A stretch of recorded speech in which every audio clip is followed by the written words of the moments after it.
Hi, good morning, and welcome to everyone here present, as well as virtually to the May 25th meeting of the Planning Board of the City of Miami Beach. We're going to get started in a different format than we've had over the last course of some months with regards to the COVID situation.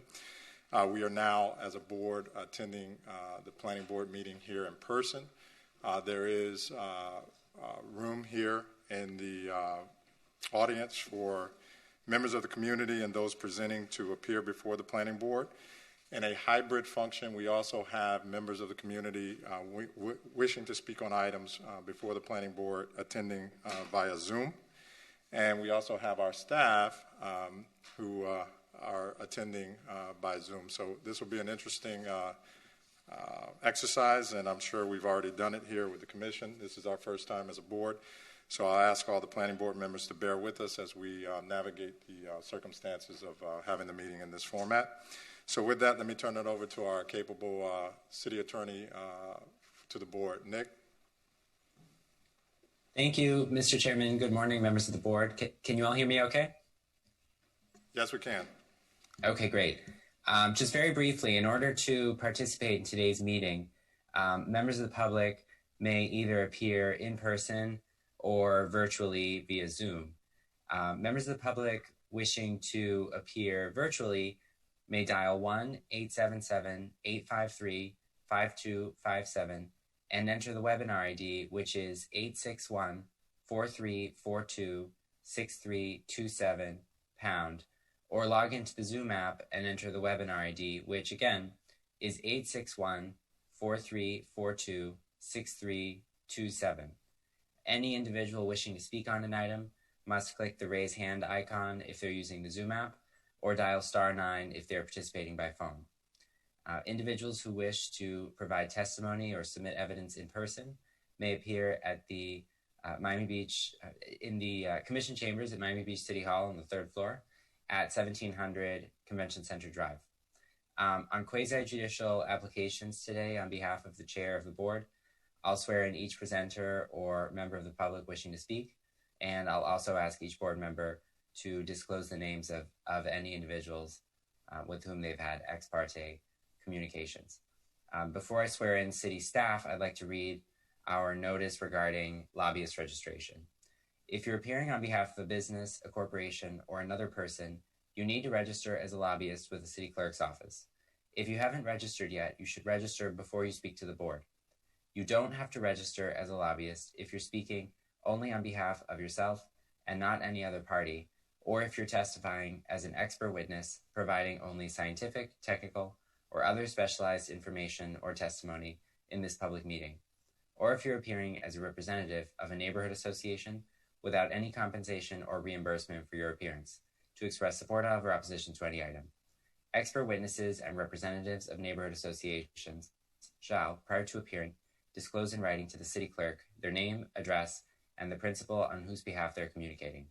If you're an architect, attorney, or employee representing an applicant or an objector, you must register as a lobbyist. These rules apply whether you're appearing in favor of or against an item, or encouraging or arguing against its passage, defeat, modification, or continuance. And then before we begin, Mr. Chairman, I'd just like to swear in any members of staff who will be testifying. So can you state whether you swear under oath that any and all testimony that you'll give in this proceeding is the truth, the whole truth, and nothing but the truth? I do. Thank you. That's all for me. Thank you, Nick. All right. Just looking at the minutes from last meeting, do we have support to approve the minutes from the April 27th meeting? I'll move.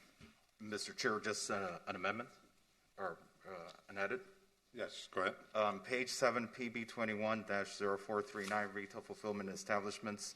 The motion was to continue, not to approve the item. We did not approve the item at the last meeting. We continued it. So with that amendment to the minutes, I'd second the Vice Chair's motion. I actually have a comment. I was under the impression that in last month's meeting we had discussed bringing to this month's meeting a discussion of hotel occupancy regulations and what we could do to manage that as a city as we try to find our path forward. And Alex, my colleague Alex, had actually submitted something in writing a couple of weeks ago to that end, and I don't see a mention of that either. That'll be on the next agenda. It was not able to make this agenda.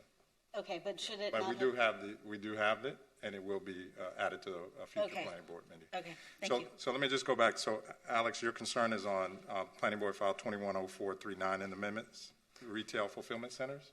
Right, But it was continued here, and it was approved to be continued. I'm not sure where you're... okay, so it's clear no- there that it says that it was continued, that it was not a motion to approve the item. No, it was just approved to continue. Okay. Okay, so with that, any other amendment changes? Okay, and it's been moved by, who moved it? Mark did, Milan yeah. moved it. Who second?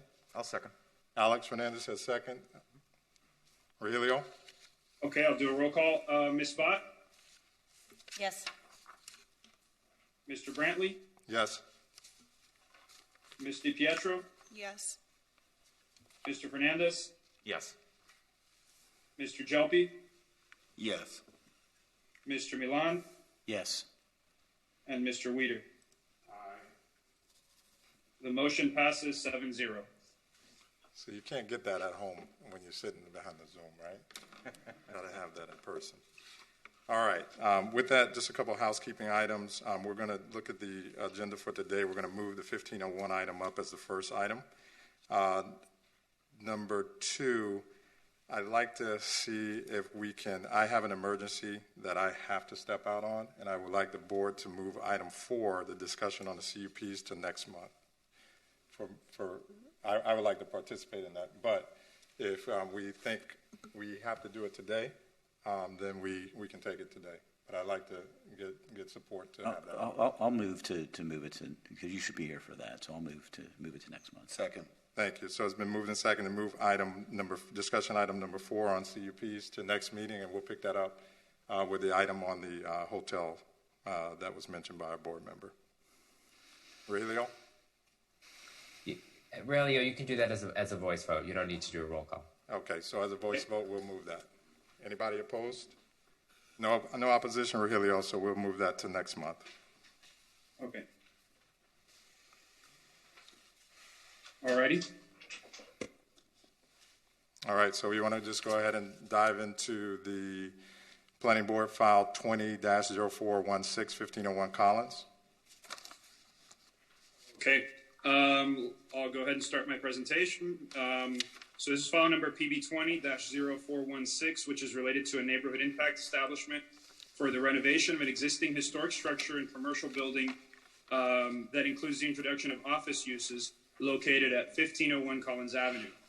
The item was continued last month in order to allow staff time to review updated conditions proposed by the applicant, and also to be able to get together with the applicant and some of the affected neighbors in order to address several concerns. Staff has met with the applicant and area stakeholders, and as a result, the draft order that is before you is very different from the one that was presented that was included in your packets last month. We understand there still may be some concerns between what is in the draft order and what some of the stakeholders have, and they'll be highlighting those during part of the public hearing for your consideration. So overall, the site did have a previous CUP that came before the board for a neighborhood impact establishment. It was Quality Meats Restaurant, and that was in the lobby of the Bancroft Hotel building. So the proposal is for the contributing portion of the Bancroft Hotel and the upper levels of the Ocean Steps to be in development for an office use, a shared office space. And then the Ocean Steps portion will contain 3 restaurant venues, and also the lobby of the Bancroft Hotel will have a restaurant venue. The proposal has no entertainment. As a result, the only music that can be played is pre-recorded music played at ambient levels or levels that do not interfere with normal conversation. Part of the reason for the neighborhood impact establishment is because the office development would also like to be an alcoholic beverage establishment, which is intended to be an amenity for the office tenants. The development would allow for the use of the rooftop for office tenants. Because of its proximity to the residential building to the east, staff does propose conditions to ensure that the impacts of that rooftop are minimized. That includes limiting the hours of the rooftop over the Ocean Steps portion of the development from 9 a.m. to 11 p.m. and over the Bancroft Hotel from 9 a.m. till midnight.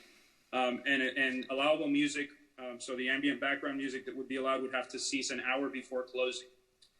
In regards to the restaurant venues on the ground floor, staff has included conditions to ensure that outdoor patrons of the restaurant do not impact residents. Conditions were incorporated to ensure that the background music ceases an hour before closing and that the outdoor areas are closed by 11 p.m. with the exception of the outdoor area fronting on the hotel terraces fronting Collins Avenue and 15th Street and the rooftop above the historic portion, the contributing portion of the Bancroft Hotel, which would be allowed to remain open until midnight, but those are located further away from the residential building. The draft order also includes hours of operation for each of the restaurant venues. Venue 1 in the Bancroft Hotel lobby would be allowed to remain open from 9 a.m. till midnight. Venue 2 in the Ocean Steps area would be allowed to remain open from 9 a.m. till 1 a.m. And then there's a coffee bar and a sushi bar in the Ocean Steps area. Those would be allowed to remain open from 7 a.m. till 12 a.m. The CUP also provides that commercial deliveries and trash collections shall only occur between 9 a.m. and 4 p.m. The order requires that there be a dock master to manage loading operations to reduce potential conflicts with pedestrians on the sidewalk and in crosswalks and to ensure that the driveways are not blocked, to ensure that the vehicles can pass through as this driveway is shared by the residential building and to the east and the hotel to the north. The order also contains limit on the number of outdoor special events that are permitted. They are currently limited to no more than 9 on the sites, and also they have additional limits for multi-day special events. And it also requires that adjacent homeowners, the adjacent condo associations receive notices to the request for outdoor special events. The draft order also identifies the number of seats allowed and occupancy load allowed for each of the venues and outdoor areas, and it provides that the capacity cannot be shifted from one venue to another. And so with that, staff recommends that the planning board approve the CUP subject to the conditions in the draft order. All right, and I think we have a presentation on the item. Mr. Chairman, before the applicant presents, I'd just like to swear in any members of the applicant's team. So do you swear under oath that any and all testimony that you'll give in this proceeding is the truth, the whole truth, and nothing but the truth? I do. All right, Thank you. Nick, do you want to take disclosures on this item or from the board? We can do that now, or we can do it right before the public hearing. Let's just, I guess since I've interrupted, let's go ahead. Anybody Sure, have disclosures? we can do it now. Mr. Chair? Yes, sir. Go ahead, Alex. So I'd like to place on the record that I've spoken with Ken Coppell, Graham Penn, Ken Robinson Harris, Irene Bigger, Jane Krupp, in addition to emails forwarded to us by staff and the representative of SoBeSafe. Okay, anybody have any disclosures outside of emails? Yes, I have spoken to, I'm totally blanking on everyone's names. I spoke to Joe Manning and to Rory Greenberg about this. Must have been memorable. I spoke with Rory Greenberg and did a site visit. Nick? Yeah, I walked the site with Rory Greenberg. Mark? I spoke to Rory Greenberg about it, and I received a lot of emails from the community and from attorneys. You were already familiar with the loading dock. Yes. David? I just received some emails, but I didn't respond. Okay, awesome. All right, Nick, we're good. I have no disclosure on the item. Okay. So Rory Greenberg, 5 Island Avenue, I'm a part of the project. Just wanted to start pretty simply. I mean, at the end of the day, this is a neighborhood that has seen better days, and I think we all are in the same place that Ocean Drive needs to change. And what better way to change Ocean Drive than take a building that was purposely built as a nightclub and convert it into high-end office? Our mayor is preaching to the city, let's fix Ocean Drive, let's bring Class A office, let's round out Miami Beach as a city that can serve its constituents, its members, all within the city limits of Miami Beach. So for us to be in front of you today is an honor. We're very excited to present this project to you, and we believe that this is one of the few projects that will be a catalyst to not only change Ocean Drive, but the entire entertainment district. I think it's important to understand the process we've went through to even be able to be here today.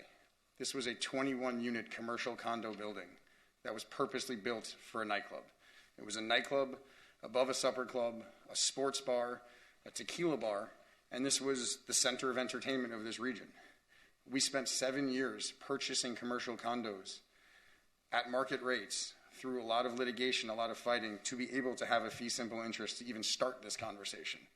From there, we went through a citywide referendum because the building had no FAR left. If we didn't go through the referendum, this is a nightclub. Some of you have seen the building. You guys have all seen pictures. This is a nightclub on Ocean Drive. Everybody wants nightclubs on Ocean Drive to go away. We spent 7 years. We spent a lot of time. We spent a lot of effort, a lot of blood, sweat, and tears, just to be able to present to you guys today the opportunity to take a nightclub and make it an office building. Beyond that, happy to talk about anything you guys want. We are great neighbors. We are personally going to office there. The success of this building is crucial for us. The clean operations of this building, getting cars off the street, having a world-class service is our business plan and is the only way this will be successful.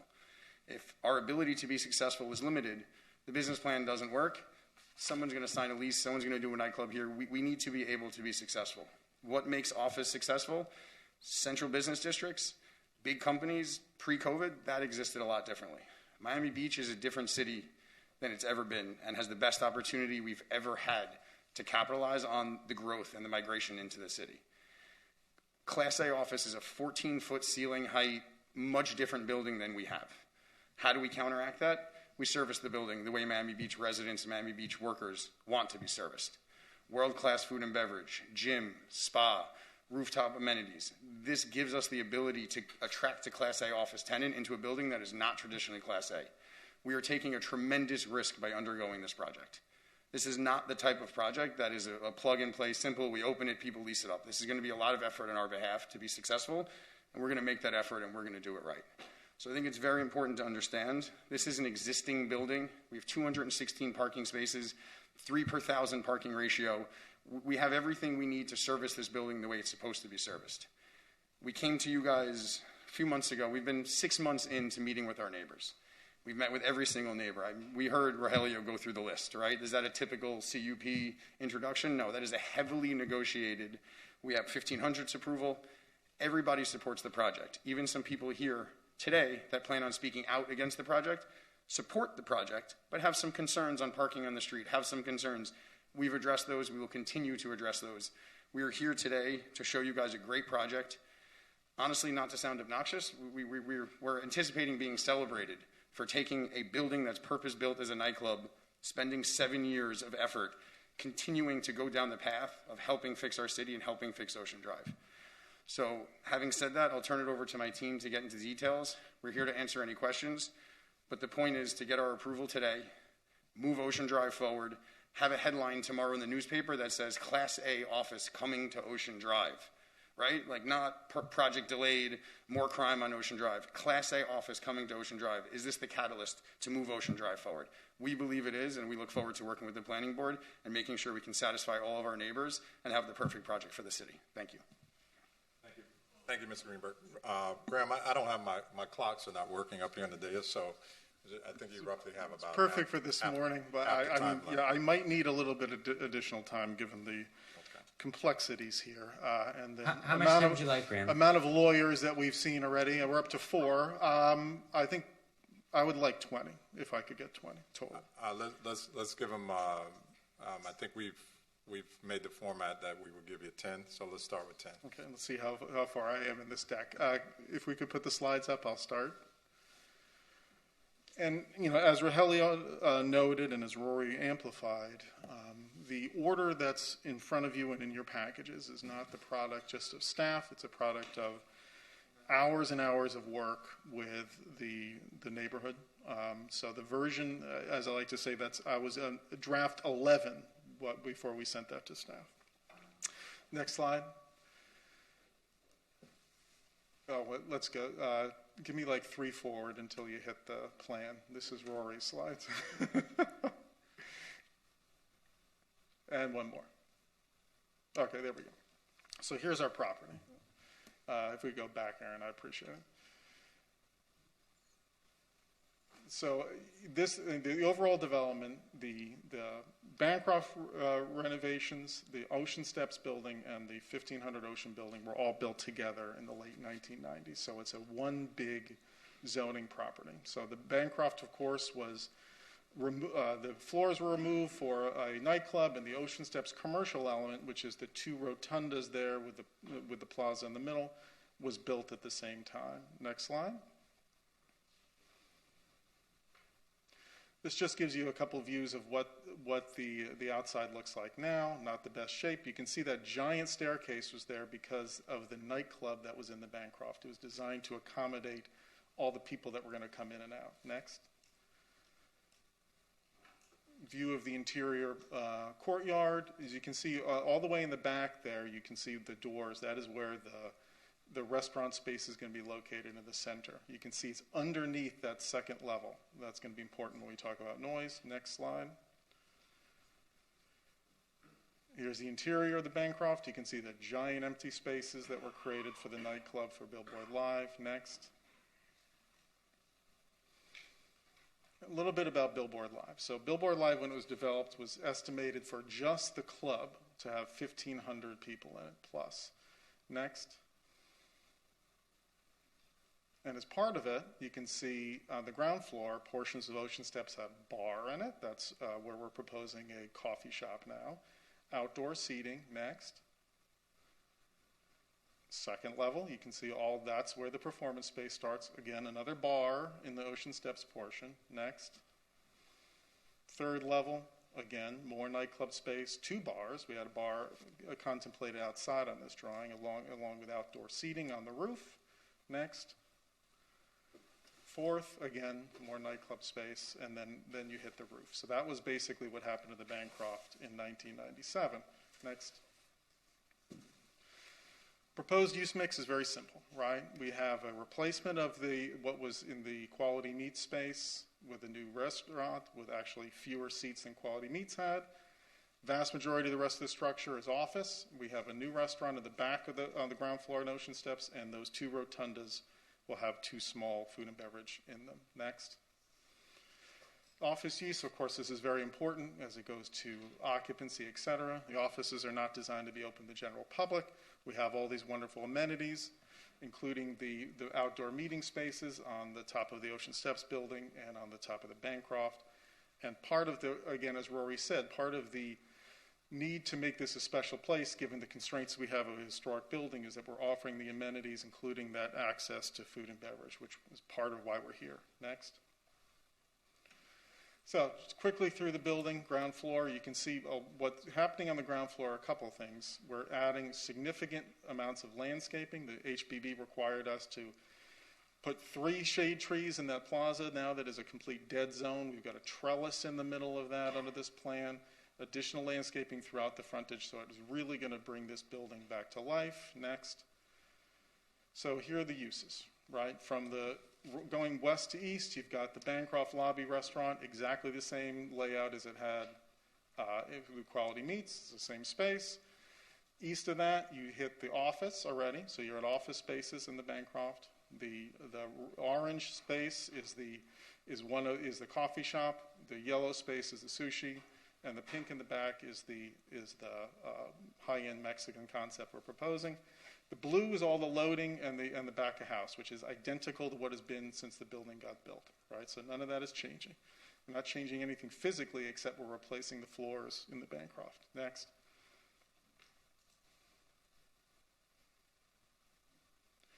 Second floor, aside from the back of house and kind of that additional seating that's been for the lobby restaurant, the green, all office. Next. Again, third level, all office, and that roof area. Again, we have cabana spaces, open meeting areas for the office tenants only. So the idea, as Rory explained, is we really have to make this a special place. We're trying to make it a reason that someone would want an office on South Beach, and part of that is having access to the nice weather when we have it. Next. Fourth floor, complete office again. And finally, next. Rooftop, again, additional office-only amenitization on the roof of the Bancroft. So next slide.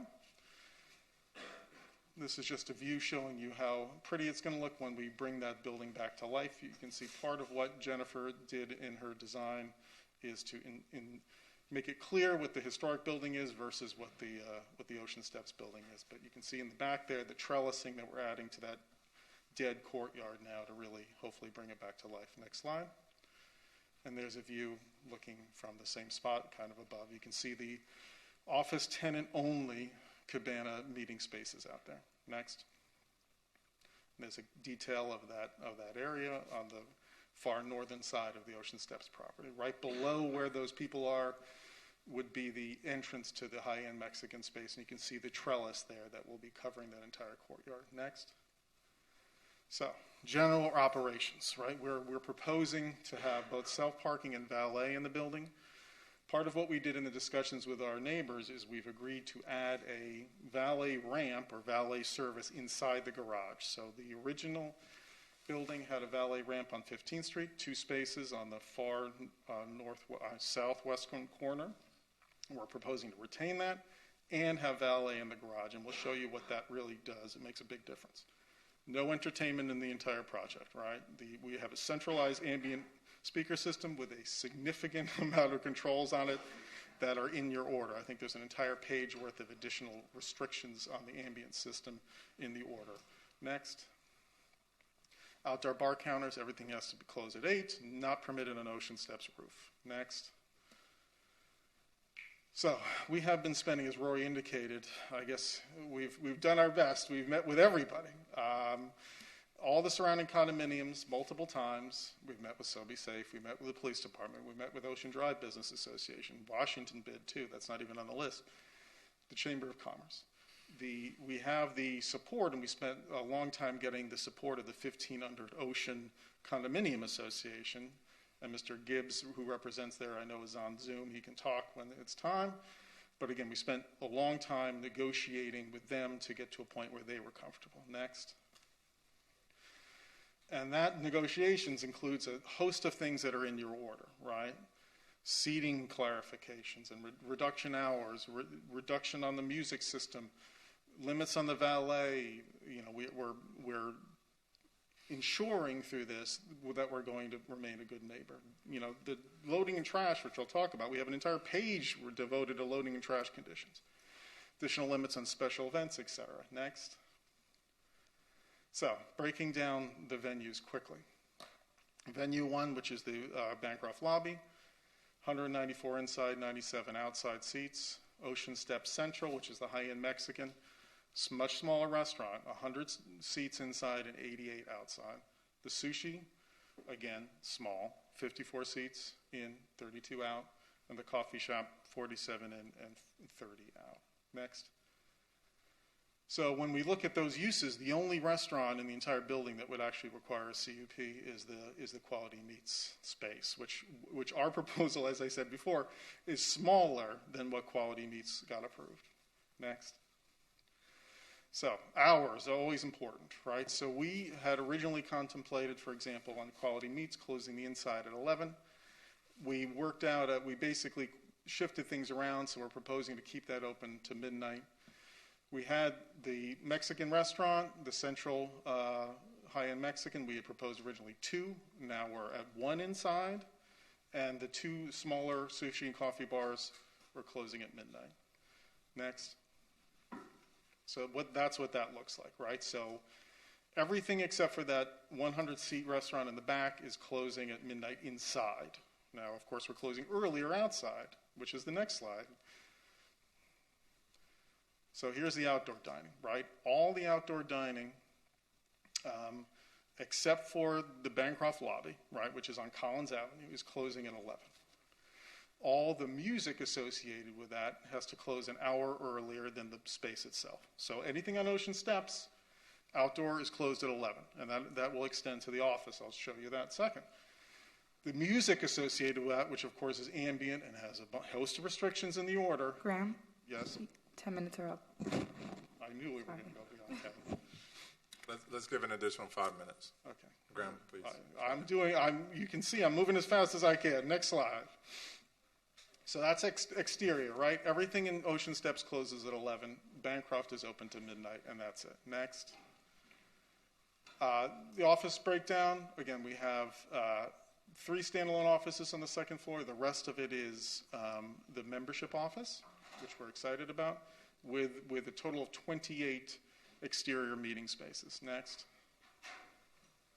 This is the occupant load for the office amenities. Again, occupant load is a term that really makes no sense for an office, but next. This is the most important portion of the office and the outside. So and this is staff's condition, right? We cannot have anyone in those spaces that's not a tenant or an invited guest. So it's not open to the public. It's not publicly accessible. So that means you have to be one of those limited number of office tenants or someone that they've invited. Next. So what that means in real world, you have our little dots here. If you're an office tenant, you're either in, you can't be in 2 places at once. So either in your office like this, next slide, or maybe you're having a meeting outside, but you're not in both spaces, right? So it's not going to have a high level of occupancy given the limited number of people that can be in the office at all. Next. So the timing on that, we're closing that at, under this order at 11 as well for the Ocean Steps portion. Next slide, and midnight for the Bancroft. So here's that breakdown. We had originally said 2. We're down to 11 for Ocean Steps. The same thing applies for music. Music has to end an hour earlier in all areas, right? And food and beverage, this is a new addition, is 1 hour earlier too. So if I'm going to try to get a drink, because I closed a big deal and I'm out on the Ocean Steps roof, and it's 10 o'clock, I cannot get service, right? So I can get a drink at 9, I can't get anything at 10. Everything closes at 11.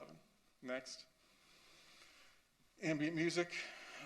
There's a significant amount of detail in the order regarding this. We negotiated a lot of this with Mr. Stoller from 1500. Again, typical things you would do for any use. We're limiting the size of the speakers. We're orienting them away from anybody else. Centralized password protected. That means that no individual tenant has any control over the system. Next. So what we given time, I'm going to skip Joaquin and make him available for questions, but Joaquin Vargas prepared 2 reports, an initial and a supplementary at the request of our neighbors related to the traffic and the valet, and that has been peer reviewed by your staff, and I know that staff is on in case you have questions about that. Next slide. I want to reserve our right to cross-examine the witness, the traffic expert. We do have a right under the quasi-judicial procedures to cross-examine that witness. I want to object to the introduction of the report without the opportunity to have a right to cross-examine. So I have to preserve that right as a matter of record. And that's fine, Ken. What we'll do, if you have questions for the traffic engineer, we'll make him available. So please make yourself available. You can use his time for that. So again, the valet system, as I indicated before, reintroduction of the 2 spaces on 15th Street and the valet ramp in the garage. Next. This shows the valet ramp on the street. You can see that part of the concern that the Drake had was the removal of additional residential parking spaces. So we spoke to the parking department. We're keeping the ramp that was there for quality meets and retaining, and we're not requesting to remove any of those parking spaces. Next. This shows you the valet system inside, which we can now offer the ability, especially for office tenants, they can drive directly into the garage. Valet can take their car. They never touch 15th Street. And again, that was part of the reason that, Il Villaggio was concerned about activity on 15th Street, and that's why we've agreed that we're going to provide this additional valet ramp. Next. This is the routing for the 15th Street valet, which of course, because of the restrictions, we have to go north on Collins and around. So that's basically how that will work. People that are taking their vehicles from within the garage don't have to do any of this, which is great. Next. Trash and loading. Okay. I'm going to keep it brief. This, again, is a significant amount of material that's in that draft order, a lot of it at the request of the neighborhood. We're limiting the trash and pickup to 9 a.m. to 4. We're requiring that no one can utilize the public streets. And we're requiring that there'll be a dockmaster on site to deal with that operation. Next. This is showing you the route for the garbage trucks, because there was concern about the ability to get in and out of the garage, which of course has been there for 20-something years. Trucks have gotten in and out of there for 20 years, and they will continue to be able to do so.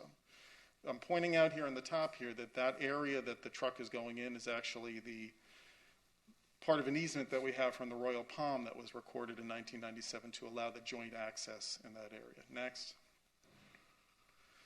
This is showing you the loading of the trucks, again, using that joint access way. We have 6 total loading spaces, 2 below, 4 above. Next.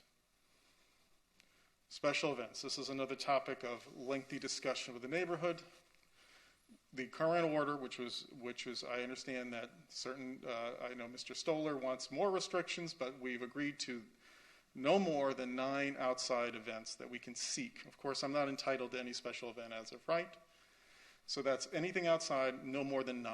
As you may know, every venue in Miami Beach can request 5 special events a year. So we're saying in the entire building, no more than 9 completely. Next. Rogelio touched on this as well. We're obligated under the terms of the CUP to provide written, hand-delivered copies of any application for special events to the 3 surrounding condominium buildings, the Drake, the Il Bellagio, and 1500, so that they're fully aware of the process and they can get involved in any kind of special event. That's the open area special events. We have to give it to them. Normally, special event staff may require it anyway, but we're in the CUP requiring it. Moreover, any special event seeking to use the Ocean Steps building at all, up or down, or the Bancroft Terrace along 15th Street, cannot request the exemption from the noise ordinance. Right? We're saying normally special events can request it, but we're saying we're not going to request it. We cannot seek it under the terms of the CUP. Next.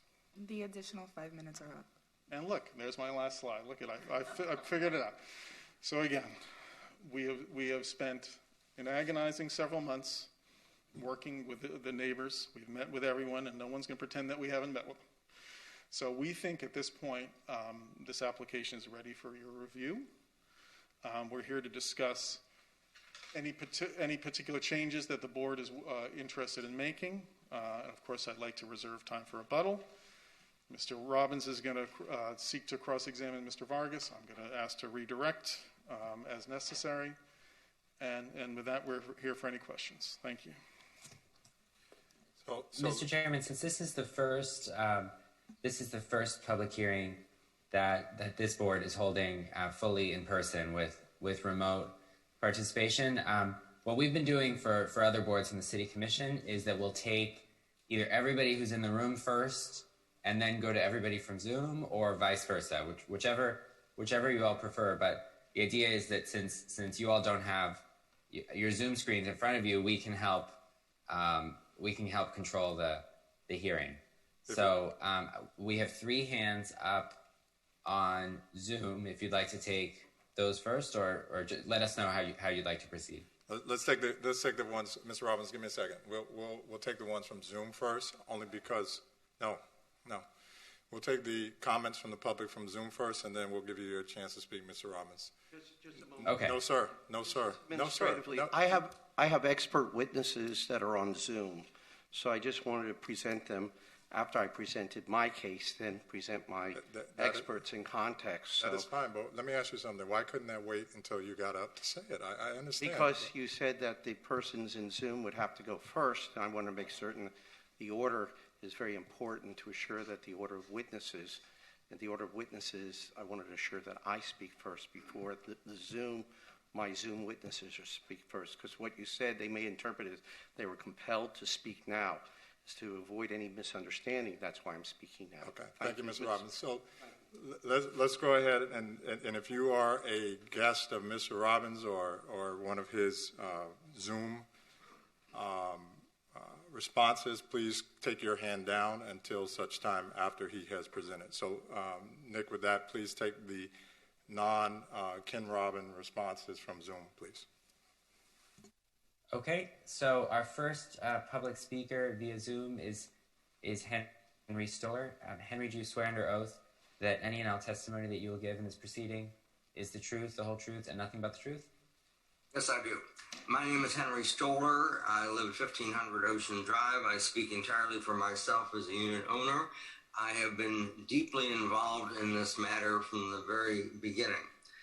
I appear here today to encourage you, difficult as you will find it to do, to grant a 1-month continuance. And the reason for that is that there has been a tremendous amount of negotiation in perfect good faith, but there needs to be a whole lot more. There are at least 7 issues that can and could be discussed at much greater length, and we might be able to come closer or narrow the issues. I met for 3 hours with Graham Penn in his office, the two of us, on Thursday, May 6th, on Friday, May 14th. Graham Penn, Kent Robbins, Tom Mooney, Rogelio Madan, Alejandro Garavito. We all met for another 3 hours. It's possible to meet and to narrow this. Here are the major issues. It fits with the admonition and the recommendation made to you by the Historic Preservation Board 2 weeks ago. There is real fear of a massive overuse, excessive use of this very landlocked, confined site.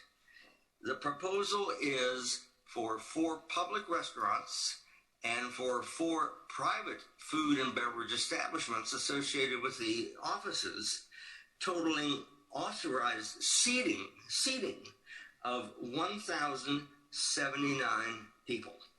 That's issue 1. We need to talk about that. Issue 2, the closing hours are still inconsistent with the very close proximity of 3 residential condominiums with over 300 units and counting spouses and partners, probably 500 people. Third, the 3rd floor lounge and rooftop facility contemplates 80 interior seats, 161 outdoor seats, and the facility extends all the way eastward to the expansion joint between Ocean Steps and 1500. Fourth, the usage of the rooftop area of the Ocean Steps, which has the greatest proximity to our building, is for 14 hours every day. I would not want to live in an 07, 08, 09, or 10 unit in this building facing this much activity right off my terrace. Fifth, there is a woefully, even with lots of refinement and additions and bells and whistles, a woefully incomplete description of the valet parking, the self-parking, and the other parking operations. I believe those can all be refined to avoid problems, but also particularly to avoid massive congestion on Collins and 15th.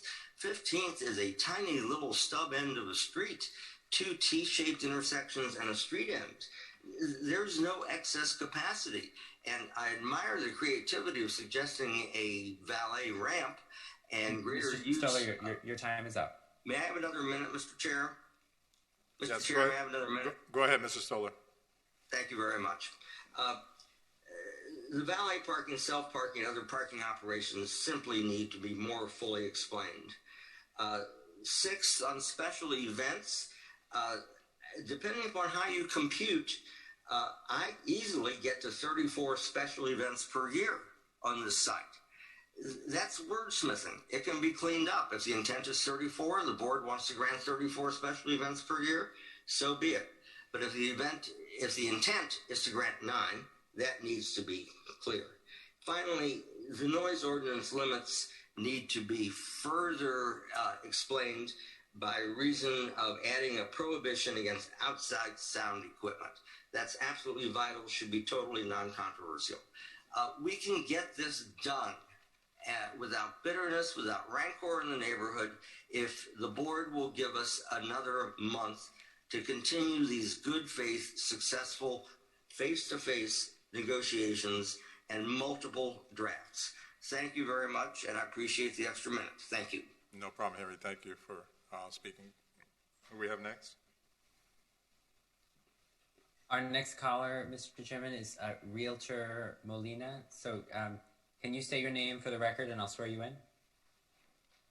Yes, hello. My name is Rebecca Molina, But I was actually calling, I think it was regarding another issue, not so much the issue on 1500 and Ocean Drive. Okay, thank you, Ms. Okay, Molina. We'll take the next caller on this item.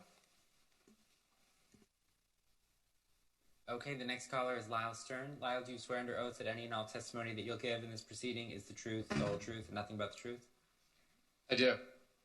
Thank you. You may proceed. Good morning, everybody. Lyle Stern, with offices at 1665 Washington Avenue, appearing on behalf of the Miami Beach Chamber of Commerce as a board member at their request. Dre Libbin apologizes that he can't be here. As Rory stated, the Chamber of Commerce overwhelmingly endorsed this project. It will bring not only the kind of elevated office space that we're looking for in the city and some additional refined dining. It should be noted that this space historically was Billboard Live, which had a huge capacity. It was a nightclub. This is a much better use than was there before. We also think the capital investment on the north end of Ocean Drive will help the transition of the MXC to the place that we all hope that it gets, which is better refined dining and an elevated office space, especially in an environment where Miami Beach needs additional office space to accommodate all of our new residents. So for these reasons and several others, the Chamber of Commerce overwhelmingly endorses this project and looks for your support. And I thank you for your time. Thank you, Mr. Stern. Our next caller is Tucker Gibbs.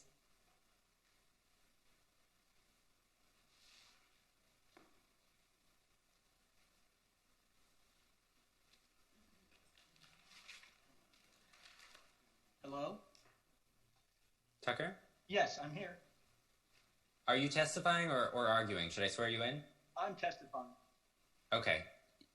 Do you swear under didn't oath that any make and all that motion. testimony that you'll give in this proceeding is the truth, the whole truth, and nothing but the truth? Yes. Thank you. Okay. My name is Tucker Gibbs. Law office is at 3835 Utopia Court in Coconut Grove. Today I'm representing, or I represent 1500 Ocean Drive Condominium Association. My clients have been meeting with representatives of the Bancroft Oceans 5 Holdings for almost 6 months, maybe even more. And this applicant has been incredibly responsive to my client's concerns. It's been extraordinary in my experience in Miami Beach to have so much cooperation. As a result, we're very pleased to give our unequivocal support to the application. And thank you. Thank you, Mr. Gibbs. Okay, our next caller is Mark. Let's see. Mark, do you swear under oath that any and all testimony that you'll give in this proceeding is the truth, the whole truth, and nothing but the truth? I do. Thank you. You can proceed. Good morning, and thank you for letting me speak. I'm a business owner and a citizen, and I just want to say that the beach really needs change. It needs good change, particularly on the Ocean Drive section of Miami Beach. I've studied the plans for the Bancroft, and I think this is a good project for our city. With the addition of the office component, it'll bring daytime occupants that actually have a stake in our community. It's good for the residents, it's good for our businesses, and it's good for our city. It's not overreaching. It's a massive improvement to what currently exists, and I recommend that we don't delay it any further. I wholly support it and hope the board allows it to move forward without too many constraints that would affect the economic viability of the project in totality. Thank you very much. Thank you, Mr. Gimignani. Our next caller is Janet Spiridonakos. Do you swear under oath that any and all testimony that you'll give in this proceeding is the truth, the whole truth, and nothing but the truth? I do. Thank you. You may proceed. Okay. My name is Janet Spiridonakos. I'm an owner at 1500 Ocean Drive condominium for 23 years. Bought in before the building was erected. My apartment faces south and west, an 08 building, 08 section. I am pleading to you to stop the bleeding of 15th Street. Our community overwhelmingly wants this project to happen. We are sick of seeing the degradation of our street. The small group of people, lawyered up, have fought everything that has tried to make it here for 23 years now. They do not own 15th Street. They never say they do not want it to happen. They strangle the project by piling on restrictions so that they chokehold the project until it fails. As you are well aware of the gang members and undesirable people that are now invading our Miami Beach area, specifically Ocean Drive and the surrounding streets, well, I can tell you firsthand that the barren, dilapidated buildings, Bancroft and specifically Ocean Steps, are where the gang members come. 6, 8, 10 of them with backpacks, entering Ocean Steps inside the hidden areas. They are not playing cards. They're dealing maybe drugs, guns, whatever is packed in the backpacks are happening here on a daily occurrence. Skaters come up from afar to use our Ocean Steps as a playground. The steps were in perfect condition a year ago, and now they are all cracked and broken. There is a parking garage under the Il Bellagio and also under Ocean Steps, and all day long cars are streaming through, being flagged through by hired parking sign holders, directly directing traffic to their parking garage. I've never heard a complaint from the gang that fights everything on 15th Street. It's all okay. The project I'm reading it, so the project will not only revitalize 15th Street, it will make Ocean Drive safer and more prosperous, as its plan is a business office plan with some delightful dining and enjoyment the others can all enjoy.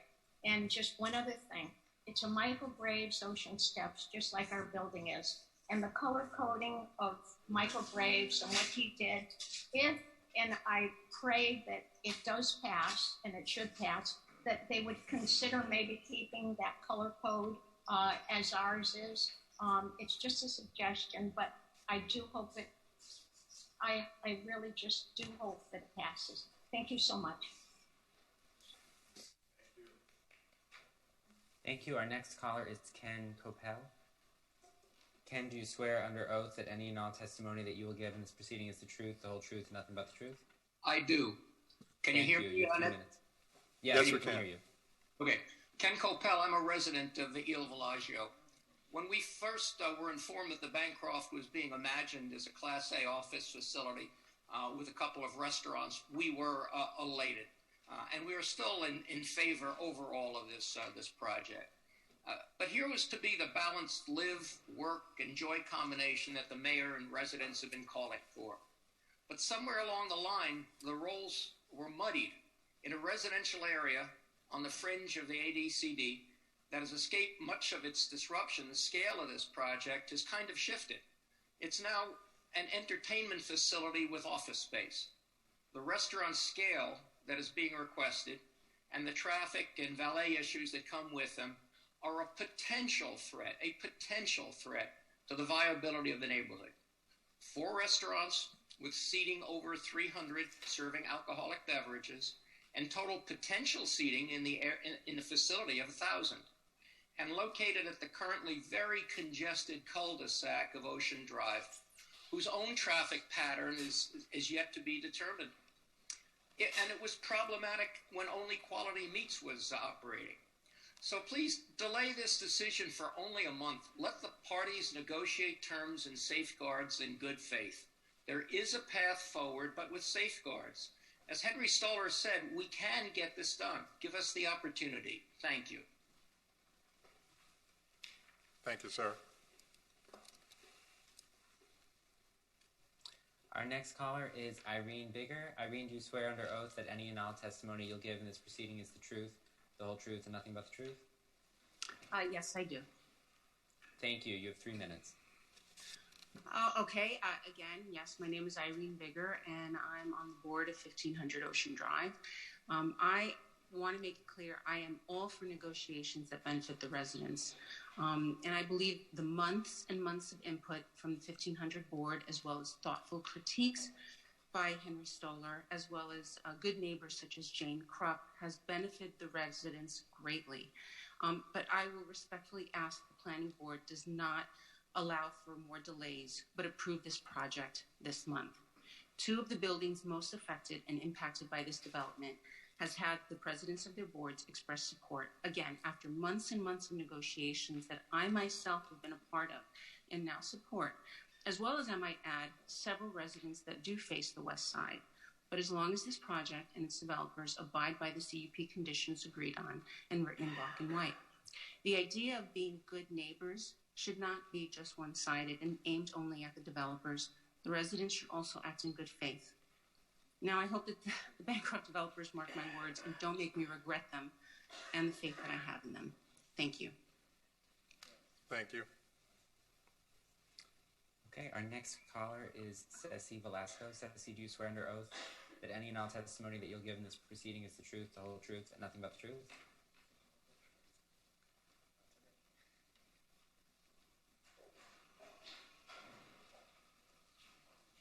Ceci?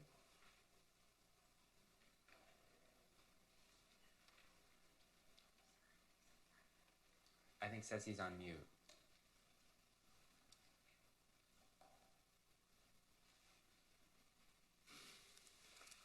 Okay, PJ, maybe we should skip to our next caller for now. Our next caller is Sandor Sheris. Sandor, do you swear under oath that any and all testimony that you will give in this proceeding is the truth, the whole truth, and nothing but the truth? I do. Can you hear me? Yes, we can hear you. You have 3 minutes. Great, thank you. First, I want to thank everyone who's called in. Obviously, a huge amount of public involvement on this. I think, I've been following this closely for a long time, and I applaud Tucker for his statements. This particular group has been extremely engaging. I think that the items that were brought up, as far as things that need to be worked out further, nothing ever moves forward with every little I dotted. There's things that have to get finalized. Those would not be reasons to hold up a project like this. A project like this represents so much more than that. A project like this represents a direction in the city to do adaptive reuse in a different way, where we're preserving historic structures and adaptively reusing them in extremely creative ways. This could be a groundbreaking project in terms of inspiring others to do something similar. Certainly, there are uses here that are going to be welcome uses. The issues that we talk about with traffic on Collins Avenue are irrelevant to this property. We have, tens of thousands of small hotel rooms here, and people driving around in three-wheeled machines with loud stereo systems up and down Collins Avenue. There's an issue certainly with traffic, but it is nothing that we would ever tie to what's happening on this project. Most specifically, what they're doing, and if you saw in the plans earlier, the off-street loading is just the amount of money and time and thoughtfulness that's gone into this project is remarkable. I think that in terms of what we're going, in terms of the direction that the policy is going on Ocean Drive, the city of Miami Beach, this project is ahead of its time with respect to that direction, and something that should be looked at as a model and applauded. And I hope that you see that vision and do your best to make sure that this moves forward today with a full approval, knowing that the folks that are behind this project will not stop working with their neighbors. They're not going to stop working with the community. They're not going to stop working with everyone they need to work with, because it's who they are. And certainly as a planning board, when we have projects, if there are issues in the future, these things always have a way of coming back. But this is something that should be approved. It should be moved forward. They have to get financing. They have to get construction. They have there's thousands of other risks that they have outside of this meeting that are downstream of this meeting. So please let this move forward and approve it. I think it's an incredible project, and you can hear today all of the support that's been in favor of it. Thank you for your time and for allowing me to speak. Thank you.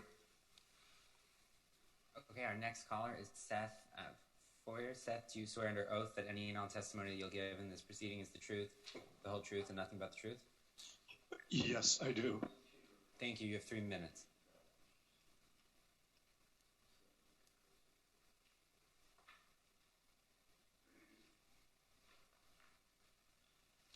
Seth?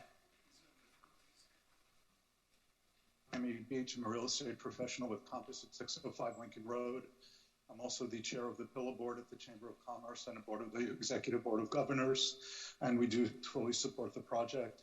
This is a win-win between the business community, the residents, the city at large, and the direction we're going. I'm the chair of the Citizens Police Relations Committee, and I see very closely the issues that we're having along Ocean Drive in the ADCD/Entertainment District, and this is one of the things that we need in order to help correct this problem. I would encourage you to pass this today and not put it off for a month. I trust that the powers that be can work the concerns out with the two residential associations nearby over the next couple of weeks. Thank you very much. Thank you. Okay, our next caller is Inez Flax. Inez, do you swear under oath that any and all testimony that you will give in this proceeding is the truth, the whole truth, and nothing but the truth? Yes. Thank you. You have 3 minutes. I am Inez Flax. I also live at 1500 Ocean Drive. I lived here for 23 years. And currently, I'm also the president of the board of 1500 Ocean Drive. And I'm calling in support of this project. And in my personal opinion and that of my board members, this is a huge improvement to the neighborhood. And we kind of like scratch our head many times and wonder, why anybody will object to improving the neighborhood. So we have been working in good faith with the developers, and they have been very cooperative. They even voluntarily delayed this project 2 months ago, so we could have the time to negotiate this COP with them. And we, as you probably have a statement from our board of directors, we're in full support of this project and would like to see it move forward. Thank you, Inez. Okay, our next caller is Ceci Velasco. Ceci, do you swear under oath that any and all testimony you'll give in this proceeding is the truth, the whole truth, and nothing but the truth? Yes, I do. Good Thank afternoon. you. Good morning, everybody. Oh my goodness, it's been a long day already. I'm Ceci Velasco. I'm the executive director of the Ocean Drive Association. We've been working with these developers, community partners for over a year now on the concept of diversifying the portfolio of this district, which is very important. We need something transformational to happen in this district and something bold. This concept of adding office space really changes the dynamic, and it really needs to happen quickly. Not only is it good to have Class A office space in the area, it works. The other uses also work with the culinary aspect of what we're trying to do with Ocean Drive and that South Beach district. But these are also very, very good partners that have been part of the community for quite some time. I know that we can all sit down and try to figure out the best way to move forward, but we do have to move forward. Like I said, we've been working with this group for close to a year now. I think the last letter I saw was dated July. So I'm just urging you to move forward, take the confidence of people who want to invest in our community, and our community desperately needs change. So from the Ocean Drive Association, we support this project. Thank you. Thank you. Thank you. Okay, our last caller on Zoom is Carlos SP4. Carlos, do you can you say your full name for the record before I swear you in? Carlos Enrique Gutierrez. Okay, thank you. Carlos, do you swear under oath that any and all testimony that you'll give in this proceeding is the truth, the whole truth, and nothing but the truth? I sure do. Thank you. And I thank all you gentlemen for your services and everything. I'm a citizen at large, first of all. That's who I am in this meeting. I think the project looks great, and I think you guys have done a great job within this whole time of it. And one request. I heard the venues were called Spanish, not Spanish, they were called Mexican restaurant.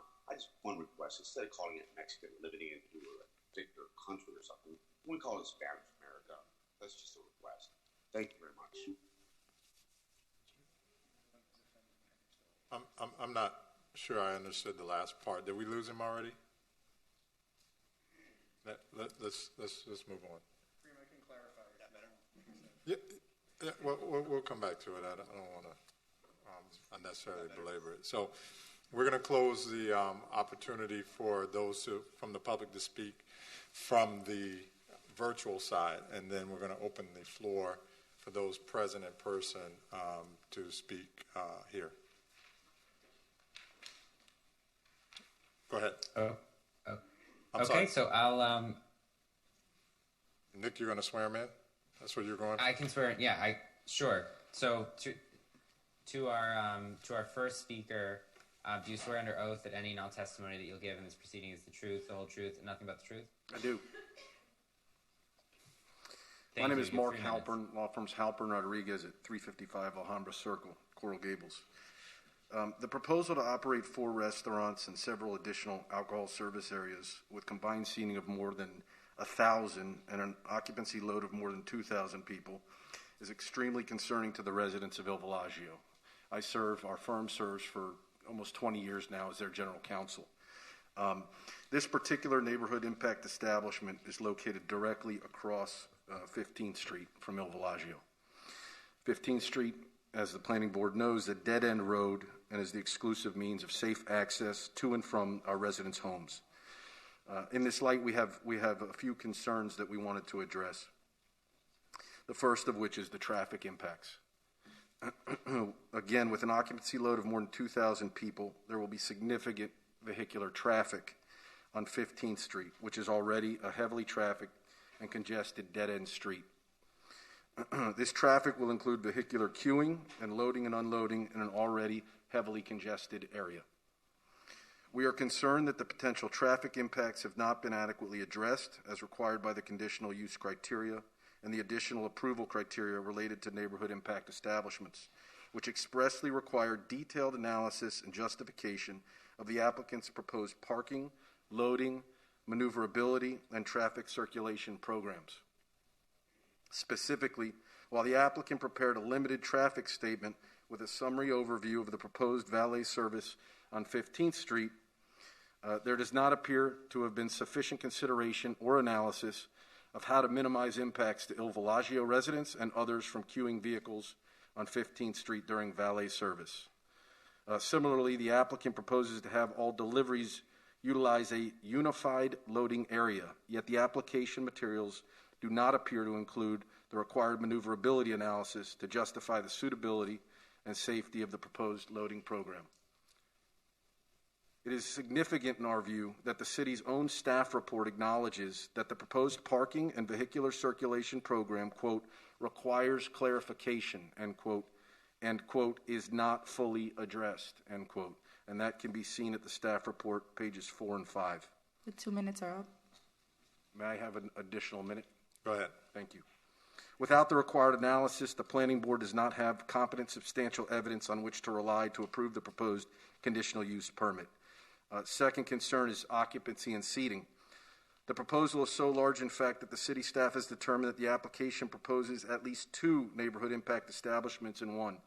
The city staff report notes venue 1 is an NIE on its own, and the combination of the remaining venues constitute an NIE as well.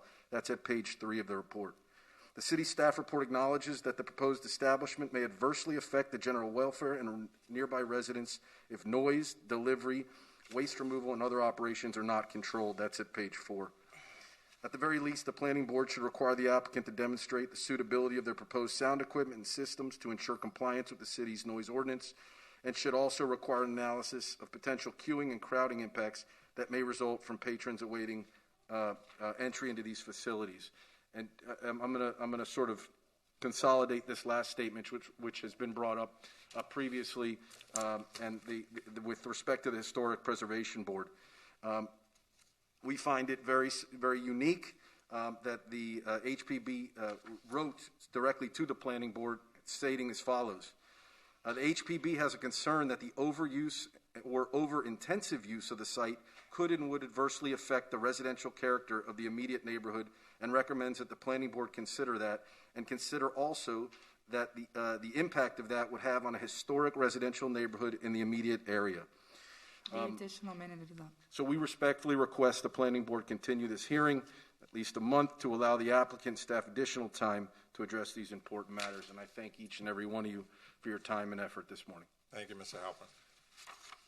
Ms. Robbins, next? Okay. Hi, my name is Ken Harrison Robbins. I first have to spend a little bit of time disclosing who I represent, because it isn't, I represent Mr. LePage, who owns 3 units, but we also are part of a joint defense agreement, and I need to disclose other persons who are... One second, Mr. Robbins. I told you that I would give you 10 minutes at the beginning, so I'm going to go ahead and let's... There's a time going on. It's going to take me 3 minutes just to present who I'm representing. Mr. Robbins, I told you at the beginning of the meeting I'm going to give you 10 minutes, so let's start the clock. Okay, my name is Ken Harrison Robbins. I represent Mr. LePage. I also represent, and I've been authorized to state that the 8 particular owners, and I'll submit the document itself, have joined in with Mr. LePage, but I don't have time to go over it. Would you please present on the my presentation for the board to review? It will take us 10 minutes to present, and then I have other witnesses that have to testify. Okay, so we're here. Next page, please. Mr. LePage lives and owns a unit, as well as the other persons who have joined with us in this objection. They live in 1500, which is immediately adjacent to the Ocean Steps. Next slide. As you can see, it's right on top of the area in which the outdoor activities will occur. Next page. Once again, showing the proximity of our building to the outdoor area. Next page. 1500 Ocean Drive floor plan. Next page. As you can see, the 07, 09, 10, and 08 units literally are on top of the area where the proposed outdoor the outdoor area will be, where the outdoor dining will be, and where the outdoor ambient music will be, and where the outdoor hundreds and hundreds of people will be eating and enjoying themselves and drinking. Next page. As you already heard, the recommendation of the Historic Preservation Board, they're very concerned about the impact in the neighborhood. Next page. There's some substantial submission deficiencies. Next page. They failed to provide information concerning neighborhood impact 142-1362. Number 3, they failed to provide an indoor-outdoor crowd control plan to address people's queuing to enter into a restaurant. Number 5, they failed to provide a traffic circulation analysis that details the impact of traffic on the immediate neighborhood and plan to mitigate. 6, they failed to provide a noise attenuation plan, which addresses how noise will be controlled to meet the requirements of noise ordinance during special events. They have no sound study or acoustical engineering study as part of this proposal, although hundreds and hundreds of people will be outside talking and having music and drinking. Number 9, they failed to show the cumulative effect of the proposed establishment adjacent pre-existing uses. Not one adjacent pre-existing use is identified as part of this project. There's no showing of the overlap and impact, traffic, valet, and other activities. Next page, please. The documents in the application failed to meet the application checklist. It failed to provide comments from the Transportation Department, failed to provide comments from a peer review. There was no peer review. My client had to hire a traffic engineer to peer review the proposal, the report that was submitted just a couple weeks ago. They failed to provide showing the actual useful street widths of which the car is going to drive, and failed to provide a preliminary on-street loading plan. In fact, there's no on-street loading plan. I'm going to skip the next 2 pages. You've had an opportunity to review this, showing the deficiencies and omissions as pointed out by the staff report. I just do not have time. If we have time, I'll go back to that. Quickly, the food and alcohol seating and occupancy, page 14, 15, 16. Next page. Next page. No, 17. Please go back one. Thank you. Here are the totals of proposed indoor seating, 526, And just as important, the 553 outdoor seating. This is the load that's going to have to be handled by valet parking. And if they're successful, and we hope they're success, this is the load that they will have to handle is at 1,079 seats. You have to presume that they're going to be successful and design this based on their success and to be assured that they will have adequate capability to handle parking, valet, and other loads along 15th Street. Let's go to the next page. Okay, there's 6 loading spaces. Next page. And you will look at these loading calculations. They're saying there's 34,000 square feet in the food and beverage venue, and there's 35,000 square feet in the office venues. This is important because the traffic analysis that's performed does not use these total square footage. They use half that square footage, 16,000 square feet, for the food and beverage. They do not include the outside areas in the calculation of the demand and for capacity for loading and queuing that should be done considering that the applicant acknowledged that there's 34,617 feet for restaurants. Okay, next page, please. Next page. As you can see, the return by valet back to the 15th Street station will have to go through 6 square blocks, 7 traffic-controlled intersections, and they will be taking a left on Washington Avenue, which is a single lane either direction, blocking the traffic as they're taking the left turn. Picture 10 cars in a row coming out and just blocking the traffic along Washington Avenue, stopping everything until they're able to clear for a left lane. That's what's going to happen with this proposal. No analysis was done of that. None. Okay, the next page is Ralph Ehrenberg, who's a traffic engineer. He's going to testify. We provided a complete report. I hope you had a chance to review his report. It's the only peer review we have, which was supposed to be provided by the city and compelled by the city, but it was never provided. Okay, next, trash and loading operation. Let's go. Here's talk about the loading. The presumption, in order for this to work as far as the maneuvering and auto turn, it has to be, they calculated based on a truck no bigger than 22 feet long. Now, you've been around a long time, and we will actually have a person who's familiar with what the demand is for trucks. But they say that you need 6 loading spaces, but the maximum size of a truck that can utilize these loading spaces is 22 feet. Please turn to the next page so you can show this next one. This is from their traffic plan, and they show that their loading spaces are calculated on a 22-foot truck. That's all that can maneuver in those areas.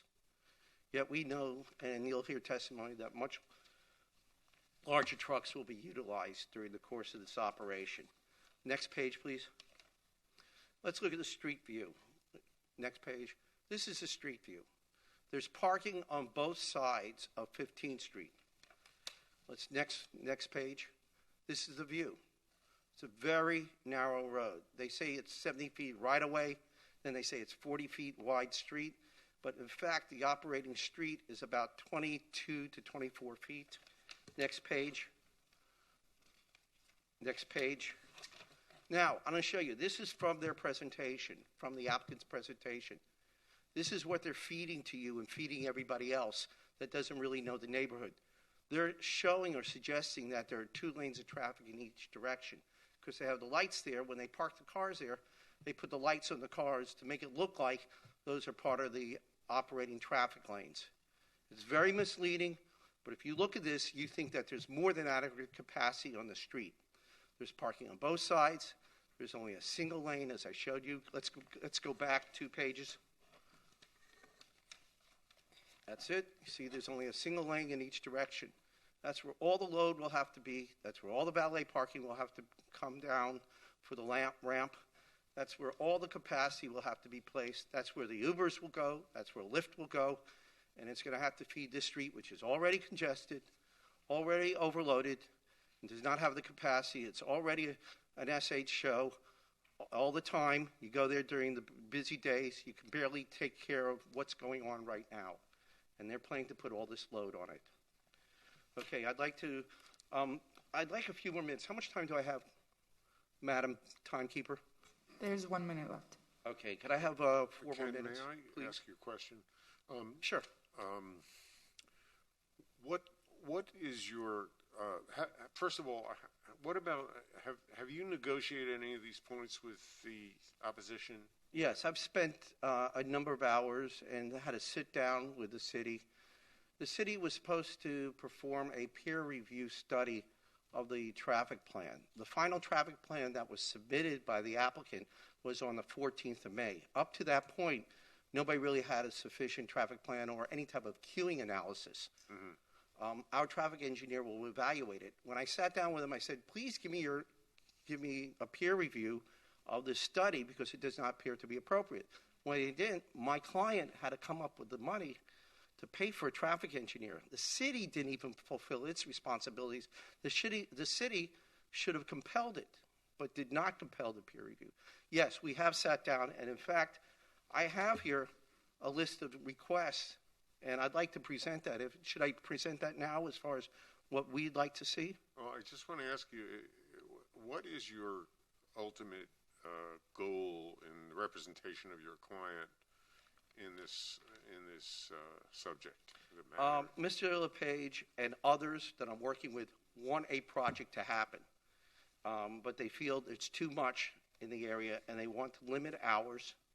It's right now they're proposing 11 o'clock closing on the outside areas. They would like it to close at 10. And on the outside areas. On the inside, my clients are not as concerned about the inside.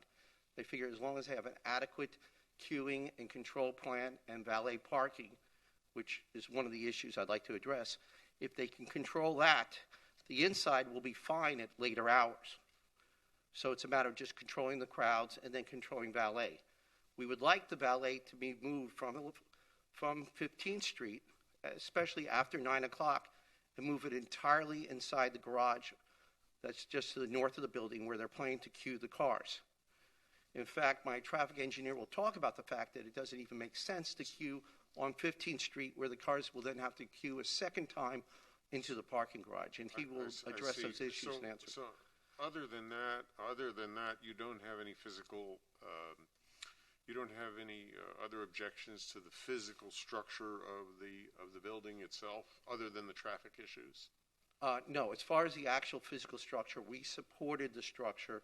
We support the concept of these outside booths. We feel that will, on the upper area, that will reduce the amount of crowding and competing conversations. The problem we have here is there's no acoustical study done, no sound engineer done. And with these people, with the resources they have, they certainly have the capacity to do that. But they didn't do the sound study. And when you have the cumulative effect of 500 people outside, I understand. Talking and drinking, that no analysis, and they're saying, oh, well, we're going to keep the music ambient. But we know when you're drinking, we know how the crowd noise increases. So we wanted to make certain that they're using the appropriate materials and controlling the number of the crowd. It might be, instead of 550, it might work at 450. But we're saying is, okay, close it down earlier, 1 more hour earlier, because those people that are directly impacted, let them, so by 9 o'clock, the music goes off, and by 10, it's gone. No, a reasonable request for somebody that lives in residential buildings. So, these are adjacent, and it's your duty to make certain. Would it be fair to say that your concerns are noise and traffic, basically? Noise, traffic, truck loading.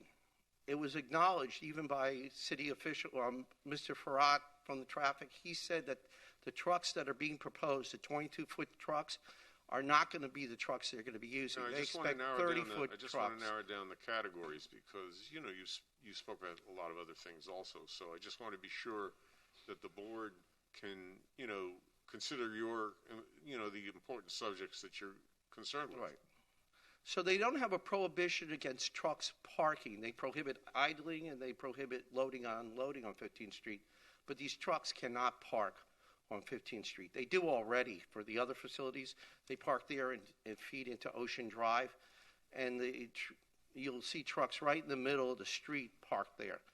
There's insufficient capacity. What I was advised that the city is going to suggest that they use loading spaces on 16th Street and on Espanola Way, but that's not even part of this traffic plan. You weren't even given that information to assess where the trucks are going to load. They knew that this is a problem, but they didn't submit the evaluation of where their 30, 35-foot trucks are going to load and unload. So are those points that you brought up in negotiations? We raised them, yes. And were they discussed and responded to? Well, to some extent. Listen, Graham Penn is a gentleman, and I have great respect for him, but he represents his client. He's a very effective adversary in the kindest and gentlemanly way. So, yes, he says he will consider it, but when he comes back, he doesn't come back with a type of request. We made a request, maybe you could call it a demand, with all the particular items that we would like to be seen. We sent to them last week. We never got a response to that, and they had, about a week ago Friday, so they had 10 days to work on it and see what they can do. They never responded. So we need to worry about the parking of trucks. We need to identify where the loading spaces are and need to incorporate that into a plan to make certain there's adequate off-street loading spaces to be able to handle the load of this facility. You also, and I think they're agreeing one second, Mr. Robbins. So let's. I know you responded to David. Mr. Chairman, yes, may sir. I make a suggestion? Sure, go ahead. There seems to be a fairly narrow range within which they can negotiate these issues. Mm-hmm. And I think that they ought to go back to the table and try to negotiate the specific issues that Mr. Robbins has brought up and report back to the board on the insoluble issues. I think that they ought to come back to the board and let us know what they can't agree on, and then obviously the board will make a decision as to whether it's going to be approved or not. But there's a lot of people here, and there's a lot of people here who have negative and positive feelings about this subject. But if we can narrow down what other people concerns are, we could probably expedite the matter. Well, I agree with that. I noted the 5 or 6 items that were the key recurring themes, but let's get there. Okay, Mr. Greenberg, 1 second. I don't need you to respond. Let's give Mr. Robbins his 1 minute to finish, and then Mr. Robbins, if you would have the members who are present that you want to speak after that, they can come and speak. Now, if they want to come and defer some of their time to you, I will allow that, but we need to wrap this up. So you have 1 minute left. Well, sir. I just want to, since we're addressing... No. We'll get back to that. He can ask questions later. Okay, we'll but I'm ready to talk about that when you get to the point of discussion, so I can address those issues. I think it could be worked out today. It could possibly be worked out today if we sit down and work on these particular conditions. But as far as working together, we really need to be certain that we know how this project is going to operate. When they don't identify the type of trucks that they're going to utilize, and we know that you're going to be using more than 22-foot trucks, you do not have the information to make good decisions based on facts. When there's a failure to identify all the operating facilities and restaurants within the immediate area, such as right next door, the Royal James Hotel, which is dependent upon the same one. We get that. Okay, we get as long as they do it. So I'm going to finish up. I'm going to call my witnesses. The first gentleman that I'm going to be calling is Mr. Ehrenberg, Ralph Ehrenberg. He's a certified traffic engineer. He worked for FDOT for many years, has been in private practice, and has represented, I believe, FedEx and garbage companies and everything else, and truck loading issues. He's a master, and he's prepared to testify. Mister, would you call him on Zoom, please? PJ, can we open Zoom to this traffic expert? But he will be given 3 minutes to speak, and all of your folks, Mr. Robbins, will be given 3 minutes to speak. Okay. And I think I'm looking to see. I see Ralph Ehrenberg. Ralph, can you click raise hand on Zoom? Okay. PJ, I think you can call up Ralph, and while I swear him in. So. Ralph, do you swear under oath that any and all testimony that you'll give in this proceeding is the truth, the whole truth, and nothing but the truth? I do. Thank you. You have 3 minutes. All right. I don't know, Ken, if you wanted to ask me questions, but I just wanted to mention, without the questions, that you touched upon some of the main traffic issues that I uncovered from Yes, my analysis. just And, give a the- quick summary. one I of the know you primary presented ones your is- report, so just give your summary, Mr. Amberg. Okay, so as you will see in the report, and as you mentioned, they analyzed the traffic generation based on 16,601 square feet of restaurant area, and restaurant areas traffic generation is based on gross square footage. And that should be the same as what is used in the loading calculations, which is for restaurants 34,617 square feet. So they're vastly under representing how much traffic is going to be generated. I'll mention that if you have any valet on 15th Street, that valet then has to go and use the same valet ramp that the valet within the parking garage has to use. And the queuing analysis that they performed based on the 16,000 square feet showed there's barely enough room for the cars to queue without coming out onto Collins Avenue. Considering that you now have to essentially double that, cars will come out onto Collins Avenue. I will mention that then if you do have that valet on 15th Street, as I pointed out, and as they acknowledge that those cars then have to make a right turn and then make another left turn to get to Washington Avenue, where they will then be on one lane road of Washington Avenue, one lane in each direction. And if you're southbound and you want to come back to the valet, whether you do it at Espanola or at 14th Street, when you make that left turn, you're going to have to wait for the northbound traffic. And as you're waiting, all the vehicles behind you are going to have to wait. So every valet that does that is going to be causing traffic to congest. And then I'll also point out that the traffic study did not consider that when you make those right turns, when you have that valet on 15th Street, every time you leave the property, that's generating one additional outbound trip. And every time you come back, that's one additional inbound trip. So for every valet, there's actually 2 trips that are generated for the valets on 15th Street. So that's not considered. And as far as the loading, I'll just point out that that currently is being used for angled parking. And I mentioned that in the report. They're just going to have to ensure that angled parking is taken away in that space that they're going to need for loading zones. So that just summarizes things very quickly. Thank you, Ms. Ehrenberg. And you submitted that report. That report accurately reflects your testimony? The report that you submitted, Mr. Amberg? I think we don't Yes, have. it does. And I've been a traffic engineer in South Florida for 40 years now. Thank you. I was advised by Mr. Graham, Mr. Penn, that he wants to cross-examine this witness. I don't know if you want him to stay on the line now, or do you want me to? I'd like to finish up my presentation, but he does have the right to cross-examination. Yeah, if you can, Ms. Ehrenberg, please make yourself available.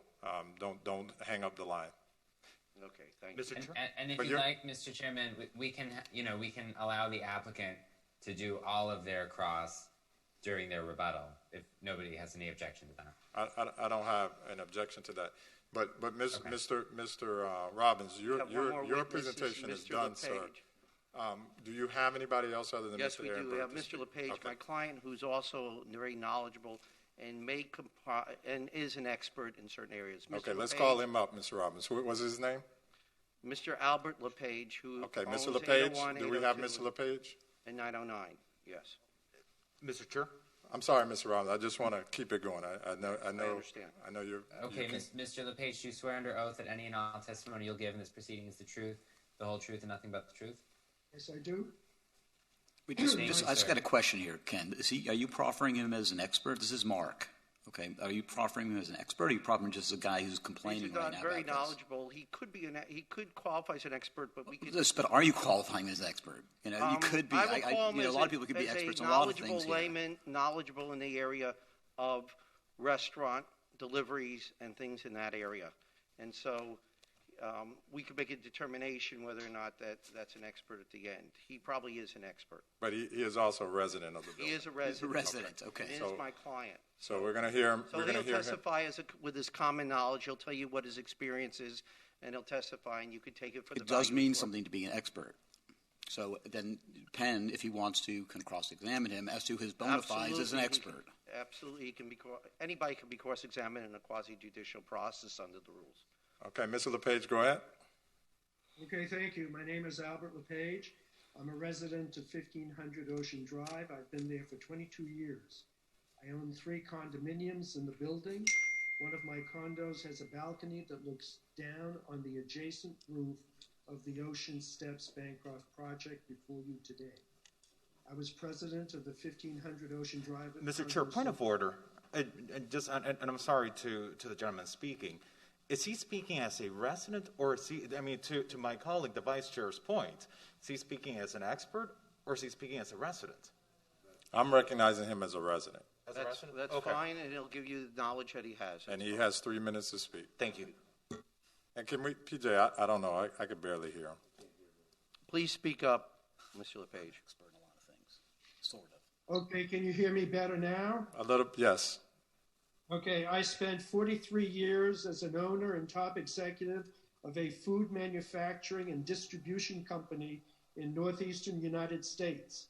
In my last year, 2014, our company was doing over 5,000 daily deliveries to supermarkets, restaurants, and institutions throughout the New England, upstate New York, and metro New York City area, including all 5 New York City boroughs. This gives me extensive experience on the challenges food deliveries to supermarkets, restaurants, and institutions. Delivery conditions in Miami Beach are similar to those we navigated in resort communities throughout our distribution area.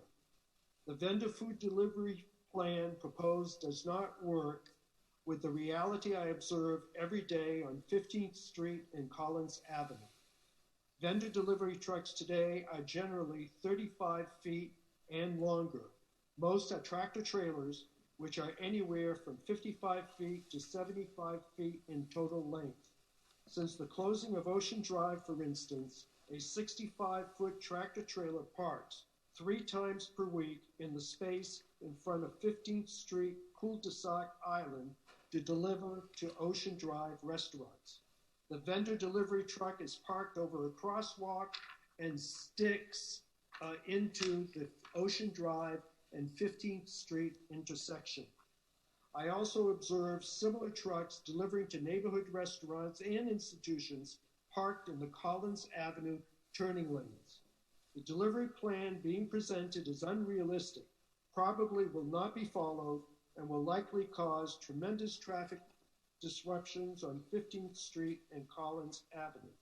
It does not take into account generally used truck sizes, number of vendor deliveries, number of vendor companies, and street congestion.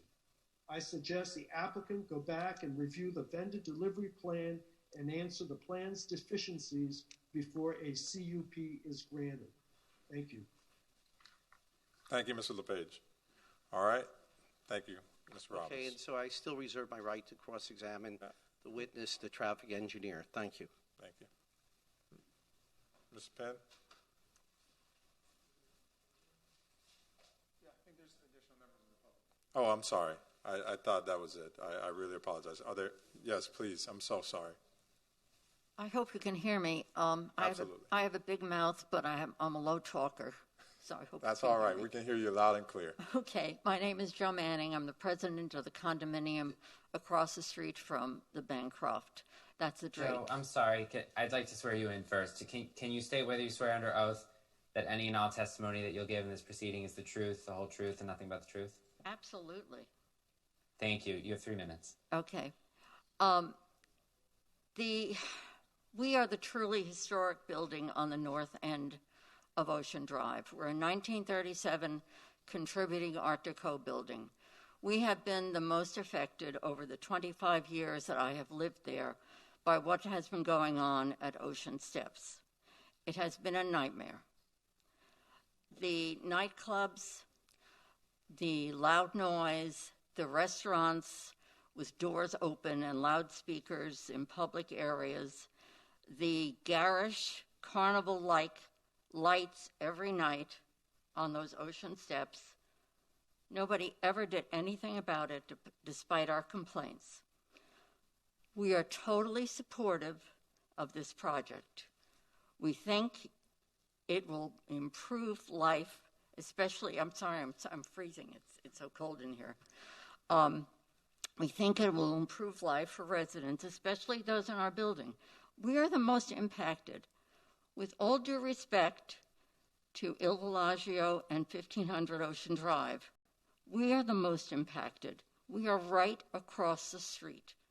The north end of our building, all those people who live there are totally impacted by what goes on in that area. Let's make that clear. We are speaking as an independent building, a condo residential building. We have not been in any discussions with 1500 Ocean Drive or Il Villaggio about this. This is our opinion, and we are totally supportive, as I said. We think this will upgrade what's been happening there. What's been happening now is that we have criminal homeless who have set up shop in this area. We actually had one home invasion last year owing to the criminals hanging out in that area. It has been vacant, but still a problem. I think we have to look forward to conditions getting better at this end of Ocean Drive, often referred to as the quiet end of Ocean Drive. We have to make it better. I don't see anything in this project except for two things that have already been discussed, and I believe that the people behind this development are seriously considering and taking care of it, and that is the valet issue on Ocean Drive. That is our parking, 15th Street. Years ago, I and another resident of the building asked the parking department to give the people in our building access to 15th Street after 6 o'clock so we'd have a place to park. And it worked out very well until two things happened. Until Quality Meats opened up, very fine restaurant, but they went from 2 valet spaces they were entitled to 4. They just took 4. They just went and did it. The time is up. I'd like to speak a little longer, please. Let me just let you wrap up. So you had those two items. Yes. Go ahead. And then the city decided to put the city bikes at the end of our street. Took away 4 spaces. I mean, they were destroying us. And let's talk about the trucks, the delivery trucks. As a 25-year observer, I can tell you that the trucks that deliver have business with Il Villaggio and 1500 Ocean Drive and the shops at Il Villaggio, the Il Villaggio shops. There's a cul-de-sac and they turn around. I don't see how this project is going to be any worse than what's happening now. And it's not a problem. They turn around the cul-de-sac, they do what they have to do, and then they leave. That's all I have to say, but you can question me further. Thank you. Mr. Chair, Yes, Alex. I just want to say when Joe Manning speaks, I listen. And it's good to see you, Joe, back in chambers. All right. Okay. Anybody else in the auditorium? Yes, sir.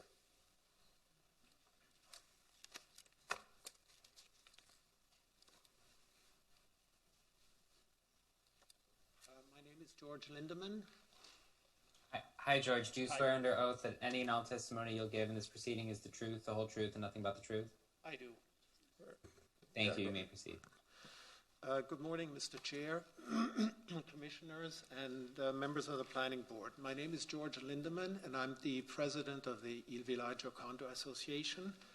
And I'm speaking this morning on behalf of myself, as well as the homeowners of the 127 units of Il Villaggio, which represents roughly 300 residents. I would like to express that our homeowners are all in sync with their board and that we have no one in dissent. So consequently, at Il Villaggio, I'm speaking for the homeowners of the 127 units. To clarify, we welcome any plan that will lead to the improvement of our neighborhood and are not against the proposed project as such, but against the project in its present form. Noise, nightmarish traffic that will result has been and will be addressed at a later date, and also by my fellow board member. A fundamental issue is that the project converted a mixed retail and restaurant development into an entertainment venue in the heart of a residential zone. Il Villaggio and 1500 are the biggest residential blocks in this neighborhood. The project is basically an entertainment venue with a few office spaces. Why does it have to be 4 restaurants with so many seats, especially outdoors? There is, in our opinion, an overutilization of the existing space. Reducing the size of the project will contribute to addressing issues such as the noise issue. We know that the less people are confined in a certain area, the less loud it becomes, or the other way, the more people are confined in an area, the louder it becomes. And also, with less spaces, that means also less traffic. There will be fewer patrons, fewer drop-offs, and fewer pickups. I don't know if any of you ever had the chance of, on a Friday, Saturday, and Sunday evening, had a chance of going to 15th Street and witnessing what's going on. And maybe this Memorial Day is a good time to go, because there the traffic is nightmarish. But this is actually what we go through every single weekend. We have people driving down 15th Street, doing U-turns wherever they want. We have Ubers, double parking, with their lights on, waiting for their patrons to come. And even last Saturday at 1:30, I wasn't able to exit the Villaggio because the cul-de-sac, all of the lanes there were blocked. They were blocked. The right-hand lane was blocked by, for instance, landscaping company and a truck doing deliveries, and the other 2 were just people just sitting in their cars waiting around. The 3 minutes are up. May I just have one minute, sir? Thank you very much. Yeah. We respectfully ask for deferral, as argued by our attorney. What is a deferral of 1 or 2 months, or let's say just 1 month? It would give us time to try and reach a compromise with the developer versus a decision made too hastily, which will impact our quality of life and also investment for the next 20 or 30 years. Thank you for taking the time. Oh, thank you for speaking. Yes, sir. Just Nick will swear you in real quick. Yes. My name is Paul Warner. Hi, good morning. Do you swear under oath that any and all testimony that you'll give in this proceeding is the truth, the whole truth, and nothing but the truth? I do. My name is Paul Warner. I'm a board member at Il Villaggio. I would like to yield my time to my colleague, Mr. Curtis Lipman. Okay.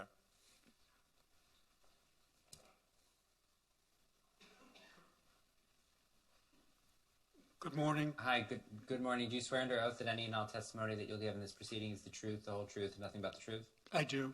My name is Jose Villarello. Ms. Siplin, is that Mr. Siplin? What's your name? Jose Villarello. Oh, I'm sorry. Go ahead.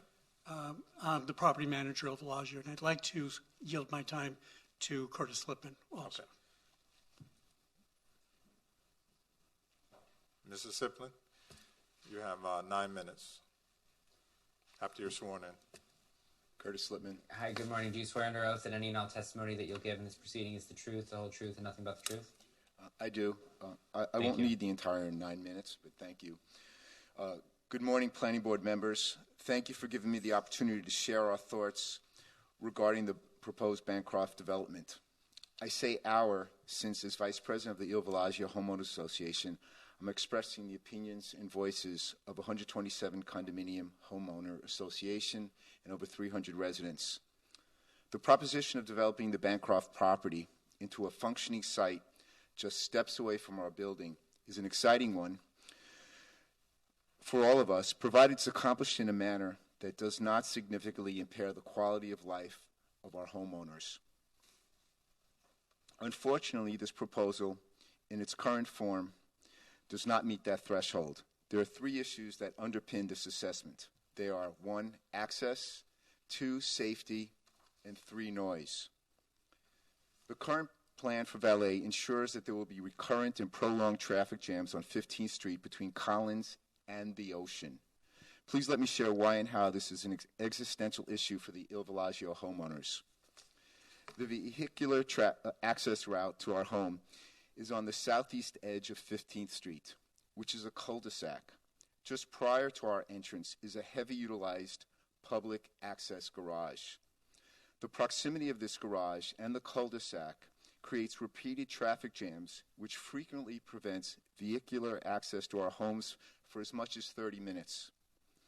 This absurd vehicular congestion is created by cars waiting to enter this public garage, by trucks or vans making deliveries or providing services to nearby buildings, and by Uber and Lyft using the cul-de-sac to pick up and drop off passengers. Most importantly, the current access issue is occurring while the Bancroft property has 0% occupancy. The Bancroft plan to install a valet station just a few feet east of the northeast corner of 15th Street and Collins, and another within the Bancroft development, will exponentially exacerbate this traffic congestion. Why do we say this? In part because we've already suffered with this unmanageable problem when the restaurant Quality Meats was operating at the Bancroft, and that was before Ocean Drive became a pedestrian thoroughfare. However, our concern is not simply based on our experience. The May 21st, 2020 TrafTech engineering report provided by the Bancroft development team provides facts that unequivocally substantiate that the current traffic problem will morph into a traffic disaster.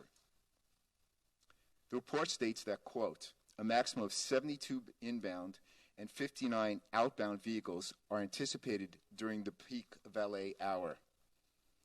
And by the way, I'm not making any side comments on the veracity of that report or the models that were used or the information that was placed into those models as whether those were appropriate or not. But let me repeat, a maximum of 72 inbound and 59 outbound vehicles are anticipated during the peak valet hour. Our experience with Quality Meats, the current traffic flow, and now the TrafTech engineering report reveals to all of us traffic flow on 15th Street will be devastating to Il Villaggio residents as it will preclude access to our homes. This will happen every day of every week of every month. However, it's not just access that concerns us too. It is safety. As a physician, I'm acutely aware of the importance of immediate action when someone sustains a stroke or a heart attack. Minutes can make the difference between life and death or between recovery and irrevocable damage. The traffic congestion that will result from implementation of the current Bancroft plan will seriously delay ambulance or fire department emergency medical rescue access.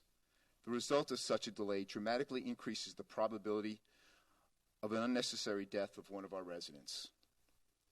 Lastly, the noise issue is not a life or death one, but one of quality of life. And it's quality of life that led each and every homeowner to choose South Beach as their home. The use of outdoor speakers will likely create excessive noise that carries to Il Villaggio. Without a professional acoustical engineering report, we have no idea of the sound levels that would be created by the typical utilization of the Bancroft development. Moreover, the presence of outdoor bars and outdoor music converts our residential enclave into an entertainment district, just when the city is reimagining Ocean Drive so that it becomes an Art Deco cultural district rather than an entertainment one. Consequently, we're against the use of any outdoor speakers in the heart of a residential community. In conclusion, the Il Villaggio Homeowners Association does not support the current Bancroft proposal in its current form, as it will create the conditions that will devastate access to our homes, prevent rapid passage during medical emergencies, and create a cacophony of noise that annihilates our quality of care. We ask you to defer the decision regarding this CUP until we can work with the Bancroft development team to arrive at a satisfactory proposal.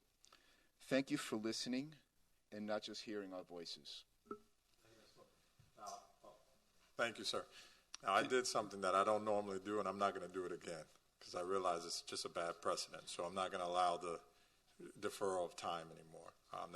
I said at the beginning of the meeting that I was going to allow it. I realize it is setting a bad precedent, so I'm not going to do that anymore. Okay? So I apologize to my board members as well for me doing that. There's parking there, right, that's rented out. Who controls that parking over there? I believe that's owned by the in,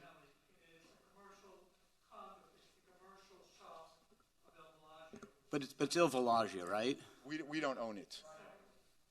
I'm sorry? It's privately owned.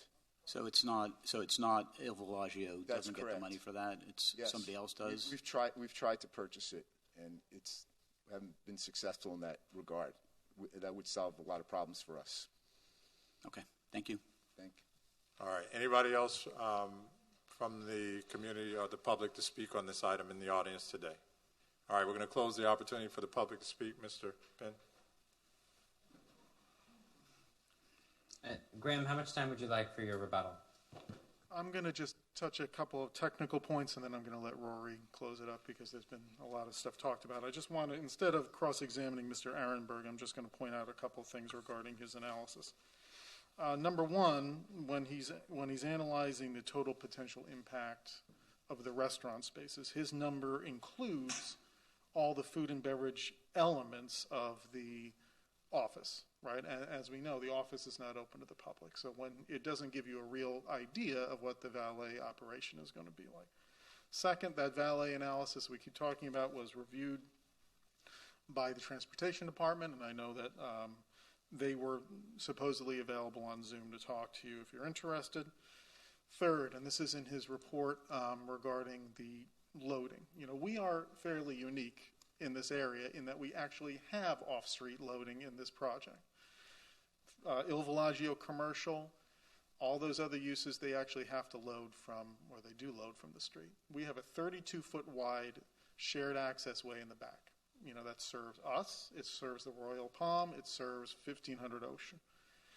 That has, and you'll see it on our maneuverability documents, a access way that's shared on the Royal Palm property that allows those trucks to pull off and get out of the way so that the 1500 Ocean residents can get through. So we are, in some senses, a much superior circumstance than anyone else with this existing structure regarding access and loading. And we have the easement that allows us full access to that joint access way that's on the north end of that shared driveway. So again, we remain, before Rory explains it, we remain willing to try to talk through the rest of these issues today, hopefully. But I'll turn it over to him, and then if you have any more questions, we'll start the conversation.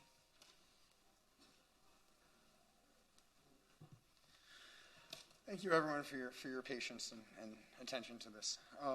I think at the end of the day, it's extremely important to point out, again, this was an entertainment facility.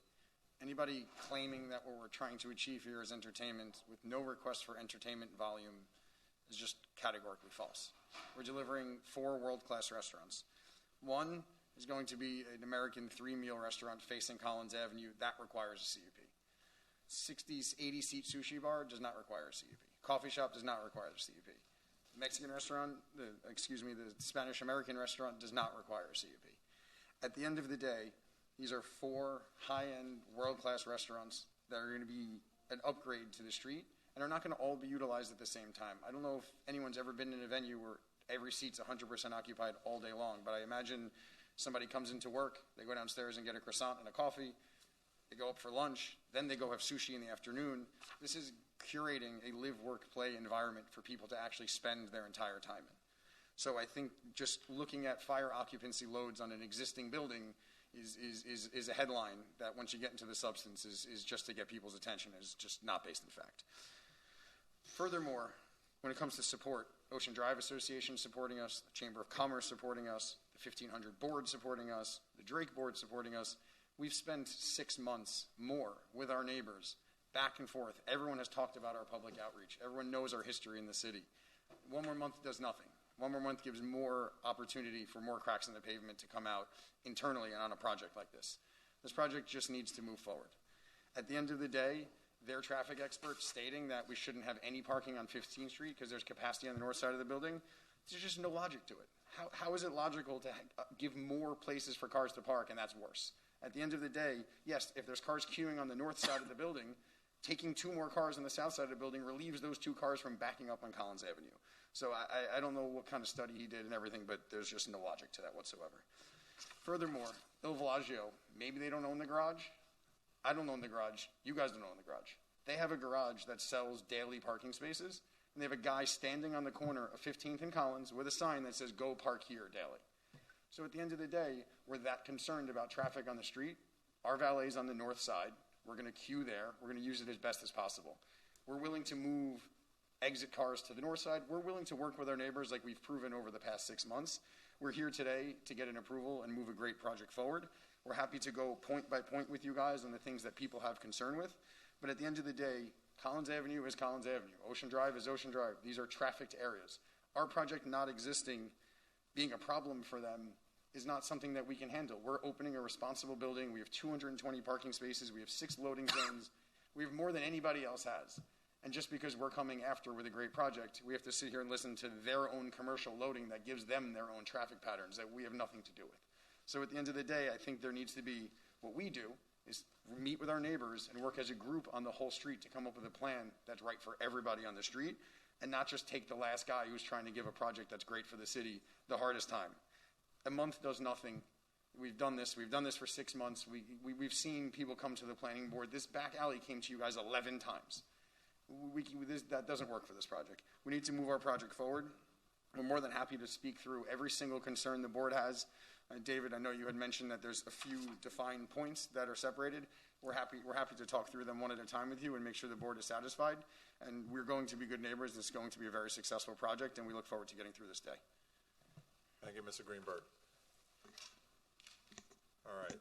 We're going to open up for the board members to have dialogue between. I'm sorry about that. We're going to open it up for the board members to have dialogue with the applicant and others that have testified today. Let me go to. I wanted to thank everybody who has come out to share their opinions, both for and against, or somewhere in the middle on this project. I have quite a few things to say, and so I hope everybody can bear with me. First of all, I think the neighbors are correct to be concerned about the details, because we've seen far too often that well-intended, let me rephrase that, we've seen far too often that projects that don't get the details hammered out ahead of time end up where the developer ends up taking miles, not inches. I don't think that's the case in this particular situation.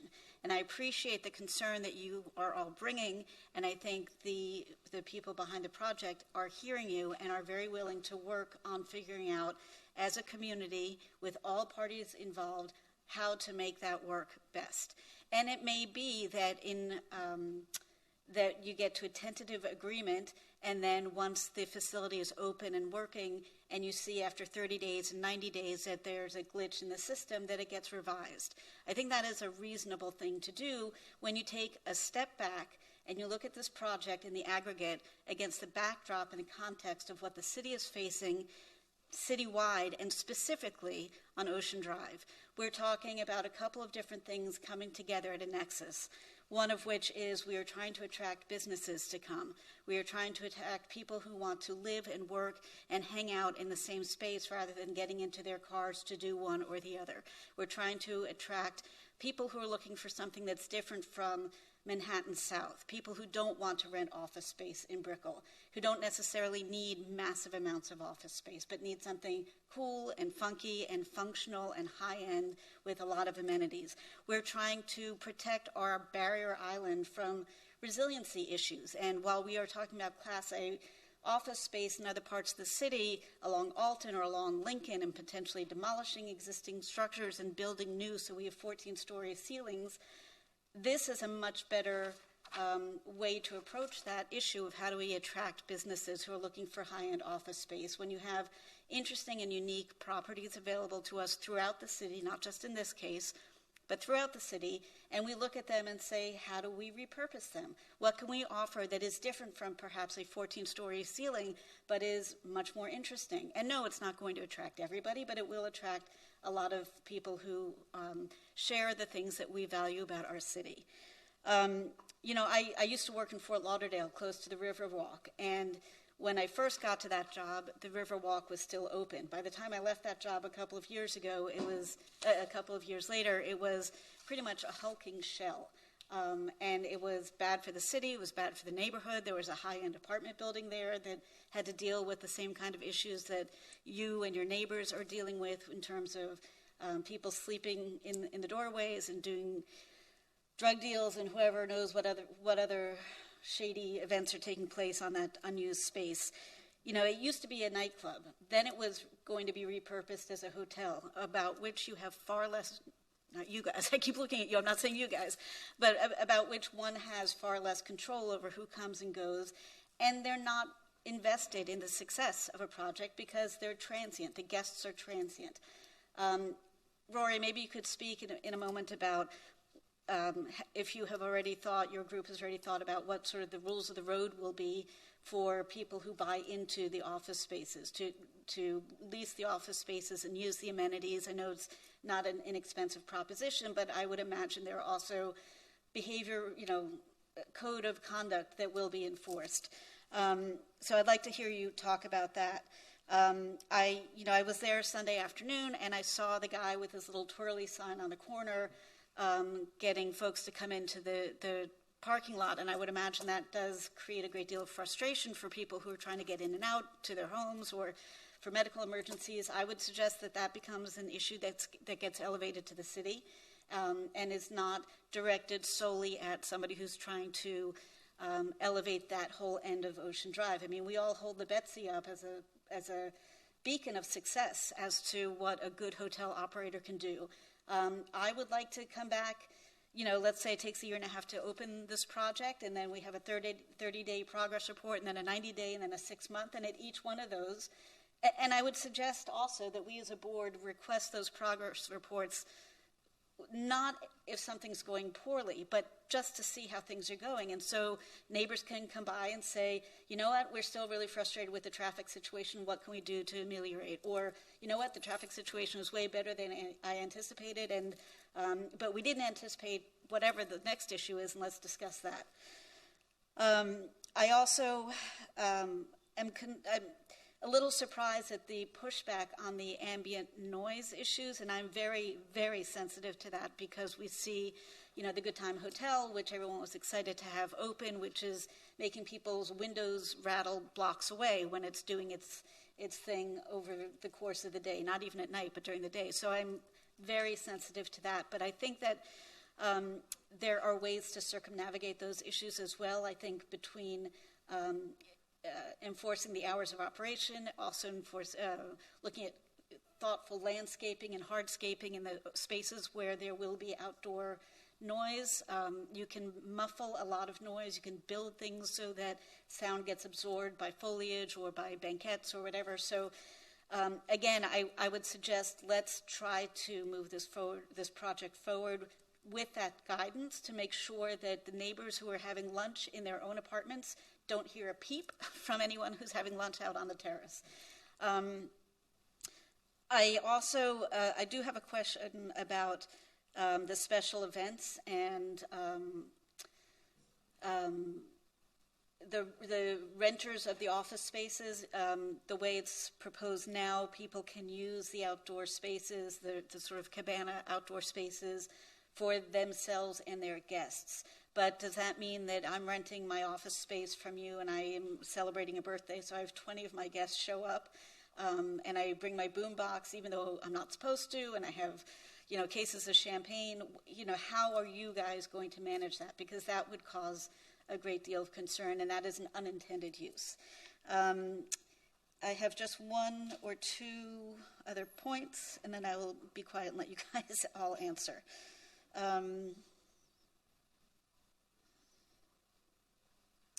No. Never mind. Oh, yes, I have one more. So there are two more. About the trucks, the delivery trucks, and using the space that you share with the Lowe's and the turnaround spot. I really hear that you don't want more vehicles congesting 15th, and that makes a ton of sense. It's already pretty bad as it is. When we discuss the Target that is opening up in North Beach, which was quite contentious as well, we spent a lot of time talking about this very issue. Who's going to be managing the deliveries? We insisted on having a dock master, which I see in your plans. There was discussion about what kinds of trucks would be permitted to deliver. I think you can exert some influence on your suppliers, saying you cannot come in here with an 18-wheeler. You need to be able to meet our city. I mean, if they were delivering into Venice, they wouldn't be showing up with 18-wheelers. And so I think that is stuff that you guys will have to be accountable for, to request and demand. And in terms of the rideshare facilities, there's no reason for them to have to come down to 15th. There's no reason why they couldn't drop at the front door on Collins and not ever make that left-hand or right-hand turn. So to me, that's non-issue. But again, it's going to become incumbent on you guys to manage this and make sure that it doesn't slide, and make sure the valet operators aren't, skirting the plans. And I would like to be able to come back in a year and a half, 2 years, and hold this example up for the rest of the city. Sandor Scher made these comments earlier on in the morning about how this could be and should be a tremendously emblematic example of what we can do as a city to adaptively reuse the incredible architecture that we have, not just in this space, but throughout. I mean, if we never have to build another Class A office space from scratch, I would be psyched. We have a ton of buildings that are really interesting, can be really unique, and command arguably even more money, and put us back on the map for all the right reasons. And with that, I yield. So you want to answer a question about your management plan? Yes, of course. And I think it's important to understand, and something I probably should have said at some point today, that for our business to be successful, all of everyone's concerns have to be addressed. You think my office tenants are going to come and sit in a traffic street and not be able to get in and out and be okay staying in our building? I mean, we have to do this for our own business plan, let alone to be good neighbors. So we, at the end of the day, I think Tanya's spot on. We're happy to come back. We're going to work together with our neighbors the entire time we're in existence. We're going to make sure that our traffic flows properly because we have businesses that need to be successful. If I can't get a valet car out of the garage because I'm blocking the entire street, what does that do for me? And I think at the end of the day, our neighbors are going to see with us, we're going to be policing the street as much as everybody else because we need Il Villaggio's garage to not have a guy on the corner waving people down 15th Street. We need the 18-wheeler that parks in the middle of the street that's delivering to the retail on Ocean Drive to not do that anymore. So we're ready to be exactly what we need to be. We need this more than they need it. They already own their units. They're not going anywhere. Right? We're building a business. We're taking a tremendous risk on putting a use in a building that most people look at this and think we're crazy. Right? Most people look at this project and say, you're putting Class A office in Ocean Drive. Have you seen the news? That's the point here. The point here is we're going to change the game. We are going to do something special on the street. And in order for that to be achieved, we need to address their concerns and more for our own project. So I think it goes without saying. We're happy to proffer the size of delivery trucks. We're happy to impose any sort of restrictions that make it actually work. When it comes to rideshare, I wish I could control them. I'll make any sort of rule possible, but that's a difficult thing to control the Ubers and the individual workers, but we'll make any rule possible there. When it comes to the birthday party with the boombox and all of that, again, I'm going to work there. I'm not going to go sit in one of our beautiful outdoor conference cabanas in a high-level meeting and have somebody partying with a boombox next door. It doesn't work. It's not even allowed, and it's not going to be accepted. This office plan is not someone just signing a lease. This is going to be more of a Soho House-esque. You have to apply to be a member. You have to be approved. We're going to curate the audience. We're going to keep it limited to the right people. And this is not an execution at all that will lead to people bringing boombox and having birthday parties. That's not going to be allowed. And whatever I need to say and whatever we need to put in the order to assure you of that is absolutely not the business plan. Did I hit all your points? I think so. Okay. All right. Thanks, Rory. I'm going to just, in the interest and the sake of time, I'm going to just, since we started with Tanya, we'll just keep coming down the dais this way and then have everybody an opportunity to speak so we can. So, Alex, you'll be next, if that's okay. Thank you, Mr. Chairman. And I want to welcome everyone back to our meetings in person, and it's great to see everyone here and the wonderful public participation, not just in person, but virtually as well.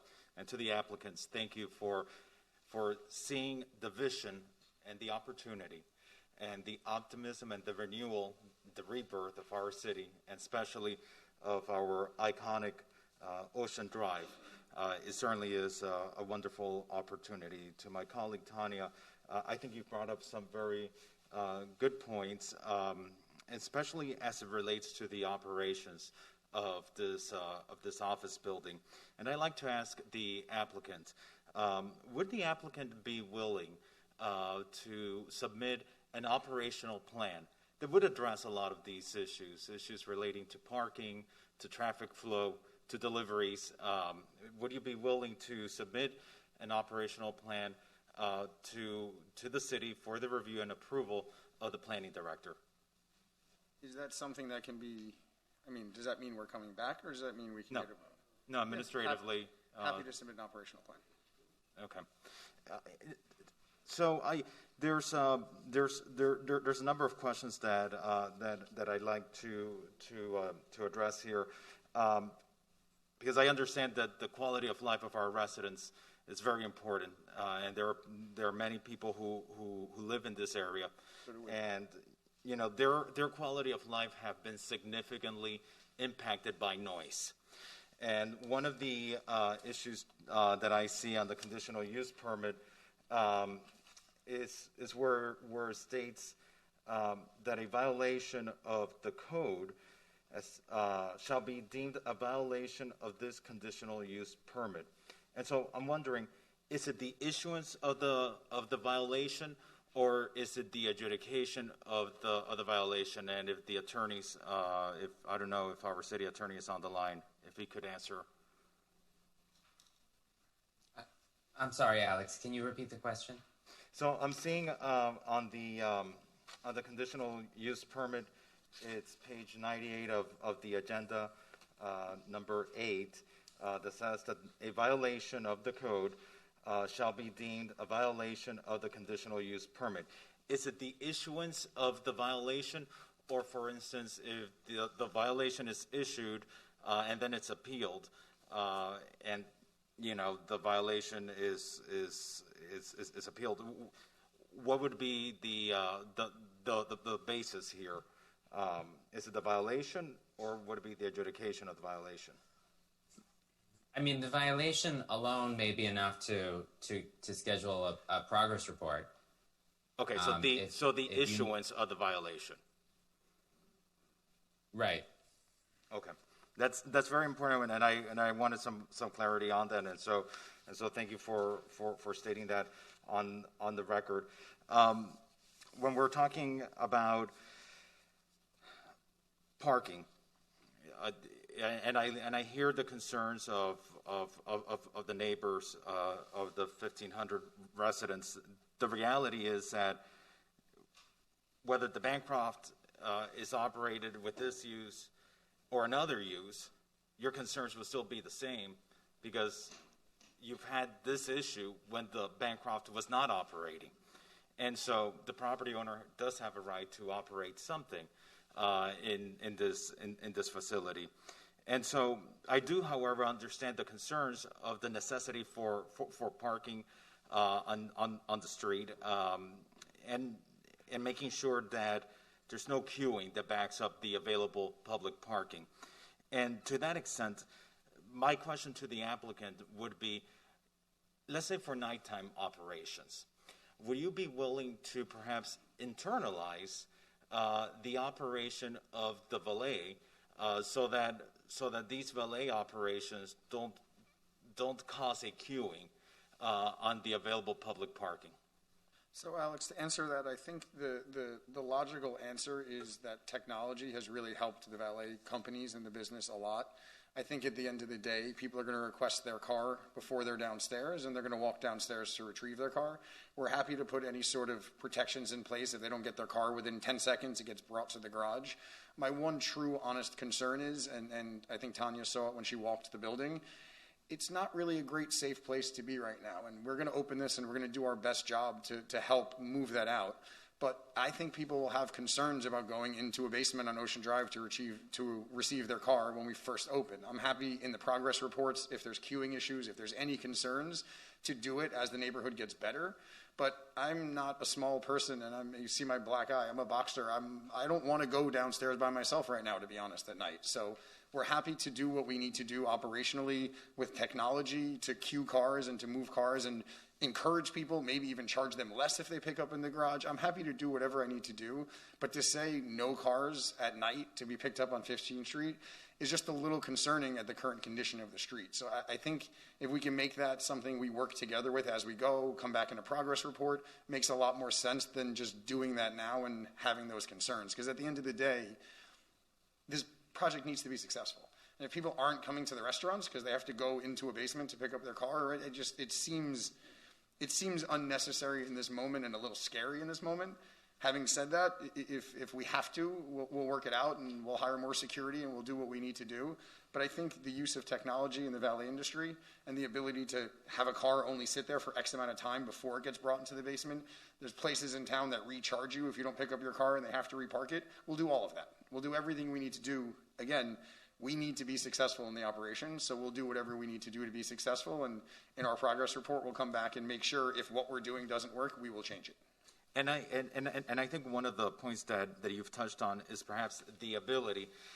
Let's say we may not be able to internalize the complete valet operation, but perhaps after waiting X amount of time, being able to then at that point internalize as to not to cause congestion or backflow at that location. Absolutely happy to do such. It can be in our operational plan. It'll be in our progress report. Anyone has an issue with what's going on in the street, as we said in the thing, you'll have my cell phone number. I'm going to be officing there every day. We're going to make this a successful, clean operation. Okay, and to the city attorney's office, I'd like to inquire, how could we incorporate this into the language of the conditional use permit to ensure that we address this congestion issue and this has a possible mitigation for that? Well, Alex, I think that, not to jump the attorney, but I think you can just propose that you want to have an operational plan that's sufficient, per staff review. Okay. If you want to add that's that right. to the what I like to make sure is that as part of that operational plan, that we require them to have, in terms for the valet parking, something that ties them to what Rory is speaking of, that after a minute or 2 minutes of waiting, that then at that point we require the internalizing of the vehicle to avoid that queuing. And that's what I like to see if we could incorporate as a requirement. I think you're well within your right to incorporate it. And I mean, I don't know how specific you want to get into the language, but staff can be certainly able to review that and approve it administratively if that's your pleasure when the time comes. If you're going to be supportive of the item, we're assuming. We're happy to do it. Okay, great. And so again, if one of the things that my colleague mentioned was a more frequent progress report, which I do believe that for a location like this, and we appreciate what you're doing, and we have every hope that this will indeed be a great asset and a great improvement to the area here. But it is a big project.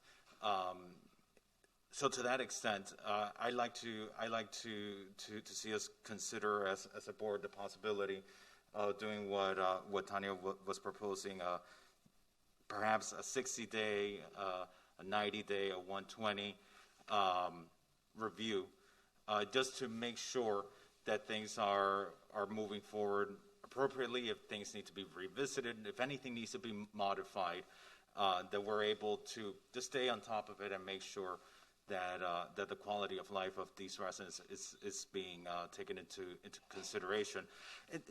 I want to ask, I know noise is a big issue because there's a rooftop, and the rooftop is very closely abutting where people do live in the 1500 building, and so I saw in your materials that you have trellises being placed.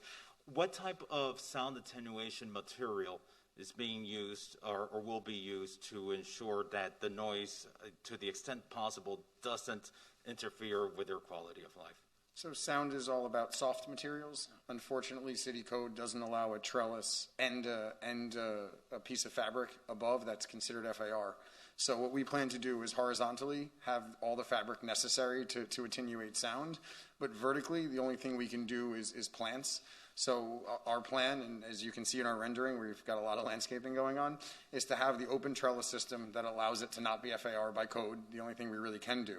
And then we're going to grow creeping plants in a series of landscape above and all around this. So the thought is, A, it's going to be beautiful, and we all love landscaping. But, B, looking down from 1500 on our deck, they should be seeing a beautiful rooftop garden feel to it, not really seeing beyond that. And then also, once you have that plant material, that will absorb a lot of sound. On top of that, having these cabana structures built into the deck and not movable does not allow for them to be removed in a big group of convening. We all know that standing people in a crowd make a lot more noise than sitting people in more of a business setting. So the fixed cabanas, the hard trellis top, the soft materials on the side, the planting growing above are all a part of that. And that's also why we're willing to, we can't be rude to our guests and say, we're closed, no more drinks, get out. So that was the point of closing food and beverage and music an hour earlier to start the ushering of people off the deck. So that mirrors the ask on timing. It's just we're giving them some time to leave and get a check and respectfully leave the deck. So I think 65 decibels, I don't think it's for the record, but I stand in front of that building all the time with a decibel meter. The ambient sound in Ocean Drive is 80.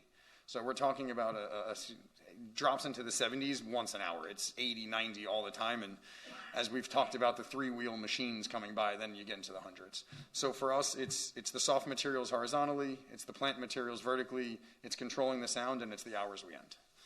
And these plant materials that would be on top, is this required anywhere, or is this something that is voluntarily proffered, but it's not required anywhere in the order?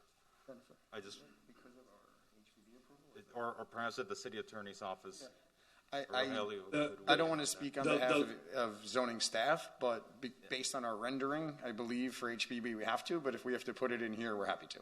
But I'd like to hear from Rogelio in our zoning division, see if this heavy foliage to attenuate the travel of sound is already incorporated into the documents. It is in their plans that were submitted, and what is approved has to be consistent with the plans that are submitted. It was also correctly stated it was in the plans approved by the Historic Preservation Board, so they are obligated to do that landscaping.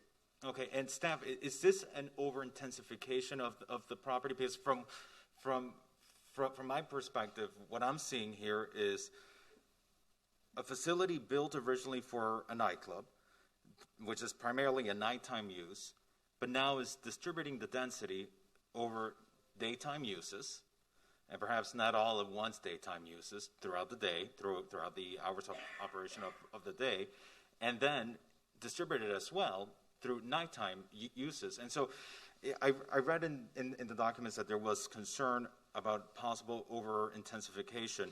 Could some context be placed into that, and could staff weigh in on their opinion regarding that? I believe that you're referring to the Historic Preservation Board transmitted a recommendation to the Planning Board regarding concerns of over-intensification. Staff did have concerns with the use of the site, and that's why we've imposed conditions on the use in order to minimize those conditions, including hours of operation for the outdoor uses, including who can use the rooftop and limitations on the use of the rooftop to only tenants. So we've imposed several conditions that we feel address the issues related to over-intensification, the potential over-intensification. And we feel that what has been proposed is appropriate for the site. It is an existing building. We are working within a footprint that's already been designed. So the amount of flexibility that we have is limited. But we feel that it can work with what's built on the site. Okay, great. Well, thank you so much again to the applicant. I'm going to yield to my colleagues, and if I have further questions, Mr. Chairman, I'll let you know. Thank you, Mr. Chairman. I just have a few issues that I want to address. What percentage of the building is going to be office space? Approximately 50%. 50%? Approximately. I think slightly more if you consider the first floor. Do you already have people committed as tenants? What was that? Do you have people committed potentially in the future as tenants? We've got a lot of active conversations, but we're a year and a half out, and we're not ready to have anyone commit. I mean, I'll be one. And so are you convinced that the office market space in the future will be good in terms of ease of rental? A lot of people are moving away from office space, and I'm wondering about, office space so close to the resort and the beach character of Miami Beach. So I understand, I think that the traffic and congestion issues can probably be worked out. I mean, it is a pretty busy area, and it's a nightmare now. It hasn't gotten any better. So I like the project. Have the issues concerning the Historic Preservation Board, were the issues that are being discussed here today discussed there? Yes. Including traffic and all that, and the HPB approved were the same people there making objections in front of HPB? Yes, and they're reminding you now, yes. Okay. So I'm just curious as to whether you've carefully considered the sustainability of this building in this place as office space. Yeah, absolutely. And I actually think that in a post-COVID world, this is where people's lives are going to go. In studying office space, I've been WeWork's landlord for years. I've done office leasing. I've done office development for a long time. I think what's going to happen in a post-COVID world, I think traditionally the white-collar worker had become a blue-collar worker. I think that person had gone into traffic, into a downtown, into an office building, and really lived a lifestyle that mirrored blue-collar, white-collar, what difference was there before COVID? I think if you're looking at the decentralization of the big city, if you're looking at people now wanting to, we all made fun of the millennial crowd for trying to live a nice life at the same time they worked and incorporate work and play into one environment, and that is the future. Right? I will never sign a lease in a Brickell office building, drive to the 12th floor, sit at a desk looking at what a beautiful city is. I want to be in my beautiful city while I work. So I actually believe that this is the future of office for a majority of companies. People are going smaller companies, people are going more remote. This is work from home remotely, right? We all tried the work from home. Something nice about putting your feet up on the couch, something nice about seeing your family. It's also sometimes a Zoom call and a dog jumps in and everything. Work from home doesn't necessarily work, but work near home, work in a home type environment, work in a pleasurable experience. I think the quality of life in a post-COVID world is really what people are going to look for. And I firmly believe that what we're doing here is going to be repeated. I mean, I know the company Knotel. They're now starting to do hub and spoke models of office. So they're going into residential neighborhoods. They're going and they want to give people the chance. I have a big corporate meeting on a Wednesday. I go to downtown to the big corporate office. I understand. Tuesday, Friday, I want to sit in a more relaxing environment. I want to go to the gym in my building, shower, get back to my desk and work. The lifestyle around working, I think, is the future, and that's what this is. Do you anticipate that the people who rent office space are also going to live there residentially? Live where? In this office building. No, there's no residential. There's no overnight uses. It's purely office, but I do believe there is a mixed-use building that's coming in many locations that is going to have live and work within the same building, but I also think it can be split up. I ultimately believe a lot of people in 1500 El Bellagio will ultimately take office space from us, because how nice would it be to walk across the street? Relieves traffic, gives a nice lifestyle. You're not arguing that it would diminish traffic because people would be living in the building. I'm not arguing it will diminish traffic. I'm saying that we are going to account for as much traffic as need be, and I think part of us being a part of the neighborhood is truly being a part of the neighborhood. I know we've already talked to people in 1500 that are interested in officing there. We have South of 5th people. We have all the North Bay buyers. Everybody is looking for that type of an environment, and we are the only one in Miami Beach. And the structural integrity of the building is being maintained according to the historic district. There's no external changes to the building? We're doing everything as per. So Bancroft is being preserved in the most traditional historic fashion. We've worked very closely with Debbie. Jennifer's done as many historic buildings in this town as anybody. And yes, we're going full historic preservation on that. We're also respecting the Michael Graves portion of the building. So we're separating the Michael Graves from the Bancroft, but at the same time respecting Michael Graves' history as a wonderful architect, as well as the Bancroft history, and setting them apart, but making sure that they're done properly. What about historically designated interior spaces? Are there any? Yes, the Bancroft lobby has one of the more magnificent terrazzo floors I've seen, and as on a couple of tourist people have seen, it actually expands out onto the terraces and all the balconies. We proffered to fix up the old fountain that used to operate on the front. There's one or two other things HPB had asked us to do. I'm drawing a blank right now, but we're going full historic preservation, and that's something we've done a lot in this city. Well, as I always understood, the devil's in the details and how the project's going to be executed and how it's going to look at the end of the day. Absolutely. So I think it's a nice building, a nice project. I hope you can work out some of the issues with your neighbors, and that's all I have to say. We will. Thank you, David. So I'll just add a couple of comments, and I'm not going to belabor this too long. I think that, I recently just relocated my office from Brickell to 41st Street in Miami Beach, and I am just in love with the idea that I can work in the city in which I live and be home in less than 10 minutes. I've had an office down on Bird and 826 as well, and that has been a challenge prior to. So I am, encouraged by the idea that office space will come, and I think there are a lot of businesses that you're catering to that are not, even just the smaller businesses like mine, but, larger businesses looking to relocate even to Florida from other jurisdictions that have larger operations that are going to bring folks that are actually going to live in Miami Beach. And I know that your point you were asking about apartments, they're not a part of this particular project, but they're nearby, right? So I can live nearby. I have the opportunity to work nearby as part of a larger corporation or even a medium-sized business that will probably be the types of operations that you'll bring in. So I applaud you on, there's a lot of risk, exposure, and personal liability in an endeavor like this. And I don't think you're diving off the cliff per se, but I do think you're creating something that's a little bit different that has not existed in this particular area and in many spaces in Miami Beach for certainly for the recent past. So I do applaud you for that.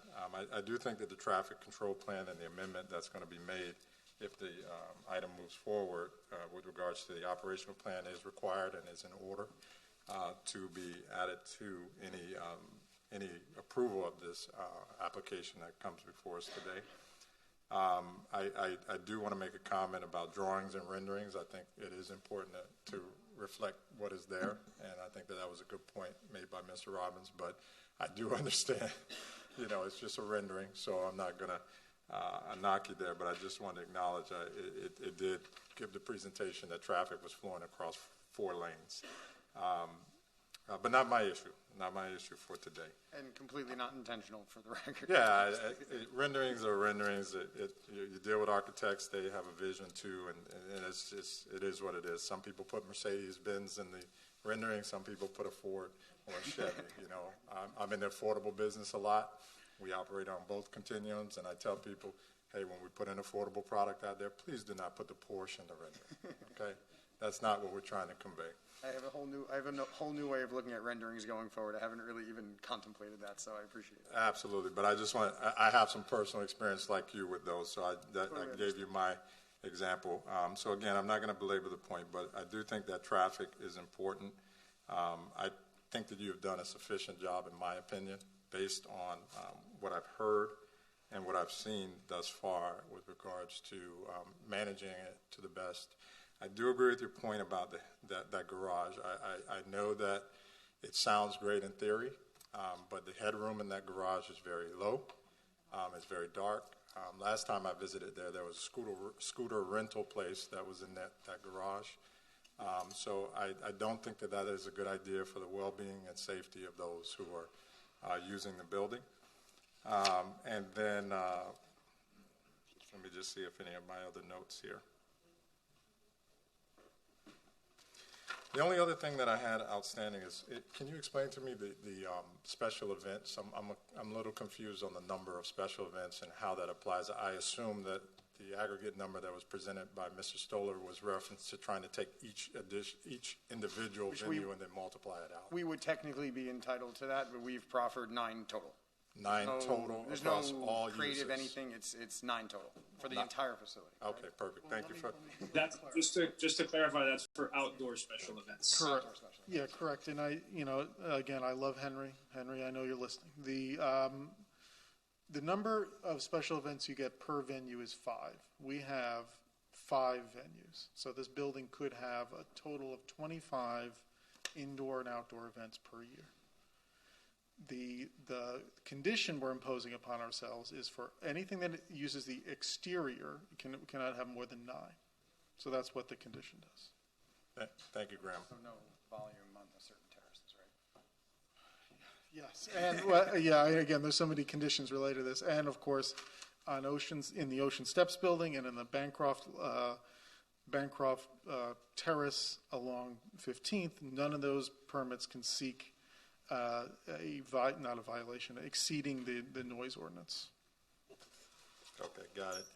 And I think that is it for me. So, well, Kareem, just to touch on 1 or 2 things you said also, I think it's important to understand that we have had advanced conversations with some larger kind of financial institutions that are moving to Palm Beach but want to take an office down here for closing meetings and certain clientele.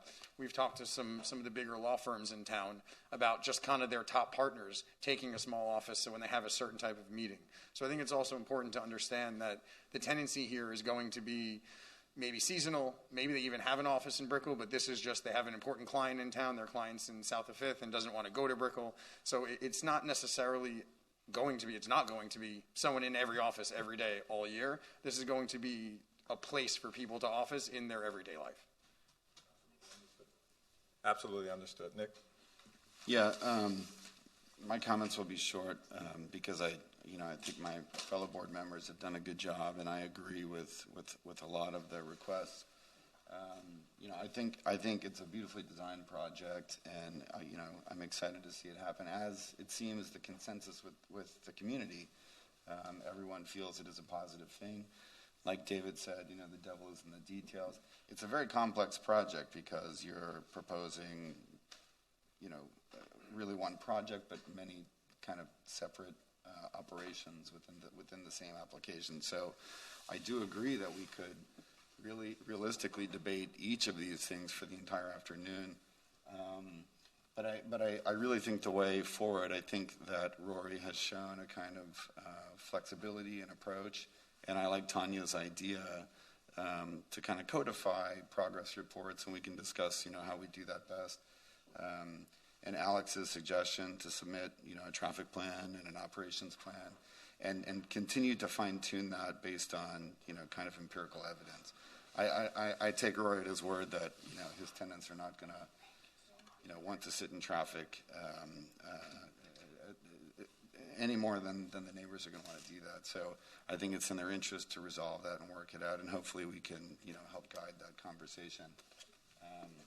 Beyond that, please remain flexible, and I think you've shown a willingness to do that. So, looking forward to seeing it move forward. Mark? Yeah, I'm going to be brief too. I think this is an awesome project, and you should be congratulated. I mean, I'm probably the longest serving member right now, and it's rare when you see historic preservation, condo associations, community, Chamber of Commerce. There's always a couple who were not happy, but when you see the vast majority, I think this is an incredibly important project for the city, because we're now, let's reimagine what we're going to be. And this is part of reimagining what we can be, not what we were, and what's not working.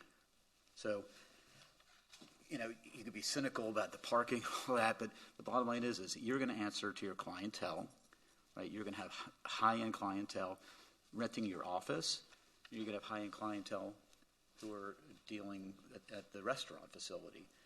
So, you know, you're going to have to deal with parking issues and timing, because that's going you'll fail if you don't do that. And no matter what any association says, it doesn't matter as much as what your constituency is going to say. You're going to have to answer to that. So, you know, everyone has said a lot here, but I think this is really a visionary project. You got guts. You're a trailblazer. Hopefully you're the first one of many that's going to do this. And, you know, I put it out there to the community. This is a heck of a lot better than alternatives here. This is an incredible opportunity and an incredible alternative here. And, you know, I was offended last month when you got jammed up, you know, and delayed here. And you know, delay. That doesn't work here. This project needs to happen. It needs to happen now. And I'm in favor of this project. I'll let Asa be the final word here.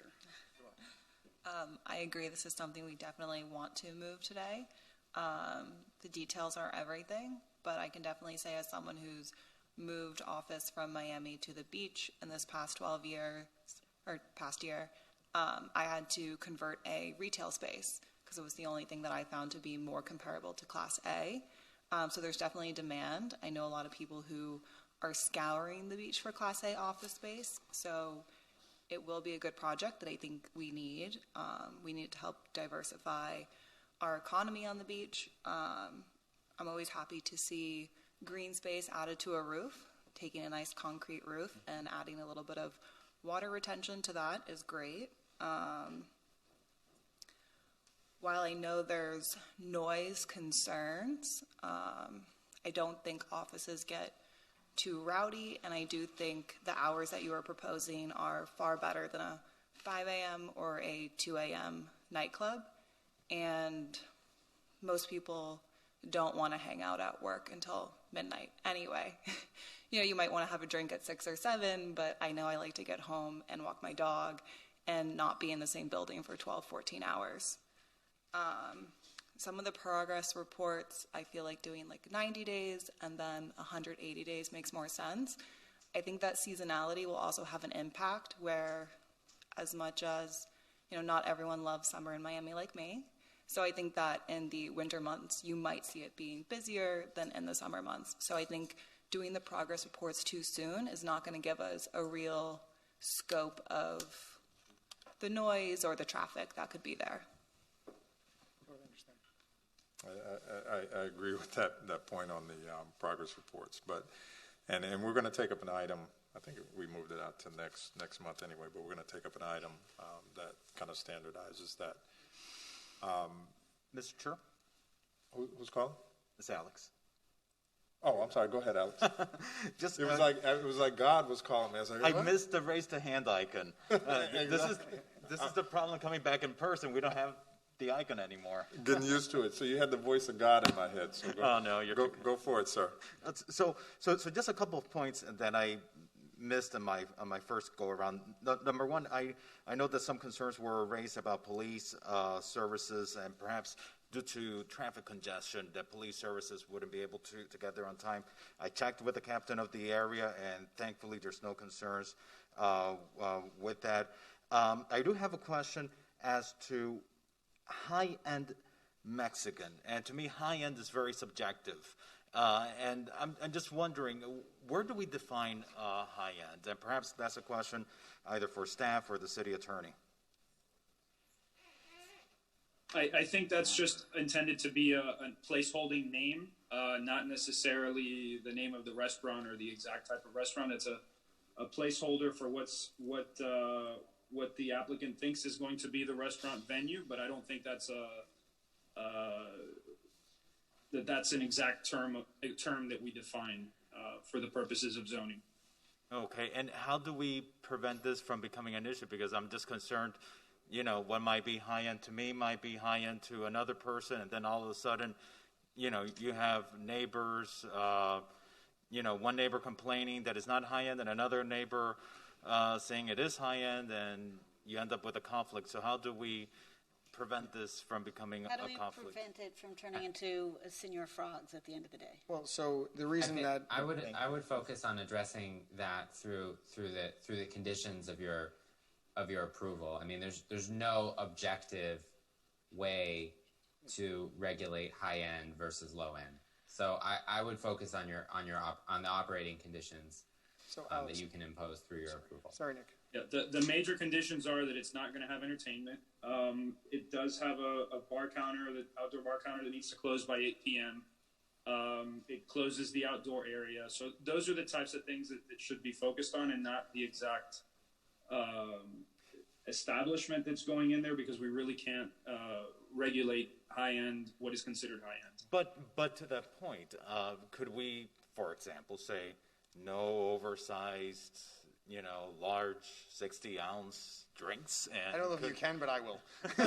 Well, if you voluntarily will, that would be great. I don't know if you can, Could but we I'm happy say to. no hookahs? Can we say perhaps? And actually, one of the things that I like to ask the applicant is, would you agree not to park autocycles in your garage? Because we can't do it. I don't know if we can or cannot do it on the streets.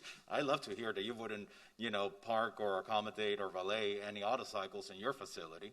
So, Alex, to answer the few things you've said, first of all, the reason that placeholder is in there is because this was Tequila Chica's before, and this was operated as the exact venue nobody wants to see, and we will not put back in there. So the reason the placeholder is in there is for that reason. Our operator is LDV Hospitality. Some of our partners are partners in the brand. They operate the Dolce restaurant at the Gale, the Scarpetta. This is a world-class operation. If we ever changed operators, we would be back in front of the board. So for it to have to be any one of those other things you're worried about, you guys would have to see that for it to ever. We'd have to come back with the menus and the whole process. So it's going to be operated by the same people that operate the rest of the F&B that already are highly regarded operators within our town.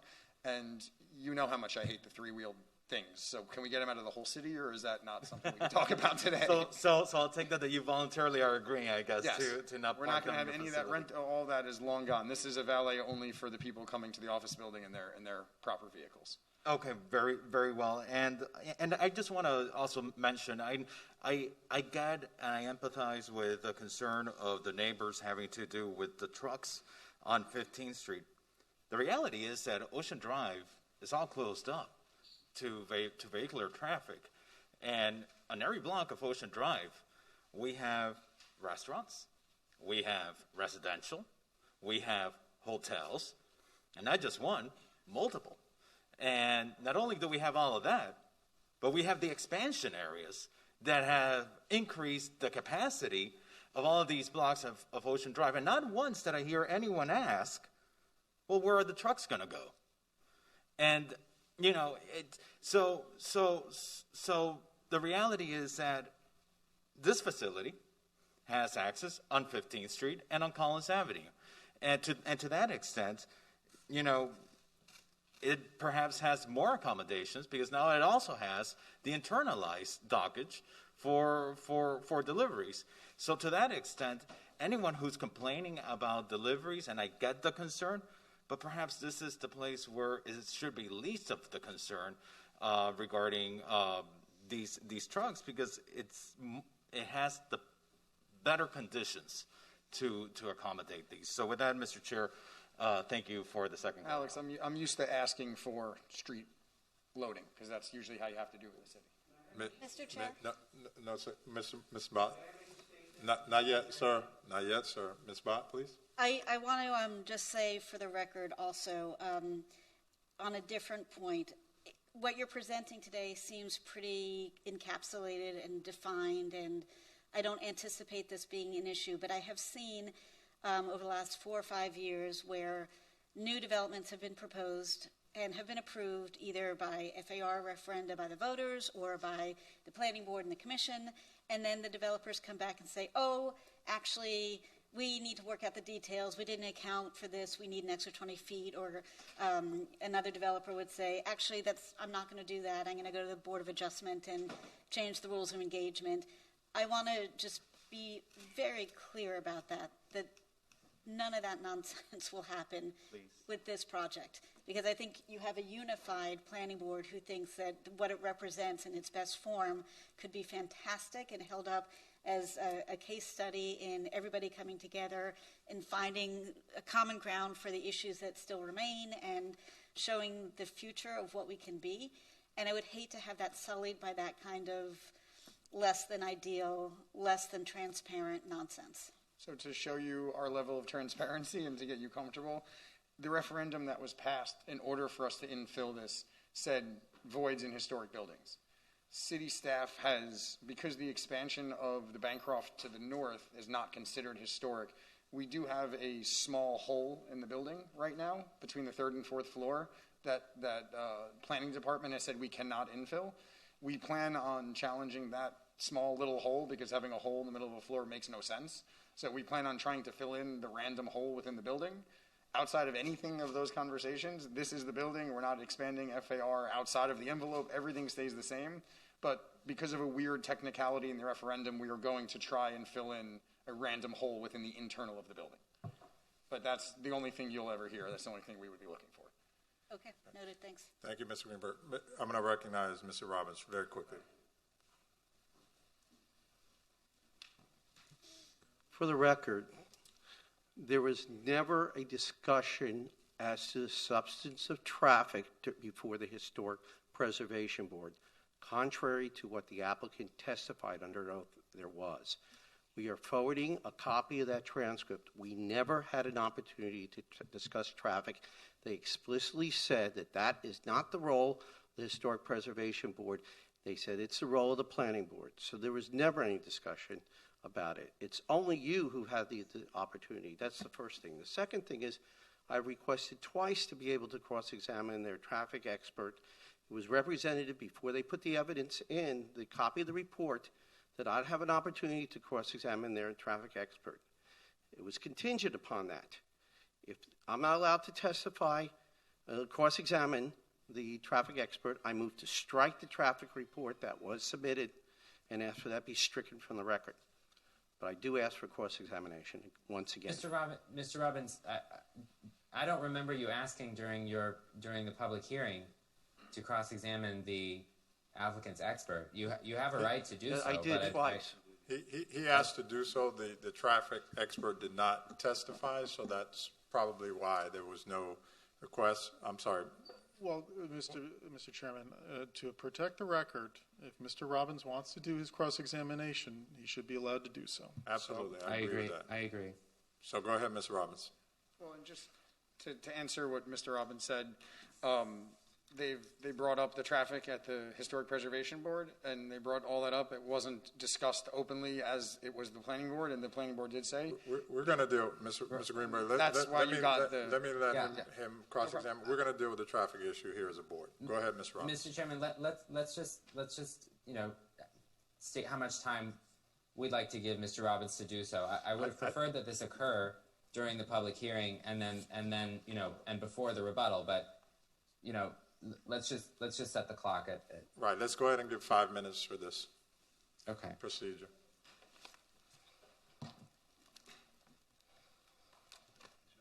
The name of your traffic tech. And I'd like to swear in the applicant's traffic expert before. We don't have a second. Can we get a second mic for the witness? We have what we have. You just move to the side, please. Okay. Well. So long as everybody's on for record. 5 minutes, that's going to be pretty hard to do in 5 minutes. Just you ask us to try. Move your right foot to the right and your left foot to the right as well. We'll make it happen. Reminds me of a comedy where the attorney, where the defendant cross-examines himself, and jumps up and down from the witness stand to the podium. But we will try to do our best. Please state your name. Mr. Robbins, for the record, Joaquin Vargas. I need to swear in the witness. I was sworn in. Okay, go ahead. For the record, Joaquin Vargas with TrafTech Engineering. And you prepared a traffic report that was submitted into the record, is that correct? That is correct. Before we submitted the initial traffic study, we had a methodology meeting with the City of Miami Beach Transportation Department, which the parameters were agreed to. Submitted the initial report in January, and that report was updated, and the last report was dated May 2021. Your analysis of the capacity of loading spaces was dependent upon the size of the truck. Is that not correct? The truck circulation, which was included in my report, was prepared by another firm, and it was stated in my report. And you incorporated that into your report, and you limited your capacity as far as a loading space to a 22-foot long truck. Is that correct?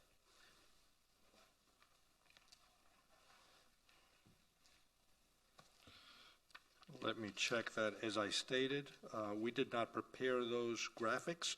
They were included in my report, and they were stated that they were prepared by another firm.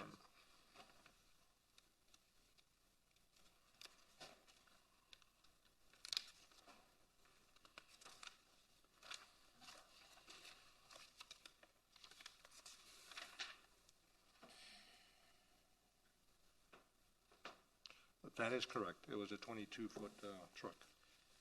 In your analysis, did you determine where the trucks that would normally be utilized in a restaurant be parked to be able to service these facilities, the 4 restaurants and the food and beverage amenities to the office?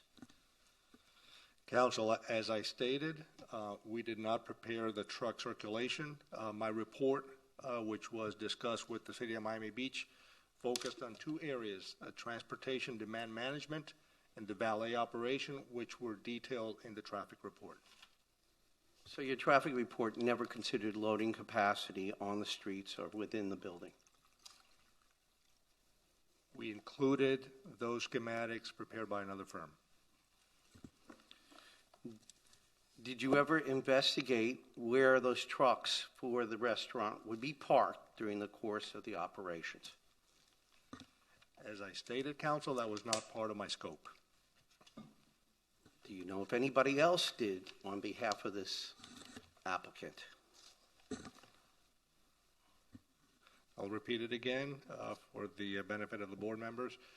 Those analyses were prepared by another firm and were included in my report. And in my report, it was stated that it was prepared by another firm. I'd move to strike anything that's adopted that he's not himself adopting as his own, and move to strike it from the record. You did the queuing analysis. In the queuing analysis, I noticed that you did a calculation that it would take approximately 30 seconds to park a car after it's dropped off. Is that your analysis?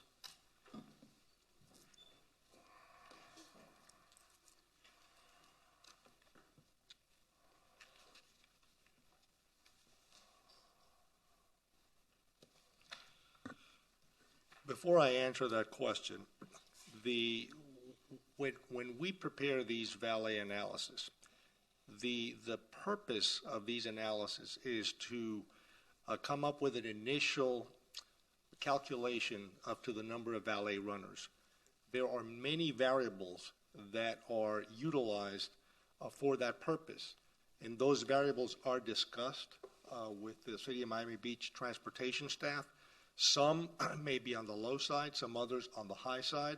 To answer your question, we did use the 30 seconds to park a vehicle.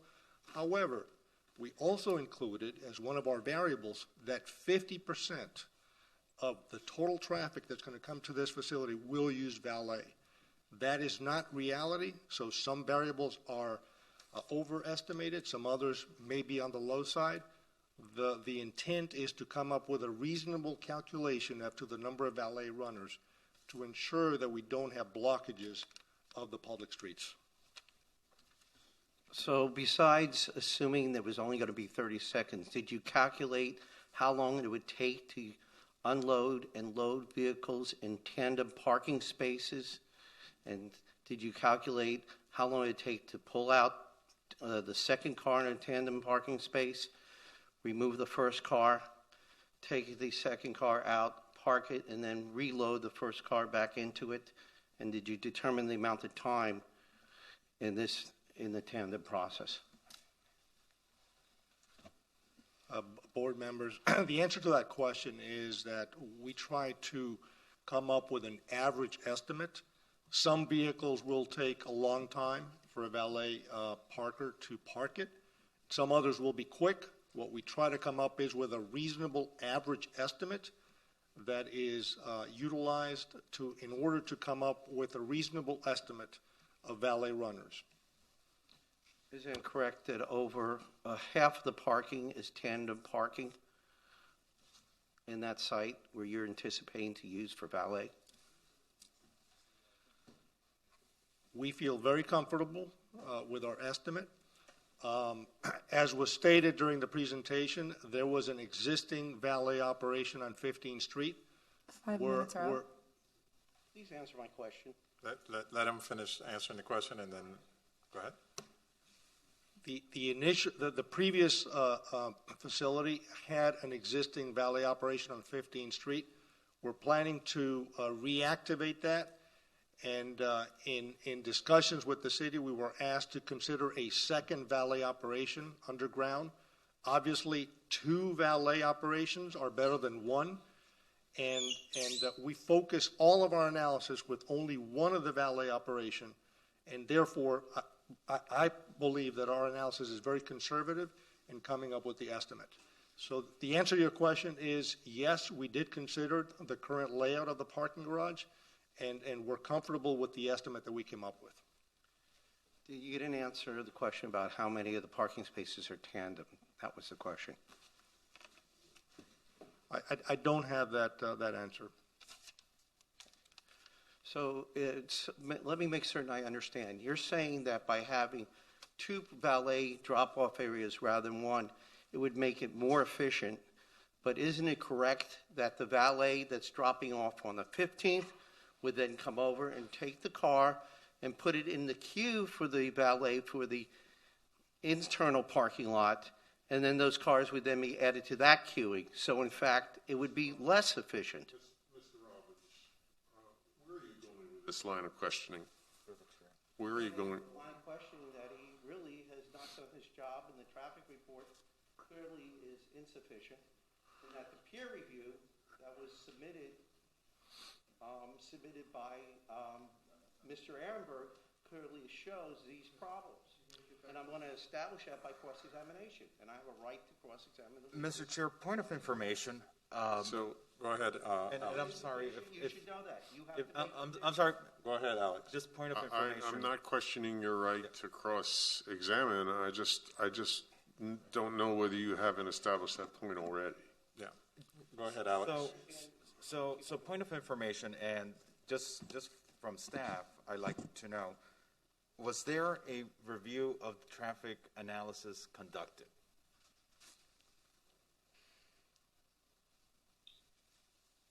If I may, this is Josiel Perret, Assistant Director for the Transportation and Mobility Department. Yes, our staff did review the traffic study, and we established certain conditions that have been in the report today. And so the revisions, Josiel, that you're indicating, the revisions that was identified by the city's review of the traffic analysis has been already incorporated into the materials. They have been incorporated. One of the first things that was looked at, and if you look at condition, I believe E, no loading or unloading is to occur from the street. So whatever spaces they have internal in their garage, and that has been shown. Mr. Chairman, I'm sorry, Mr. Chairman. I just wanted, I'm sorry. He's not recognized, Alex. There's decorum, please, in the chamber. And I did not interrupt you. I did not interrupt you, Mr. Robinson. So let me just finish my question, allow staff to answer, and then I'm sorry. Mr. Chairman. That's not reasonable, and that's not due process. And I'm not criticizing, I'm just saying is I have to assert my rights. If I don't assert these rights... Mr. Robbins, he's asking a question. Ken, nobody's questioning your right to cross-exam or cutting off due process. Let me ask Mr. Penn if he's willing to stipulate to certain facts concerning the length of the trucks and the discrepancies that Mr. Robbins is trying to point out. Are you willing to stipulate to that?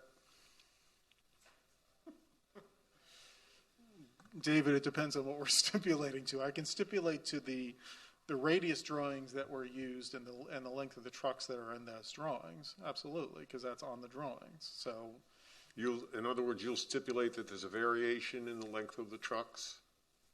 The loading analysis assumes a certain size truck. The trash analysis has radiuses for a trash truck, which are different sizes.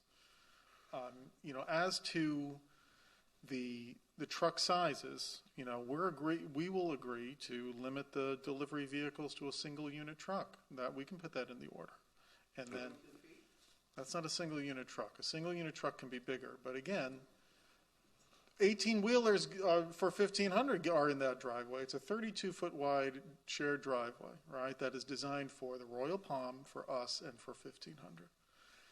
There are larger trucks that service Royal Palm in there now, right? So we would, in order to avoid concerns about maneuverability, agree to a single unit truck, which is a term of art in the world of traffic, is the maximum size that could be used to deliver to the building.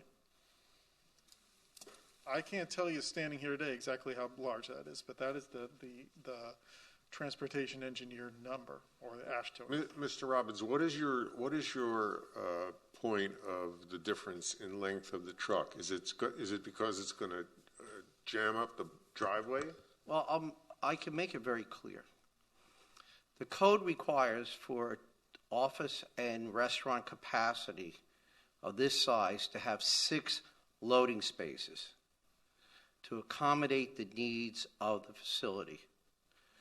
If, in fact, the trucks analyzed and the loading spaces cannot handle the trucks that would normally be utilized during the course of the facility, the course of operations of the facility, then those loading spaces are not adequate.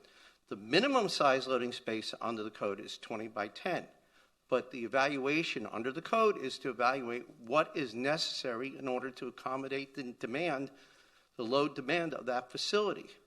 And that clearly has not been established. Clearly, the loading space requirement has not been met. And clearly, so you're relying this board has a responsibility assuring that, and they are slipping through and trying to avoid that. So that's why you're relying on the code for the length of the parking spaces? Well, unfortunately, yeah, I'm relying on the code in the sense of the requiring at least 6 parking spaces. Unfortunately, it's already been established. There has not been an operational plan presented, which should have been under the CUP, establishing the size of trucks that were going to be utilized during the course of the operation. And I brought in Mr. LePage, who is very knowledgeable in that area, who made the observations that the smallest size truck will start at 30 feet, and I think even the city would probably admit that. And also, the city has not designated, or have they asked the city to designate where loading spaces could be placed. Loading spaces cannot be placed normally on Collins Avenue in that area. There may be one that might be placed on Espanola Way. There might be one place on 16th Street, but there's no showing about how those spaces would be utilized during the course of the operation. I want to cross-examine this witness to establish that, in fact, fundamental information has not been provided to you. It's not your fault. No, the applicant and the city should let's assume that what you just told me is a proffer, okay? Yes. Okay, we can assume that's a proffer. Correct. Mr. Penn, do you have something to add to rebut that? There's no evidence in the record on that at this point, and they finished their presentation.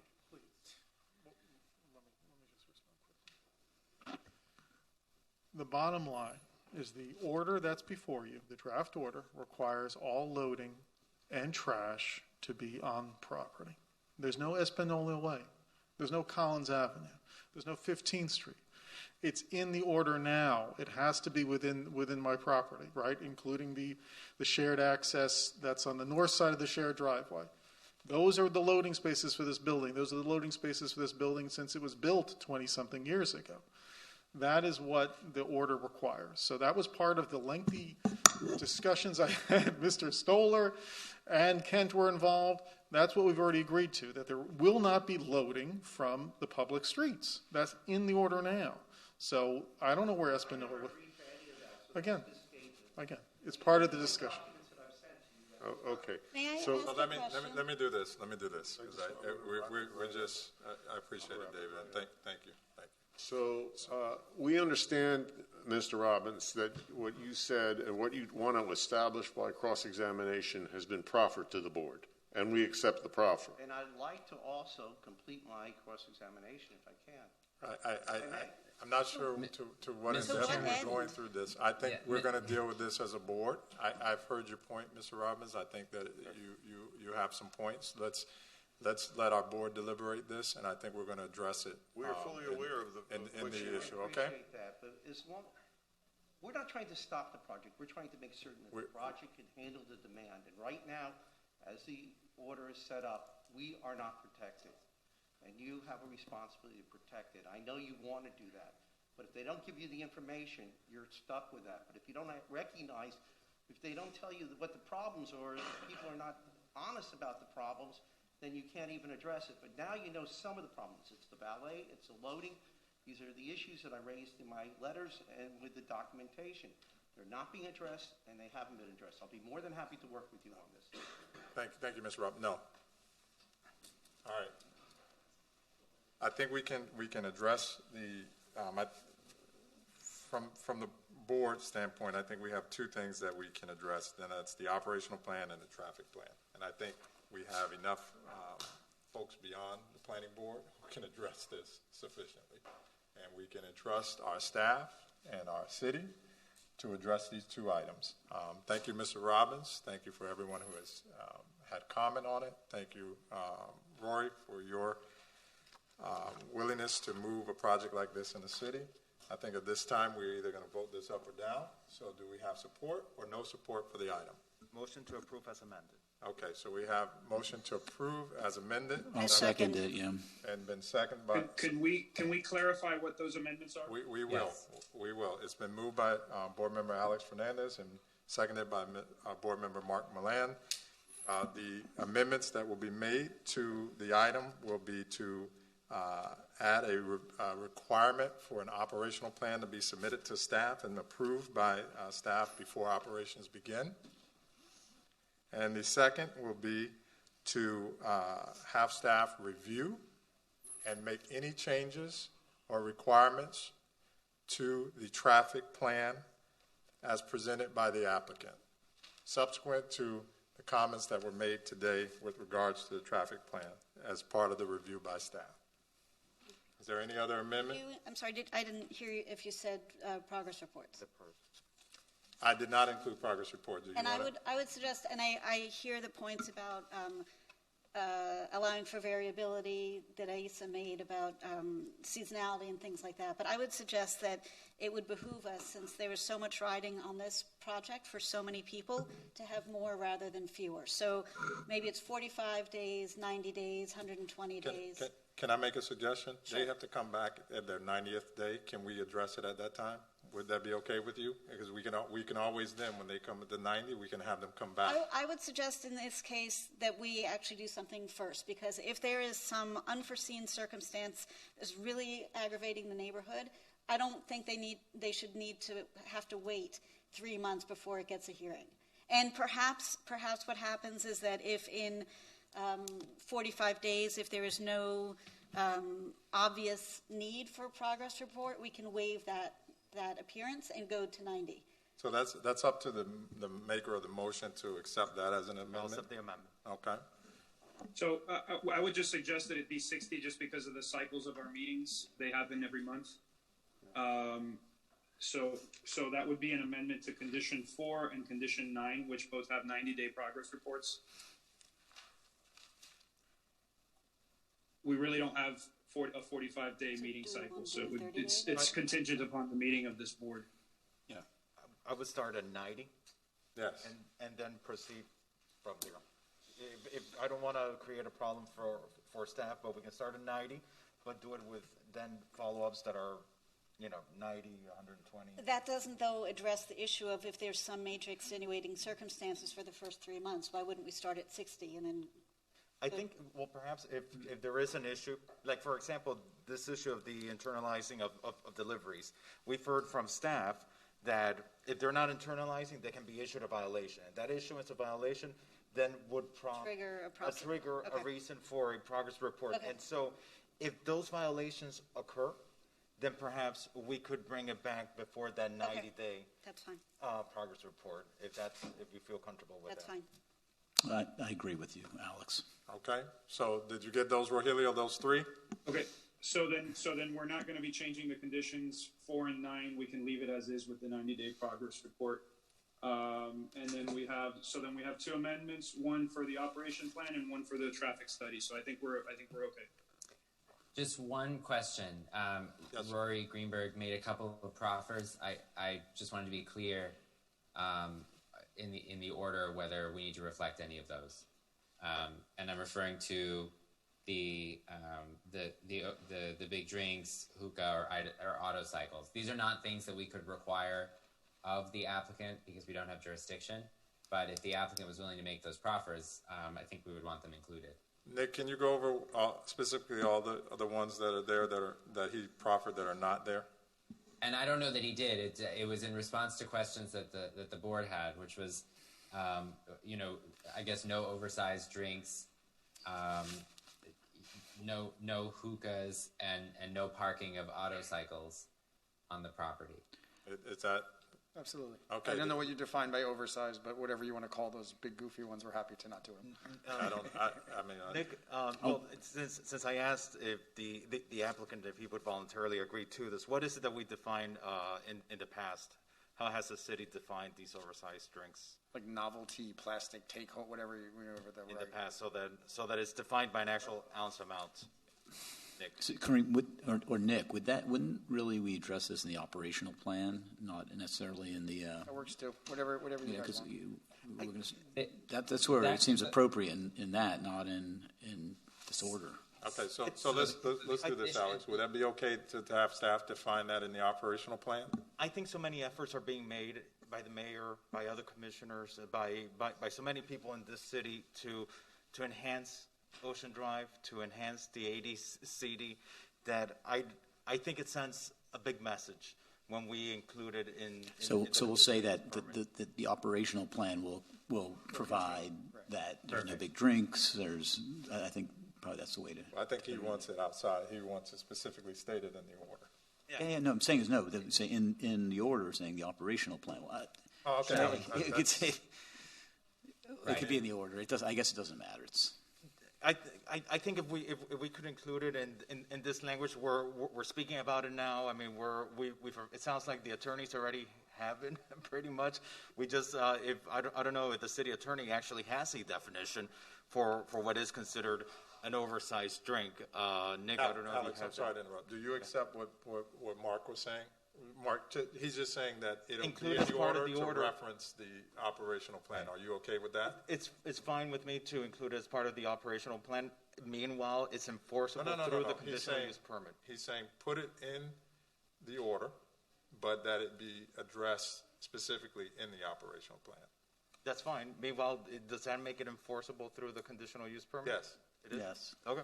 That's fine with me. Is that? Did I get it right? I think it's probably the easiest way to deal with it. Yeah. All right. So Nick, are we good to go now? We're good to go. All right. Okay. So it's been properly moved and seconded. It's been moved by Alex and seconded by Mark. All those in favor? I guess you have to take I'll do a roll call. Roll call. Yeah. Oh, just quickly. I'm sorry. Did that include the parking of the auto cycles? Yes, it did. Yes, it did. Okay. Very important. Thank you. Okay, so the motion by Mr. Fernandez, second by Mr. Milan. And so roll call, Ms. Bott? Yes. Mr. Brantley? I think who did you have on your second? Mr. Milan? Yes, I'm sorry. Yes. Ms. DiPietro? Yes. Mr. Fernandez? Yes. Mr. Jalpi? Yes. Mr. Milan? Yes. And Mr. Weeder? Aye. All right. The motion passes 7-0. All right, perfect. So here's just as what we're going to do for the remainder of the items on the agenda.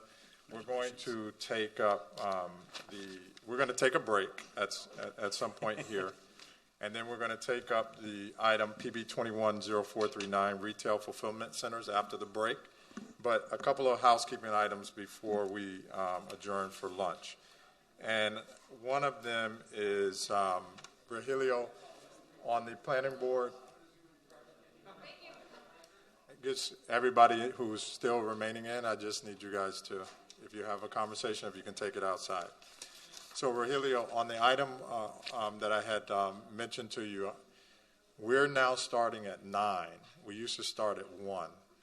Now that we're back in our regular routine, is there any reason that we need to continue beginning planning board meetings at 9? Or can we shift those back to a start time of 1 p.m.? I guess the only concern has been the meetings have been relatively lengthy, so I don't know that starting at 1 would give us sufficient time to get through an agenda in a reasonable time. So that would be the main concern. I have to agree. I have to agree with staff. These agendas have gotten longer and longer, and we need to be able to get through the board's business. So Nick, let me ask you something. Is it the agenda that's gotten longer, or is it me? Maybe I'm allowing too much time on the clock. I would. No, it's not you. David, do you want to say something about the meetings? Yeah, I'm gonna. One second. Let me just. So I don't know if 9 is the appropriate time, board members, but I know we have to deal with the city's business. But we used to have an agenda start at 1 p.m. and we would be done by 6 p.m. or 7 p.m. Yeah, I understand the agendas have gotten longer, but I mean, it's just something for us to consider. I mean, maybe we start at 11.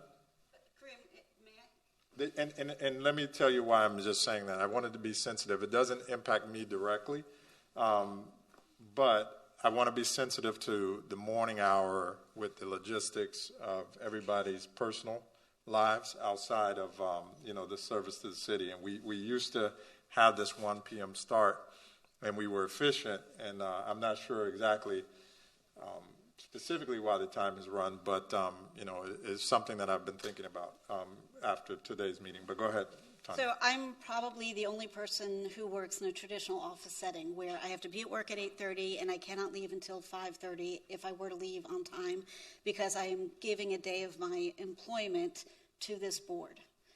My employers had to approve that because I work in this old-fashioned kind of office situation. Given the complexity of the issues that we face as a board and the challenges that we face as a city, I would far rather start at 9 and go as long as we need to than risk not having full consideration given to any of the issues before us. I think in years past we have seen things, not necessarily in this configuration of the board with you as chairman, but over the years we have seen things get rushed through and not get aired out. I would rather us take more time than less. Even a project like this where everybody was basically supporting the project, even if all the details hadn't been worked out, still took 3+ hours. And I think that is appropriate. Maybe a little longer than desired, but worth the effort so that everybody feels like they're giving a little bit and getting a lot. And then when we make our recommendation to the city, the commissioners, the residents, the staff can feel like everybody who needed to be heard has been heard. The issues have been mostly resolved or come as close as they can be, and we've moved appropriately to recommend or not to recommend. I feel like if folks have issues with getting here at 9 in the morning, 9:30 maybe, but I rather we give more time than less. It's really that important, especially now. I don't agree at all. I don't agree at all with that. We've been doing this board for a number of years, and we've always addressed all the issues that have come before us with a 1 o'clock start. So I imagine that we could do the job from 1 to 6, and it's generally a rule of nature that the longer time you allow, the longer the meeting's going to last. So, we're all volunteers here. So there's one other thing. Well, I want to, before we move to that, I want to recognize David after this. Yeah, all right. So I think we can be more efficient.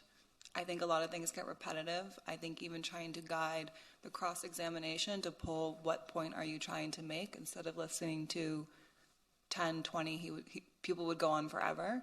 So I do think that we as a board can, from people who are speaking and with ourselves, be more efficient with our points. I think many of us work in a traditional office setting where we're at work at 8:30 and we're there till 6. So I'm fine to start at 9, 11, 1. But I think regardless of start time, we can definitely be more efficient. Okay.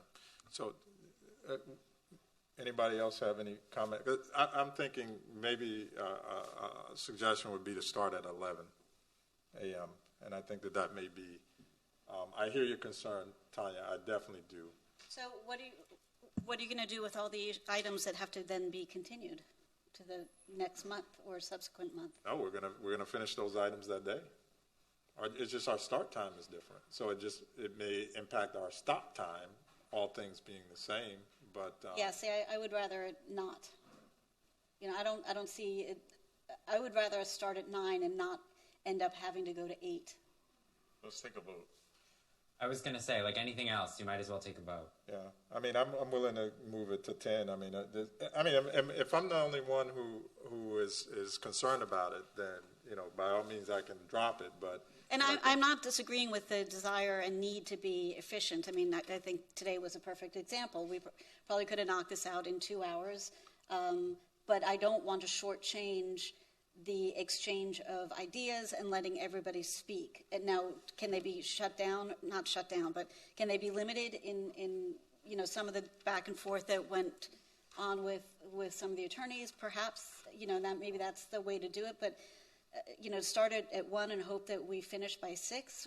But if not, we'll go till 9 p.m. I'd much rather start at a normal morning starting time than not. Okay, so I'm gonna move that we start the meetings at 10 a.m.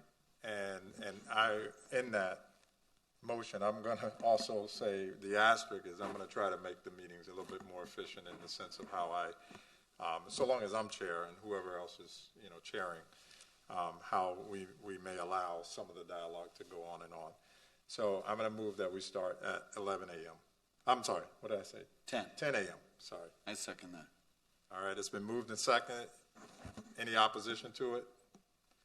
Okay, common consent, we'll move the meeting start time to 10 a.m. And then I want to recognize Board Member Weider.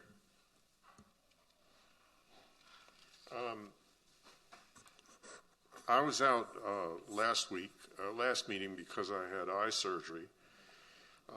Very often during the summer I go away for September and maybe October, and I don't want to miss another meeting. So what I want to bring to the attention of the board and the commission is that the methodology for meetings by Zoom has proved itself to be very efficient throughout the entire pandemic. And if I'm away, and I think they reduced the number of meetings you can miss, if I'm away and I can't participate in the meeting, it may exclude me from the board. And I think there's another board member who suffers the same disability or inconvenience. So, David, just to, I'm sorry to interrupt, but you're right. Last year, when I was away, I actually watched the meetings. I was watching. Because you couldn't. But I couldn't participate. So what you're saying is really rings very, very true to me. So we correct, and we were all ready to. We all could participate by Zoom for a year and a half. It worked fine. So it seems to me there should be some provision for members who are out of town participating by Zoom, and they're being able to vote. Now I understand there are state regulations concerning what we can and could not do, and the reason that the last time it was delayed was because of Governor DeSantis, issued an emergency order that allowed us to do that. But generally, meetings are moving in this direction, and it seems to me the city commission should consider allowing that, or at least pushing the agenda with the state to make it easier for us who are public servants without pay. We're doing all this pro bono, and we're helping the city, and we're doing it because we want to. And I don't think that the commission should be making it more difficult for us. It should be making it easier for us. and those of us who are in another state should be able to participate in the meetings by Zoom. And even if we're at home or we're ill or indisposed and can't come down here, I think that we should be able to participate by Zoom. So on that score, I would ask the board to consider a resolution allowing Zoom attendance and participation in the event we have a legitimate excuse not to attend. I would support that. Mr. Chair?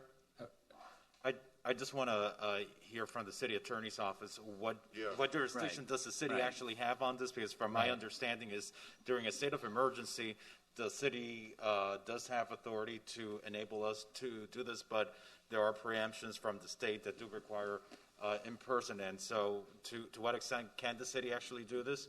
And if not, can we ask the city to include it in its lobbying priorities for next year? I next agree, year, because Alex. You know, same thing I would have asked. Even for citizen participation, it was so conducive, so productive. It was very the direction we should be going in terms of technology. So if the city attorney's office could guide us in that, I'd appreciate it. Sure, I'd be happy to. So the general rule is that that meetings of public bodies, that the board members themselves are required to be physically present. There's a long line of Attorney General opinions that recognizes that under very specific extraordinary circumstances, namely disability, surgery, some other physical incapacity, that a board member can participate and vote remotely. But absent those extraordinary circumstances, board members are required to be physically present. What changed during COVID was that the governor issued an emergency order suspending the in-person quorum requirement for the better part of, I want to say 7 or 8 months. Once that order was lifted, the City Commission adopted a resolution finding that based on our emergency orders, based on the state's declaration of an emergency, that extraordinary circumstances existed to justify board members to participate remotely as long as a quorum was physically present. Well, we've since been faced with the latest order of the governor, which lifted all remaining COVID restrictions imposed by local governments, and so all meetings of our public bodies, of the City Commission and of our 4 land use boards, are required to take place in person. What we have done, and what the City Commission has approved, is to continue permitting members of staff and members of the public to participate and attend virtually if they so choose, since this approach has allowed so many people to participate in public meetings that either because of work or personal obligations might not otherwise be able to do so during the day. So that is going to continue, but board members will be required to attend in person. The last point I want to make is that under the code, board members are only permitted to miss a maximum of 2 regularly scheduled meetings per calendar year. If you miss a 3rd meeting under the code, you're automatically removed from the board. Mr. Chair, I'd like to ask. I don't understand that last part of the answer. The third. What did you say about the 3rd meeting? If you miss 3 meetings, so you're permitted to miss up to 2 meetings a calendar year. If you miss a 3rd meeting, the code provides that you are automatically removed from the board. But it used to be 4 meetings. That's a legislative matter. So if you want to urge the commission to amend the maximum number of absences, that's a different story. But what the code provides now is you can only miss 2 meetings. So what you're saying is that you're off the board if you miss 2 meetings, and if you try to participate by Zoom, you cannot do so. And so it doesn't make any sense, and I would ask the commission to revise the absence rule in the event that it can't negotiate with the state or change the regulations on remote attendance. This is a silly condition that's presented to people who are volunteering their services to the city and who have proven to be able to effectuate their attendance and vote properly through Zoom. Mr. Chair, if I could just ask a follow-up question to the city attorney. Yep. Nick, so my understanding is that there are also exceptions for like the advisory boards. For example, we're a land use board. We're not advisory, but advisory boards, they are allowed to meet virtually. Is that correct? Until for as long as the COVID emergency remains in place. That was the policy adopted by the City Commission. But we do not believe that the City Commission, as to commission meetings and land use board meetings, has the authority or even I don't know that we would advise that the City Commission try to permit board members to appear virtually absent extraordinary circumstances, because we can't afford to expose the city to that scale of liability on every approval that these boards issue, every vote that these boards take. But my question regarding that, countervailing. I'm sorry, just let me finish, please. But in the face of all these countervailing attorney general opinions that say that board members are required to be physically present, so I don't see a path for the decision-making boards like the City Commission or the land use boards to continue meeting virtually. So I think your best move at this point is to urge the City Commission, to include this in our legislative priorities, since the landscape has changed, right, during the pandemic, and virtual meetings have opened up access rather than limited. Are there sections of our agenda that are advisory, or is our entire agenda of a non-advisory capacity? When you vote on individual applications, you're acting in your quasi-judicial capacity. Those orders are final; they're appealable only to circuit court. When you vote on proposed amendments to the LDRs and the comprehensive plan, your review is advisory, but it's required by the code. And on those advisory, and I'm sorry if you already answered this, on those advisory ones, could they participate virtually or no? I would not recommend that, no? And the city attorney is not recommending that. Those are all my questions. I would support my colleagues in this motion. I think it's reasonable. I think it's open and transparent. It allows our members to participate. Moreover, I think our code should take into consideration to situations like board member Weeder that he had a medical situation, so he had to miss a meeting. And I think especially when we were dealing with COVID, even though your situation was non-COVID related, but medical emergencies should be excusable. And since we have a member of staff from a commission office in the audience, not to put him in the spot, I think it's a great time to make the urging to the city commission. And Alex, also, the technology didn't exist, 2 years ago, really. Yeah, I mean, this is kind of new, and it feels like we're lagging here. Maybe we be a little more trailblazing here. Yeah. I move it. I think we're by acclamation here on that one. So the motion is to urge the City Commission to add that to the legislative priorities, to add remote participation to the legislative priorities. Remote meeting participation by board members into the priorities, and I think, and correct me, colleagues, if I'm wrong, but we'd like to encourage the City Commission to excuse medical emergencies from the absences that count towards a requirement. Medical. I would. Right. Conflicts. Yeah. We have in the past. I just don't like to discuss individual circumstances like this, in the sunshine. But we have in the past permitted board members if those extraordinary circumstances present themselves as to an individual board member, I would ask, a board member to call me or call staff, and we'll go through them. And if we find that, that under this long line of Attorney General opinions that those circumstances would justify a board member participating remotely, then we can make that call. But that, we can do that now.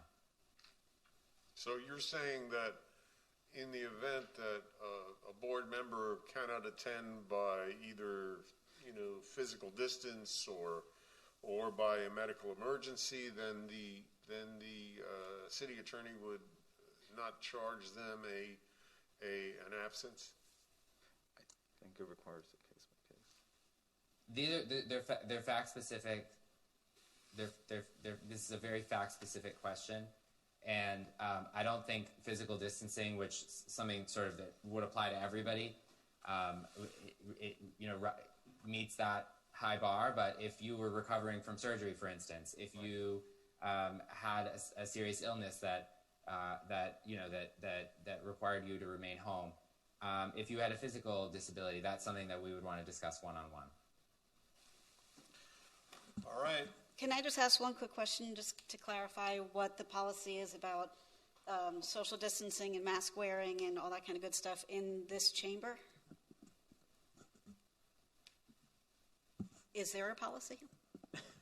I believe previously are we did not have meetings in August. Now, apparently, there will be a meeting in August. That's a whole different topic, though. Hang on a second.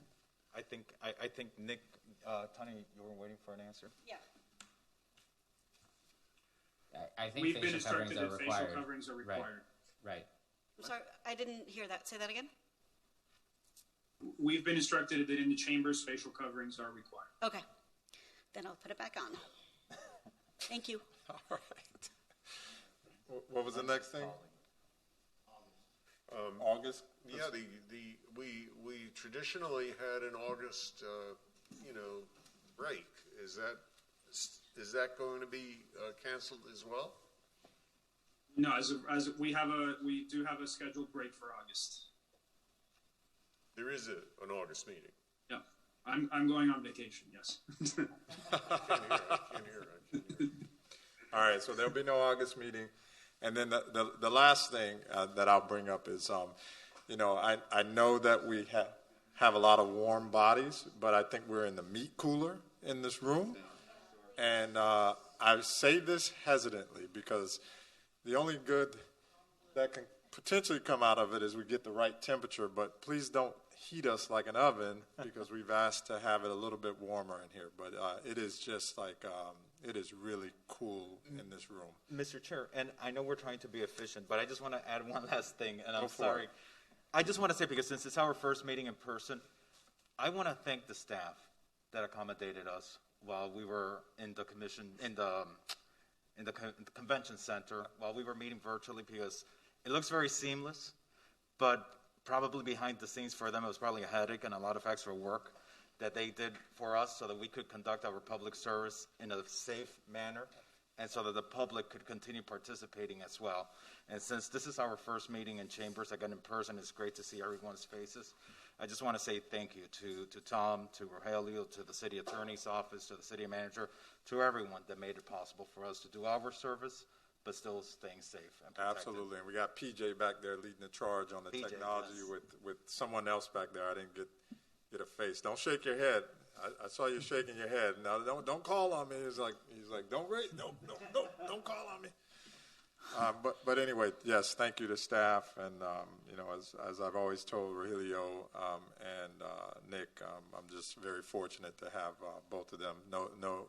Nothing against Tom, love Tom too, but they are really backbone to this board. So with that, we're going to have a recess and have some lunch. We'll be back in a little bit, and we'll take up the retail item.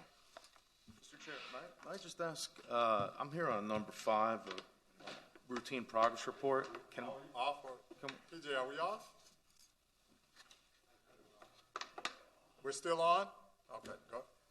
I'm here on number 5, a routine progress report for a hotel. I don't want to interrupt your lunch, but after your lunch, can we at least take that up? I don't think it would take more than a few minutes.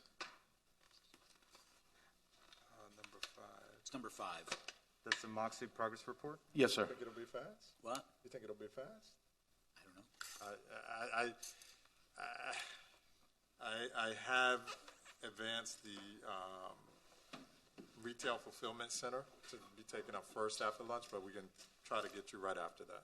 Okay, thank you very much. All right, thanks. All right, with that, we are adjourned. Lunch. No, not adjourned. It's recess. Recess.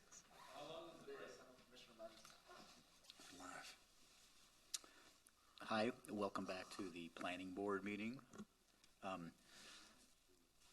Our chairman had to leave for some personal issues, so as the vice chair, I will be running the next meeting, and I'm expecting my colleague David to call me Alexander Haig for the rest of the meeting.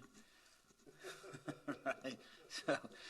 So with that, we've been asked to hear item number 5, which was Planning Board 0616033, the Moxie South Beach Progress Report. And I understand the attorney, I don't know if he's here right now, he was here a few minutes ago.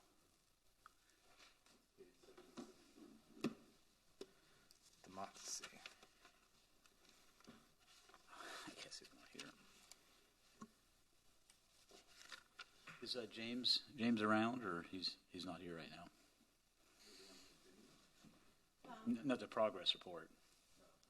He had asked Kareem, and Kareem said he would do it after the fulfillment center item. Okay, then strike that. We're now going to move to item number 8, which is PB 21-0439, Retail Fulfillment Centers. Okay, so would you like me to proceed with staff presentation? Yeah, let's go with that one right now. Okay. So this item, PB 21-0439, related to retail fulfillment centers, the item was discussed and continued last month. The planning board had concerns with the item related to the use, including the appearance of the centers, the types of items that would be sold, and then a lack of examples around the city and in the region. Staff discussed the concerns with the item sponsor, and both staff and the sponsor did not believe any amendments were necessary because the code already contains several safeguards. Some of these safeguards include Chapter 6, which regulates the sale of alcoholic beverages for off-site consumption, and that includes hours of operation, distance separation from schools, and other standards. Chapter 142, Article 5, Division 3 of the LDRs, those regulate adult uses, and that includes distance separation requirements, prohibiting display of such items to the public in a way that would be visible to minors, and other regulations. Chapter 142, Article 5, Division 10, that regulates controlled substances, and that includes pharmacy stores and medical cannabis treatment centers. Those are only allowed in certain parts of the city, and they have very strict requirements as to what they need to open. And then the last is Section 142, Article 5, Division 11, and that regulates tobacco and vape dealers, and that also includes distance separation and prohibits the use in certain areas, including several of the areas where the retail fulfillment centers would be allowed. So in those situations, the retail fulfillment centers would not be allowed to sell tobacco and vape products. As a result, the proposed ordinance also only allows the retail fulfillment centers in a very limited area. They have a defined storefront activation requirement that would ensure neighborhood compatibility. And the sponsor did request that the item be transmitted by the board today. And with that, staff recommends that the planning board transmit the item to the city commission with a favorable recommendation. Okay, thank you. Is there anyone here on the public to speak about this? We can't see out online, so. We have three people right now, 4 people with their hands raised. So I'll go ahead and call the first person. Okay, Mike Rubin. we'll stick with the 3-minute time limit on each person speaking right now. This is Mike Rubin. Can you hear me? Mr. Rubin, just to let you know, you should speak up because it sometimes gets a little hard to hear. So you just make sure you speak into your microphone. Okay. Is this volume okay? You can hear me? Yeah, that's better. That's excellent. Thank you. Okay. So I'm a member on the Sunset Harbor Neighborhood Association and was one of the co-authors of the vision plan. I have a concern, and that is for neighborhoods like Sunset Harbor, fulfillment centers do represent a major negative impact on local shops and residential quality of life. There have been some studies on this by the Urban Land Institute and others, but the key things would be, one, the massive impact on traffic flow and curbside blockouts due to the constant flow of the delivery trucks. The second would be the noise and pollution of the truck engines, because these trucks are typically kept at idle. But where it really matters to the neighborhood is that there's a negative impact on neighborhood shops, neighborhood stores in two respects. Fulfillment customers are found to make specific single stops. That is, they don't, continue to shop in the neighborhood. And the ambience of the shopping street and the fact that the shops look for customer itinerary is affected by these stores. It's also been found by Urban Land and USC Department of Urban Studies that there's a negative impact on office location decisions in proximity to these stores. So for Sunset Harbor, where we're really looking to diversify our economy with office, this is a real concern. And we know that, there's an urge to solve that last mile issue. In Sunset Harbor, that issue doesn't really exist. But I'd also just urge that there are other last mile solutions that have been enacted in European cities that have less of an impact than fulfillment centers. Thank you. Appreciate the time. Thank you. Rogelio, next person. Okay, the next person is Elizabeth Scarlett. Hi, good afternoon. Can you hear me? Yes. We do, thank you. Hi. This is a little bit of a problem business for me. I've been in retail a very long time. This is not a retail fulfillment center, it's a warehouse. I'm not sure if any of you have ever been to any of these locations, but they have bars on the windows. You have to be buzzed inside. They're in really, really rundown areas, and they tend to bring down other areas that they're in. Has anyone done any basic due diligence to determine the percentage of sales which comes from the delivery of alcohol, hookah, vape, and sex toys, and other highly objectionable paraphernalia versus the other ancillary and basic food or grocery items? They want to put 7 locations on the beach. 5 or 7 at 7,000 square feet apiece. Everyone has been lied to by omission. People have been sold on essential items. Aside from the fact that their hours are from 12 p.m. to 4:30 a.m. That caters to the party crowd. Aren't we trying to disassociate ourselves from that? The presentation that was presented to the chamber and to many others, it's lying by omission. It's just basic due diligence. I don't think these are consistent with what we're trying to do. The mayor has said this is inconsistent with the city. The hard party is over. We have over 170 businesses that can sell from until 5 a.m. We don't want that. If you allow this wolf in sheep's clothing into the city, you're undermining exactly what you say you don't want. I'm all for good business, but this is a trash business. Thank you. Thank you. Next, Rogelio. Okay, the next person is Marilyn. Can you hear me? Yes, we do. Hello? Yes. Thank you. My name is Marilyn Freundlich, and I'm with the Board of Directors of Sunset Harbor Neighborhood Association. And I think this is a terrible business, not only for Miami Beach. Of course, for Sunset Harbor, it would be terrible. But for the entire beach, like Elizabeth says, why do we want to bring these businesses that bring everything around them down to our cities? For example, even if we were, they were not allowed to sell alcohol, to give you an example, in Sunset Harbor, because it is prohibited to sell alcohol in Sunset Harbor, they still will be able to operate. And why do we need these kinds of businesses that don't bring foot traffic, that don't bring a activation to our neighborhood? People will come and get something quickly. The deliveries at 3, 4 in the morning. I mean, the traffic, who needs that? I mean, we're trying to clean up the Ocean Drive, and on the other hand, we're bringing this type of business to Miami Beach. This is not us. Guys, you have to open your eyes. This is not us. Thank you. Thank you. Okay, the next speaker is Sara de los Reyes.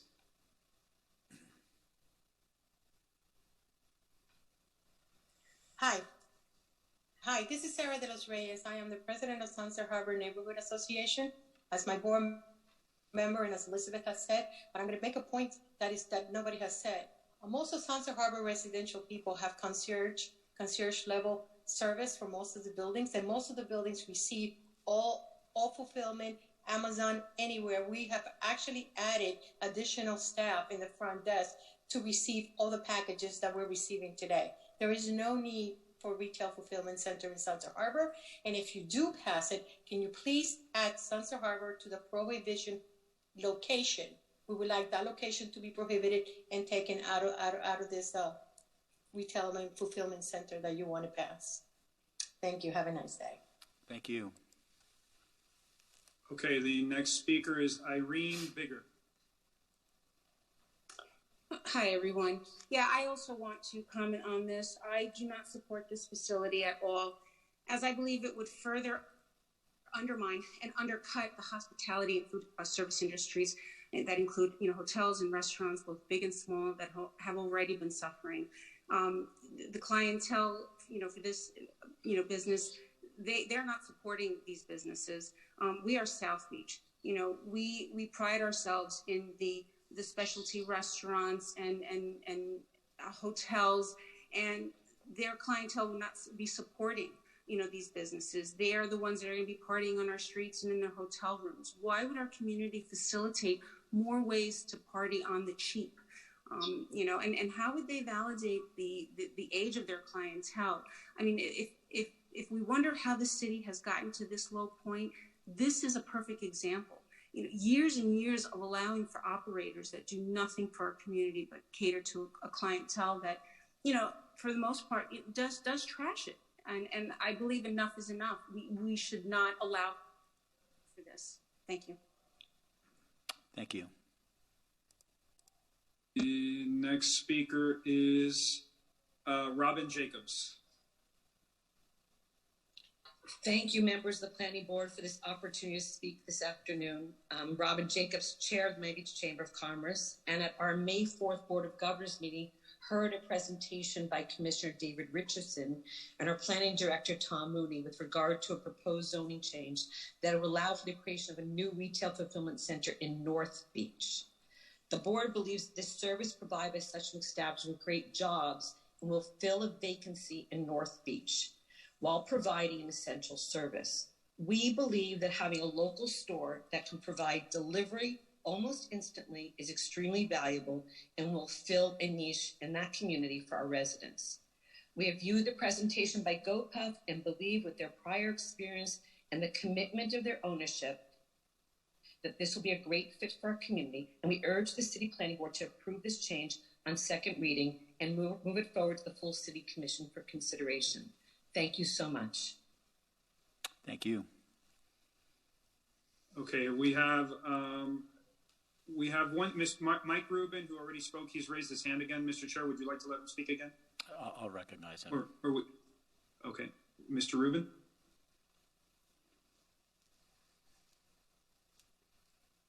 Maybe. Yeah, I'm sorry, that was an error.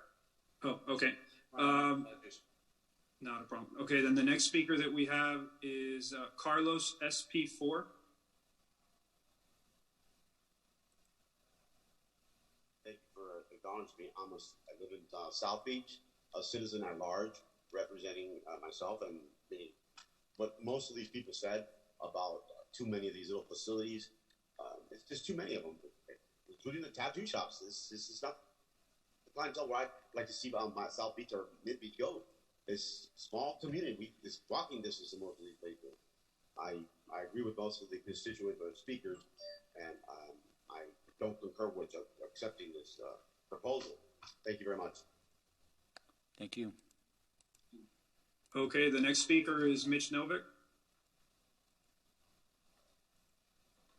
Thank you, members of the Planning Board. I want to echo the comments of those opposed to this.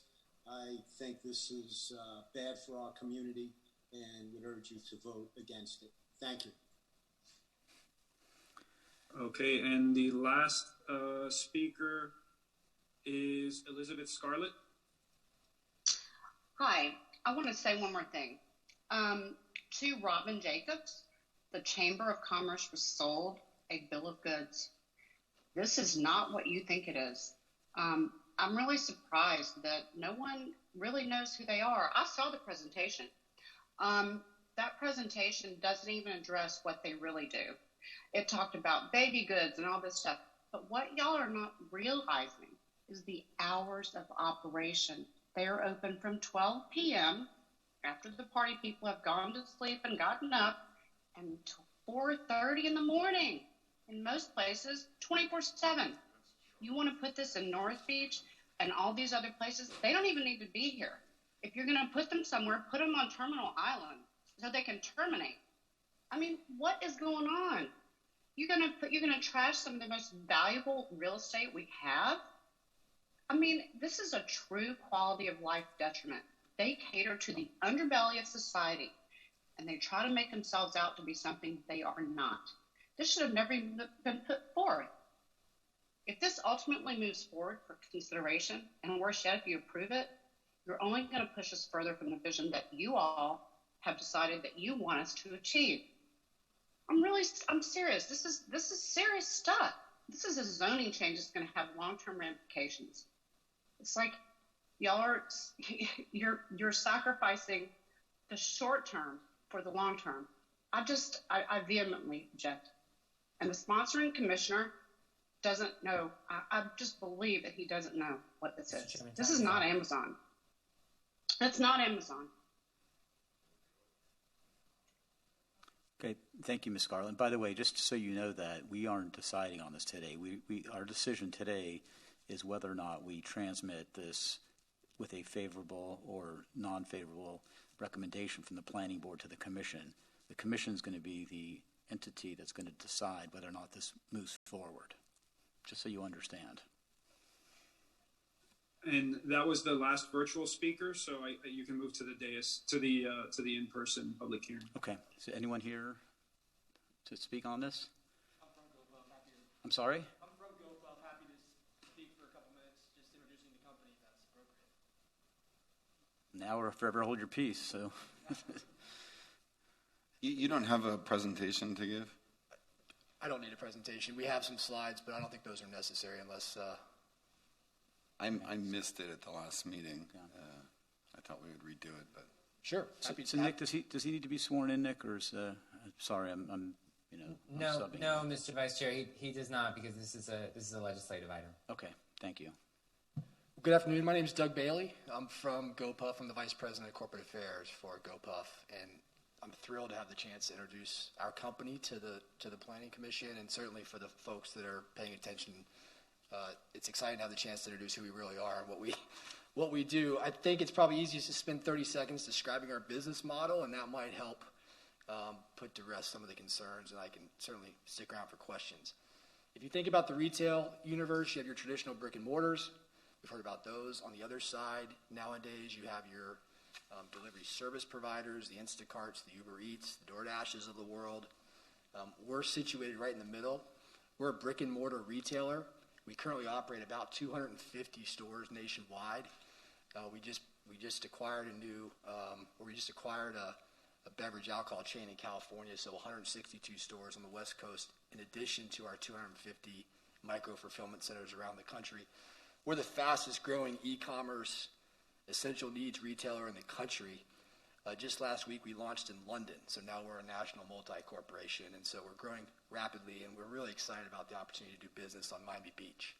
Our consumers can shop via the app, via our GoPuff app. We have about 2,500 SKUs for sale on that app. The consumers pick the products they'd like to purchase. They pay for those products on the app. Their order is routed to the nearest MFC. In this instance, we're talking about a potential micro-fulfillment center on Collins Avenue.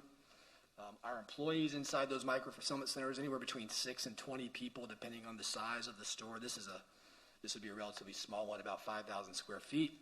Those are W-2 full-time, part-time employees. They would pick that order, they would bag those orders, and those orders are handed off to a 1099 driver, a gig driver, similar to what you see delivering via Uber Eats or Instacart. Those drivers deliver those bags, they fulfill those orders. All of that happens in about 30 minutes for about $1.95, or for a flat fee of $1.95. What do we sell? I mentioned about 2,500 what we call essential convenience consumer goods. When we started the company 7 years ago, we had the market cornered on Flaming Hot Cheetos and Ben & Jerry's ice cream. We've matured a lot in the last 7 years, certainly last year. Our fastest growing category today is pet food. We are one of our largest categories are personal needs, beauty products, cooking ingredients, everything that you need, that you realize you need, that you forgot, and you need it in 20 minutes. Those are the products we try to focus on and deliver to our customers. Local products as well. We've stepped up during the pandemic, and we've been able to sort of fulfill local retailers' products, beauty products, local foods, coffees, those types of products. In this case, on the beach here, we would have a walk-in fulfillment center. We would have a walk-in retail component that would be required under the text amendment, that would be required under the ordinance.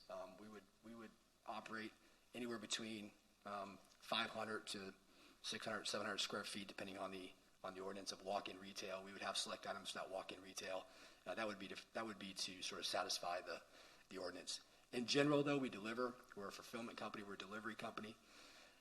And so that's pretty much the model. Super excited to come to Miami Beach. We have 9 other operations in South Florida currently. We have 21 operations around the state of Florida, on our way hopefully to about 100 by the end of the year in Florida. And really, we would only hope to open 1 or 2 on Miami Beach. Not sure where the previous caller mentioned 7, but we have no visions of much more than 2 on Miami Beach, hopefully, ultimately. Thank you. Yeah, can I just ask you just a couple, because I haven't seen this. So your stores are typically about how big? They're anywhere between 5,000 and 10,000 square feet. And so what is your store look like? Is it a storefront? Is it like a independent lot? Because you need parking and ingress, egress, right, for deliveries and Absolutely. pickups. We conform to whatever the zoning requirements are in our stores. Some states, some local governments require walk-in to satisfy alcohol or tobacco licensing requirements. Ideally, we would have a storefront we'd have a store that's near in the center of a population, a densely populated area, and we would have minimal walk-in traffic, ideally for our business model. But we operate, like I mentioned before, 162 walk-in stores on the West Coast between California and the state of Washington. We operate walk-in stores all through Pennsylvania. There are other examples where we operate walk-in retail, and we've certainly upped that game over the last several years. So just want to understand. So I'm now at home. I order, right? Sends it. You guys pack it up, right? And then what happens? The driver. Where does the driver park? Where does he go? How does he walk into the store? He'll walk into the store and walk out with the goods, right? Well, during COVID, we've changed some of those operations where we'll have runners that go. The drivers don't have to get out. We'll have runners that'll walk out the dispatch area of the store and just hand it to the driver, so they don't have to engage as much.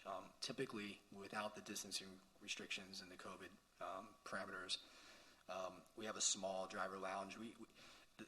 The way. Oh, yeah, I'm sorry. The way you win here is that you don't have a lot of drivers queued up. The technology that supports this business model allows us to move drivers quickly through or by the fulfillment center. So the idea that there's lots of cars queued up or that there's drivers lingering around or loitering around, the business model is designed to drive that down. So we have parking spaces that would be assigned to the building per the code. We would use those parking spaces.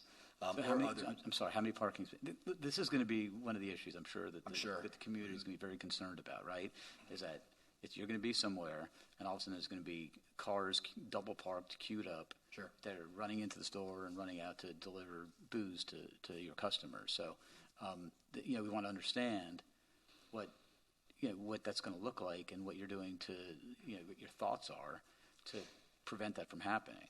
Right. In this instance, for the real estate that we're interested in on Collins Avenue, there are parking requirements, and there's a parking lot behind the building that's not on Collins, but behind the building. There are parking spaces there. We would utilize those parking spaces. Similarly, the logistics or the supply logistics would also utilize that loading zone in the back. In this instance, it'd be minimal traffic on Collins related to our business, except for the foot traffic, and we would have some walk-in retail capabilities on Collins. Right. And if anyone else wants to ask anything. Do you typically lease existing spaces or build new? We lease. We lease, yes. And I guess so you would need to find a lease with a surface parking lot or something like that, yeah. Right, and we've identified space on Collins Avenue that we were hoping to be able to move into, and our leases are 7 to 10 years, so these are long-term propositions for us in these communities. What's the cross street on Collins? 7400 block, 7430. I have a few Go ahead. general questions, I have not so many questions. specifically for you, but I just wanted to maybe just ask the board and staff, was this a prohibited, I mean, if this was not defined before, what happened? Or could you not have a bodega that did deliveries? Why does this need to be specifically defined? I think that's a We question have for some Nick areas or in Elio. we have some areas in the city where convenience stores are prohibited, or we limit the number that are allowed. So in those areas, typically where we do have a limited number of convenience stores, those licenses are taken up, and where they're not allowed, they're not allowed. So this would sort of fall under the umbrella of a convenience store. And instead of allowing more convenience stores, the idea here is that we define this use and allow this new use, as opposed to allowing an expansion of convenience stores in these areas. And so that's how we treat it. They would currently be allowed in areas where we don't limit convenience stores or other types of uses, where we just allow general commercial as a main permitted use. They would be allowed in those areas. But in certain areas of the city, we do specify that convenience stores are either heavily regulated, limited, or not allowed. But this is only in CD2 and CD3 districts, right? Correct. And in the overlay, the Art Deco MIMO commercial character overlay. But Nick, what areas cover CD2 and CD3? There are CD2 and CD3 districts throughout the city. But like along Alton Road, 41st Street, 71st Street, Collins, Washington? Yes. But also, That's correct. if I might jump in. So I think I actually have been doing a lot of research, because when we talked about it last month, we all thought it was going to be a quick item, and it seemed like a no-brainer, but nobody had heard about it, so which is why we're meeting about it today. And so in the intervening time, I've been reading and researching and Googling and talking to people who know more about these things than I do. And I spoke with Steph, presumably that's you over there, hi. Spoke with Steph by phone briefly, I think the issue is not that it's a convenience store. I think the issue is that it is a fulfillment center, which has an added element of convenience store tacked on to comport with what would be amenable in this city. And I don't think the convenience store is the issue.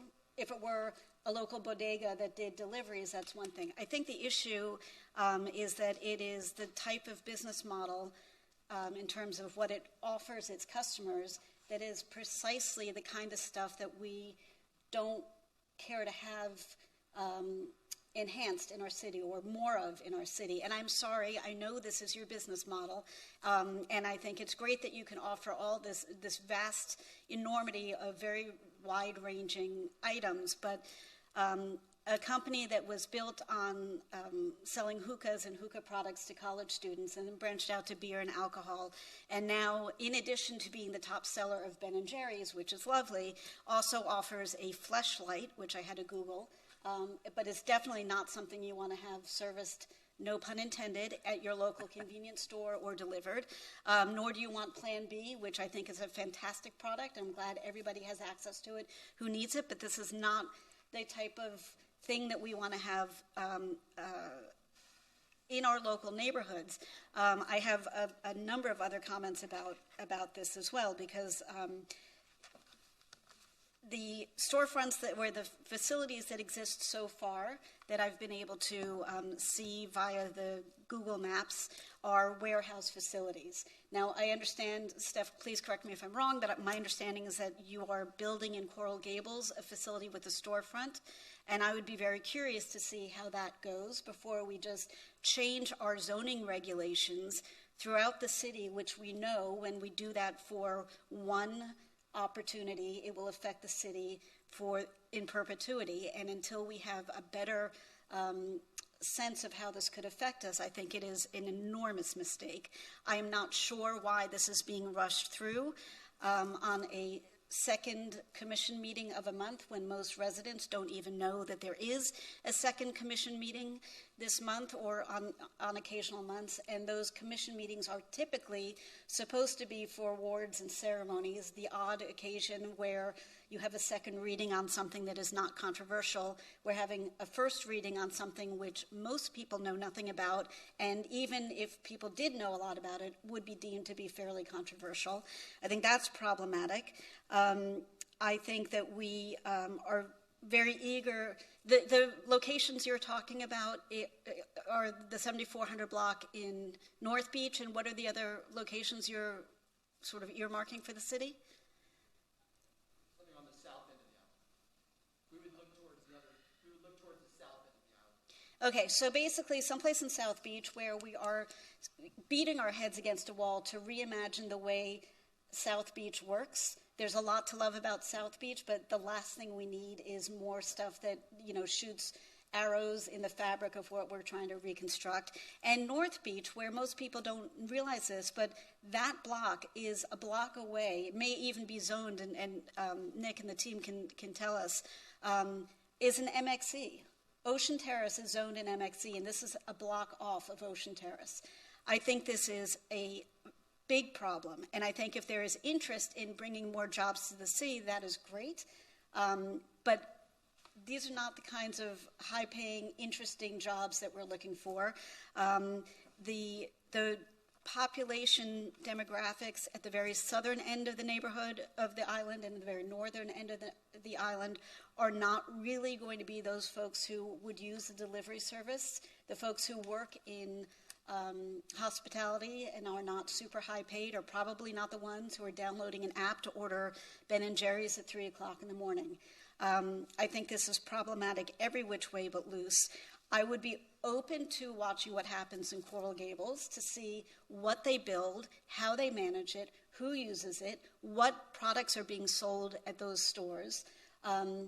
If you have an inventory of whatever it is, 7,000 items, including the aforementioned Fleshlight, is that something that's going to be in the walk-in convenience store? Because that's problematic. I don't care if you do it, what you do on your personal time. I couldn't care less. But, there are all kinds of issues. So I suggest that we do not move this forward with a positive recommendation. I suggest that we as a city drop it for now, watch with interest what happens in Coral Gables. If they're able to find a way to make it work for everybody, then perhaps we can revisit it in a year once we have some knowledge, once we see what actually is getting sold out of those locations. But the way it is being sort of slid under the radar for quick approval is problematic in 1,000 ways. So, Tom, I'm just asking, it's interesting because the way the language is crafted here in this legislation, it doesn't really talk about product. So I think from what I'm hearing from you, the main issue is the product to a certain extent. I have issues with perhaps other things like parking and traffic and those kind of things, which is not really related to product, but because there may be, what happens, it was if it was just baby food or just meals. I mean, But are we really eager to stuff a fulfillment center into North Beach?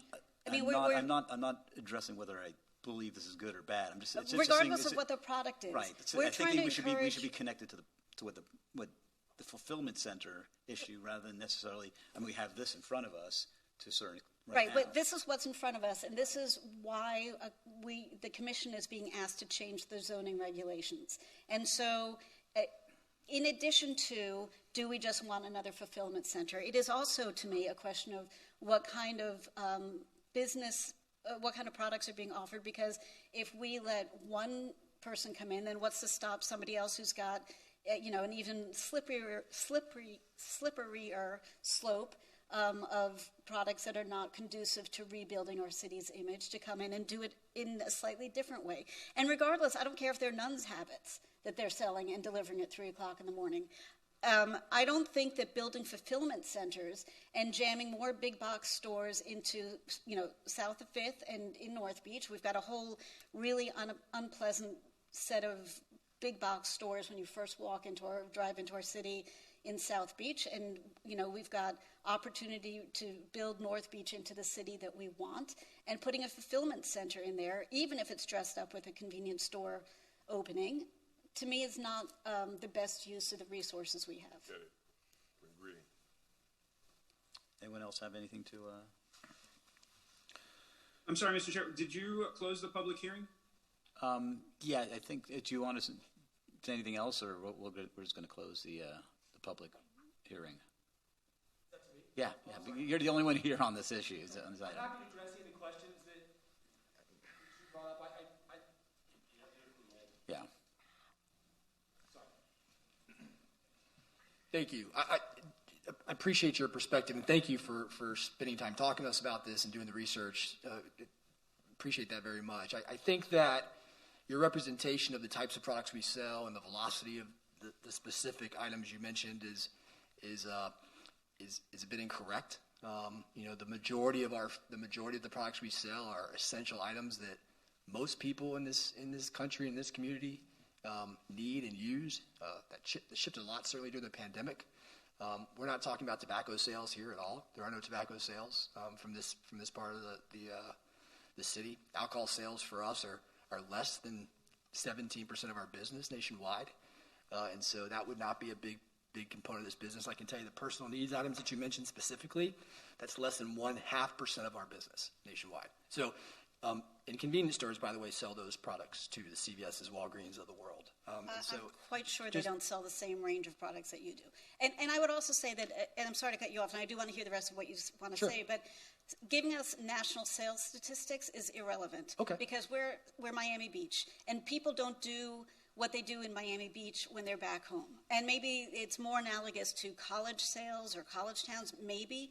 But, when you look at actuarial tables, the height and weight measurements of the people who live in Miami Beach don't match anywhere else in the country, which is not a directly relevant point, but it is analogous because what happens here and how people behave here and how people spend their money here is not the same as what happens certainly in the national aggregate. And I would argue probably anywhere else in the country other than maybe a couple of other similar kind of, racy hotspots. So I don't want to hear about national sales numbers. I'd love to hear about sales numbers in the next proximate town in terms of the same kind of demographics. Like, what do you sell the most of in Vegas? Or what do you sell the most of in, whatever the next city, Panama City, maybe. I don't know. I don't even know off the top of my head what those would be. No way, Tanya, don't say that. What's that? Absolutely, take that back.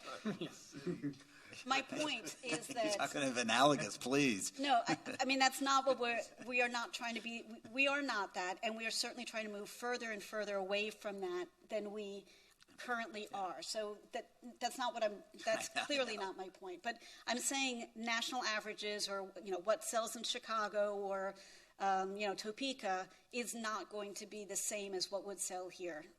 So true. It's just a reality of who we are and who comes to visit us. Yeah, I appreciate that. I'm a Miami native, so I understand what you're saying. I understand very well where you're coming from on that, so I appreciate that perspective, certainly. Okay, thank you. We're going to close the public portion of this, and I have a quick question following up on that. What are head shops in Miami Beach allowed to deliver their products? Is there any prohibition on delivery for any retail business? I don't know. I guess that's a question for Nick or Rogelio. I think the difference here from what I'm seeing is that one business model, such as those of our retail establishments that currently exist in Miami Beach, is that it's a walk-in business model. And the difference here, from what I perceive in reading the legislation and the proposed ordinance, is that it's a delivery model. And I think it seems to me that that's the main difference here. And Mr. Attorney, please correct me if I'm wrong.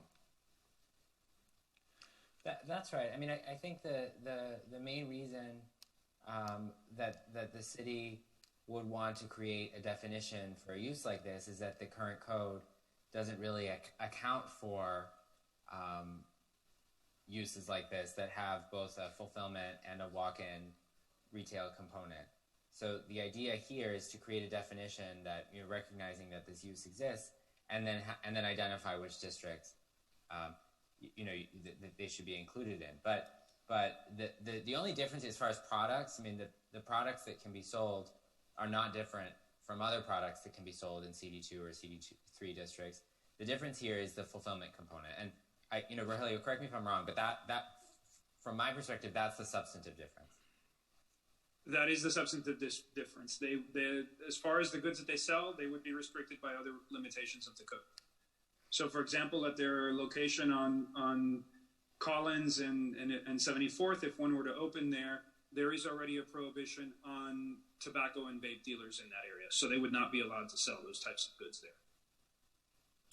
As far as adult uses, there are existing limitations in the code. They must be 300 feet away from any district zoned RM. They must be 300 feet away from any park. They cannot display items to the public if they are available for sale. And they comply with the other distance separation requirements. As far as the sale of packaged liquor, which is full alcohol, not beer and wine, they have a distance separation from other liquor stores, and there is a liquor store on that corridor, so I'm not sure that they would meet the distance separation requirement for liquor. So they would have to comply with all of the other regulations that exist in the code for the sale of different types of goods and services. I guess, it's interesting. Initially, I thought this doesn't seem like a good fit, and I generally agree with everything Tanya said. I'm just trying to think,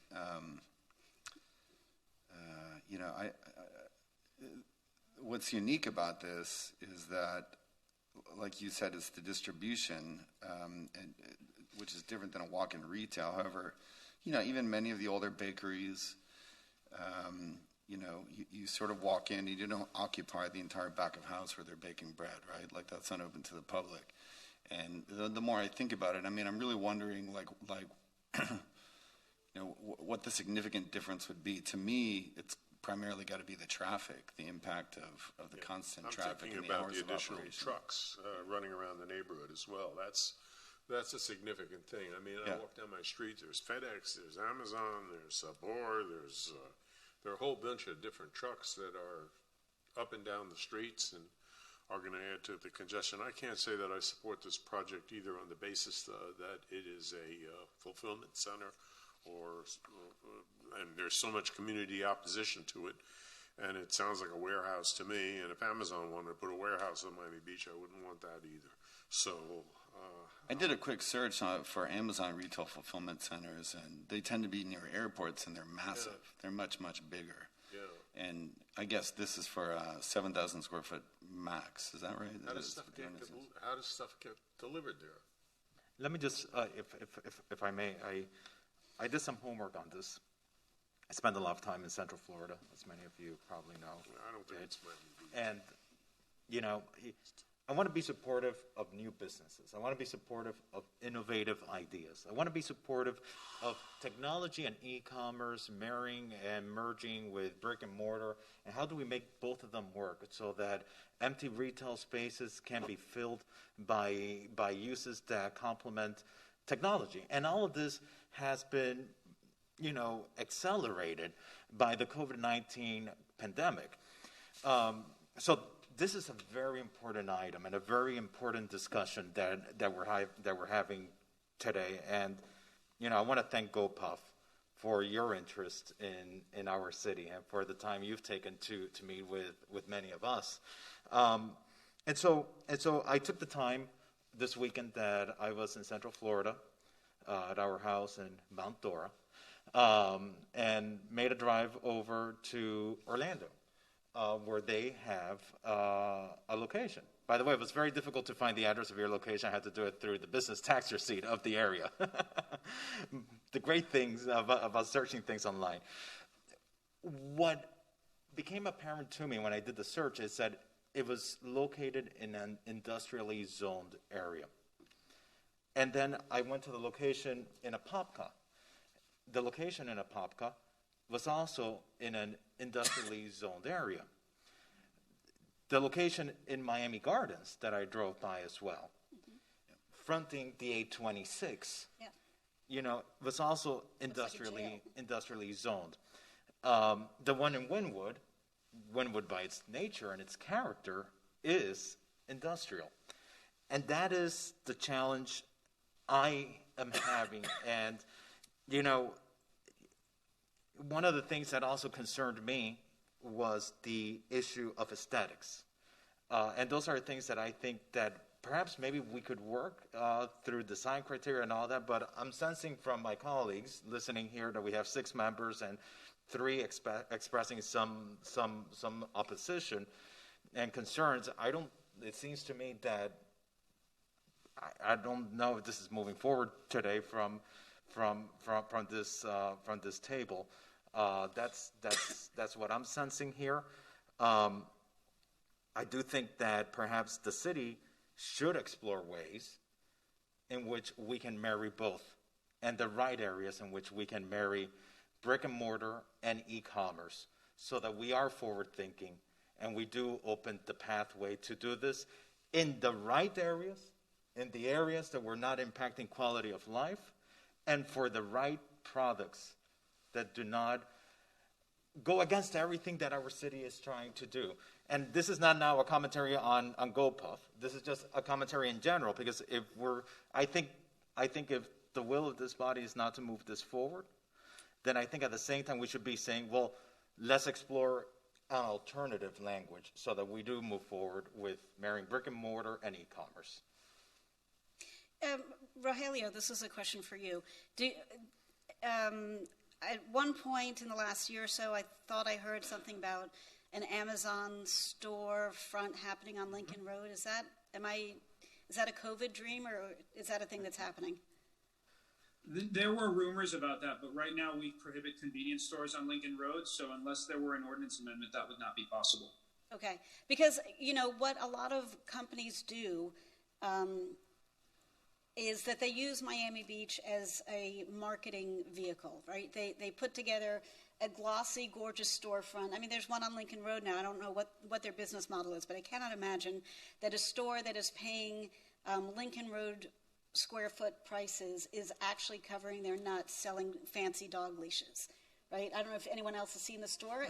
It's really cool looking. Every time I walk by with my kids, we're like, oh my God, how are they making money? But I don't know, maybe it is that people go past the store, go in because they're curious, and then they go online and there are 400 different things you can buy for your pets, and that's how they do it. Same thing, there's a pop-up car dealership on Lincoln Road, and clearly they're not selling a ton of cars out of there, but it is a loss leader. And so an idea might be if you guys wanted to prove your case to the community of Miami Beach, you come in and you open this beautiful glossy storefront that showcases all the local brands that you're working with, the Panther Coffees and the Oh My God Brigadeiros and all those cool local brands, and then people would then be curious about what you are and how you do business, and that's a different conversation. But to take 2 fragile parts of our city and plop in dressed up fulfillment centers or small warehouses, regardless of what you're selling, even if it's nothing but brigadeiros and dog leashes, it's not the right thing for our city. It just isn't. We are trying very hard to pull ourselves up out of the muck that we find ourselves in, and fulfillment centers is not the way to do it. Pop-up stores, sure. Innovative new businesses, absolutely. Good paying jobs on a long-term basis that aren't gig employees, most definitely. But this combination of things, and especially, and I'm sorry, you guys are getting the brunt of it because it's your idea that sort of triggered this whole conversation with the city. But, you know, especially as once this is legislated as an appropriate thing that can happen in the city, we're going to get a lot of other people trying to do the same thing. And I don't think it helps our cause at all to say, sure, you have a fulfillment center, you want to make it easier to deliver your goods, pop it right into the middle of Miami Beach. No, go across the bridge at 79th Street and go into that light industrial zone where there's tons of room and build your fulfillment center there. Okay. And do anyone else have anything to add? I have a lot of the same concerns. I'm kind of in the middle of the road here. I do think Little River, Little Haiti is more conducive to a setup like this. I'm not sure the 74 block of Collins could handle that type of traffic. There are no large lots there. It already is, you know, people always double parking. So I can't imagine to even drive more traffic to that area. That strip's a nightmare, right? Yeah. That strip. And the block where CVS and its adjacent parking lot are currently up for sale, and so, you know, that's going to be, I'm sure, developed into something glossy with not very much parking. So I think Miami Beach is an island. I think we sometimes have made it a way bigger city, but we need to remember when you're out here, you just have less access to things. I go to CB2 and I want to pick up a chair, and they say, no, we don't host it here. We have to deliver it to you. And that's just the reality when you have high real estate prices or you're living on a barrier island. You do forego some of those conveniences. And we have them, though. We have supermarkets that deliver. We have bodegas, liquor stores that deliver. So it's not a service that we don't already have for our residents. That's a little bit of the question that I have. You already could order something from Publix or Whole Foods and have it in 2 to 3 hours, possibly an hour. So what are we really not allowing here? Just the specific definition Allowing of them this to within have a fulfillment of physical location. physical location. That I guess the main purpose of this physical location is not to do walk-in traffic, but to do delivery to the customers. Again, staff, correct me if I'm wrong. It's just interesting, Alex, because I go to Whole Foods and I'm like bumping into the personal shoppers who are like picking up the stuff. Right. And it's almost like, I wish you guys had your own room in the back where I didn't have to fight over groceries with you, you know. I mean, in a certain extent, we have this. And I agree, I don't think Miami Beach is the right fit for this early on. But it's an interesting conversation because I'm just really wondering what exactly the difference is between some of the things we already have. And I mean, if a CVS or Walgreens were to close, they could purchase one of those locations and run this as a convenience store with delivery, correct? Do you have to allow people into your retail location without redefining it as a fulfillment center? I think so. I think, Nick, I'd just like to offer a little perspective on that. I think what's different about Miami Beach and Coral Gables is that the proposal here is to require that there be a storefront, right. so that the street experience or the sidewalk experience along these businesses is active, where in the rest of the country, fulfillment, bigger cities have industrial districts where fulfillment centers can be located. The idea here was, well, if you're going to open in Miami Beach, what staff was recommending was that you have that active retail storefront. My question, Nick, is if we don't establish a new definition and add it to the zoning and prohibit locations and enable locations, are they still able to open something like this but just call it something else? I think the regulations that apply to each particular site would have to be studied. So in one area where convenience stores are prohibited, that may bar them from opening. If there's a formula retail restriction like in Sunset Harbor, that may impact them if they were trying to open there. So we would have to rely on the existing, you have to rely on existing code. Yeah. And it seems to me if we have a limit on convenience stores, we have a limit for a reason. And calling it something else is really just adding more, even if it's the same. And at the end of the day, if this concept is such a great concept or meritorious of further investigation, because we all know, we just had a whole long conversation about whether or not we can use Zoom for meetings, right? We all know there's no undoing the last year or several years of technology advancements. But then what's the rush to jam this through? Why don't we take a measured approach and say, all right, what is the best way we as a city could welcome a hybrid business model in? What would it look like? Would there be prohibitions? Would there be concerns? Would there be opportunities? What would we need to require in terms of accessibility and community outreach? I mean, not for nothing, but we're also talking about this, and nobody in the community has heard about this. And talking about putting effectively a small warehouse into it's not exactly a residential neighborhood because it's zoned differently, but 74th Street is a block away from 73rd Street, which is extremely residential. And if I woke up one day to find a small warehouse next to me and nobody had mentioned it to me, I wouldn't be so psyched. So why are we rushing it? If this is something that we should be looking at for the long term, then let's look at it for the long term the right way. Mr. Chairman, I call a question. If I may, I just want to add. I think keep it brief. We just want to. Well, you called the question, so We're it's fine. repeating ourselves now. I mean, it's. If I could just say that afterwards, after we vote on this, and I think sounds like there is unanimous consent here on the board on the position on this.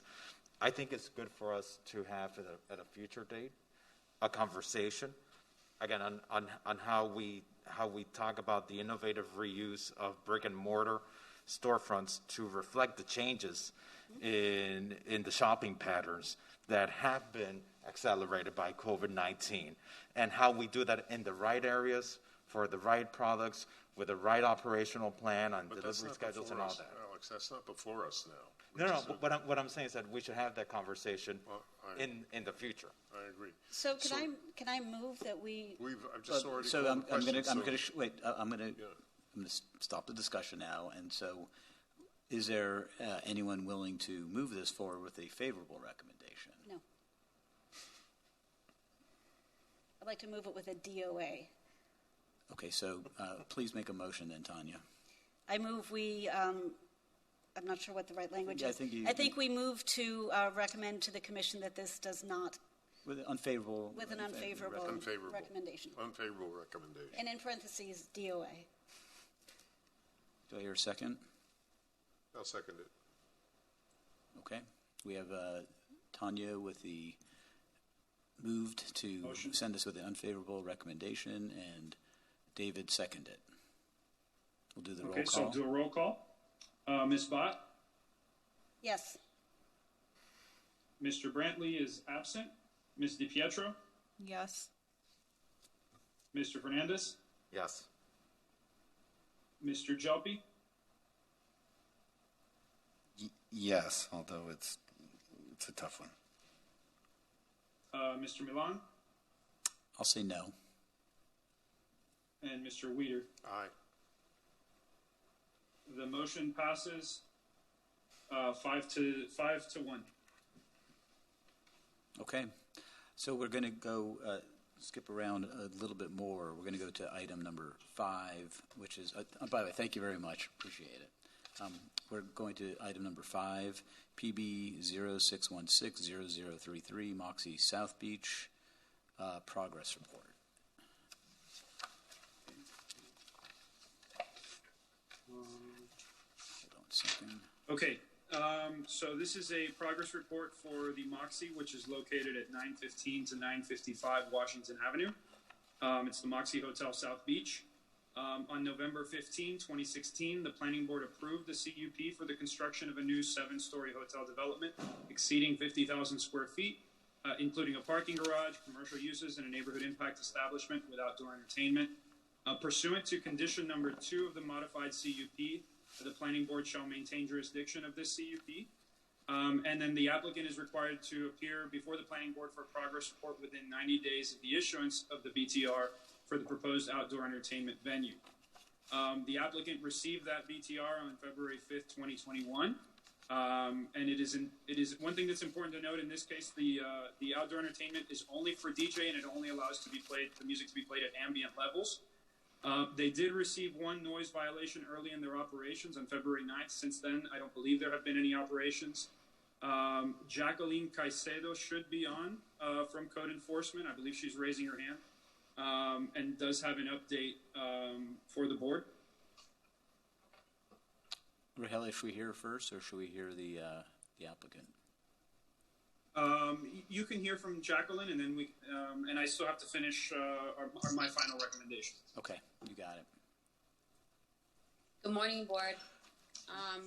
As of right now, no other additional violations have been issued. The only violation that has been issued was dated on February 9th of 2021, as Rogelio just mentioned to you guys. It was a written warning for noise. It was loud music coming from the rooftop of the Moxie Hotel.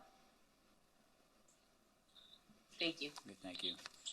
All right. So as I said, we haven't had any issues since then.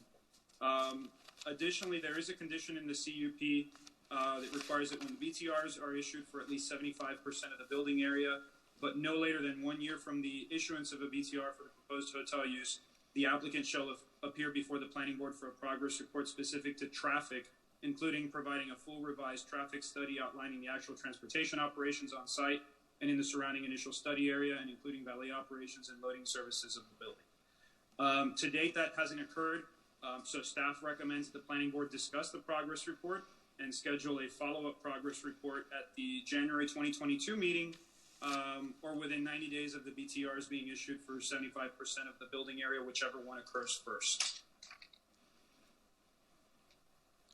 And so that's it for me. Okay. Go ahead, make Good afternoon, Mr. Chair, board members. James Rao with law firm Greenspoon Martyr with offices at 600 Brickell Avenue, here on behalf of the Moxie Hotel. Rogelio, of course, gave you the recitation of what's in the staff report, which is consistent with the current conditions.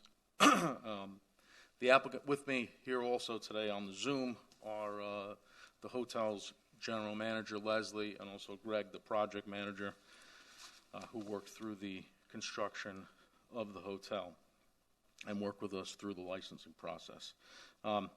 As stated, the hotel is in compliance with the conditions of approval.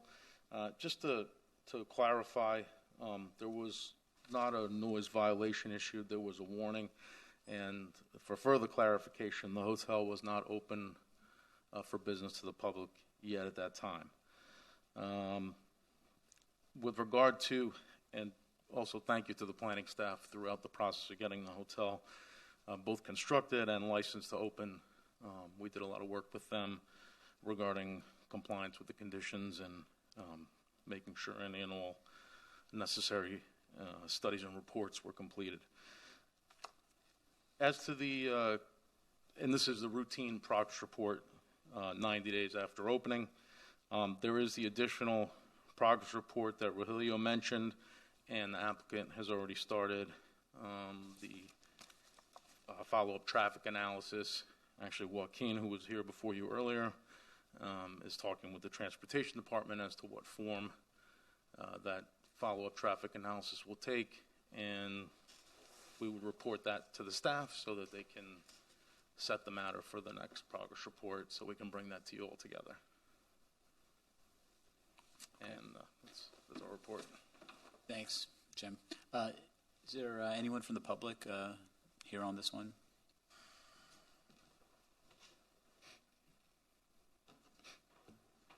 Rogelio? Sorry, I was on mute. We do have one person raising their hand from the public, Jeff Donnelly.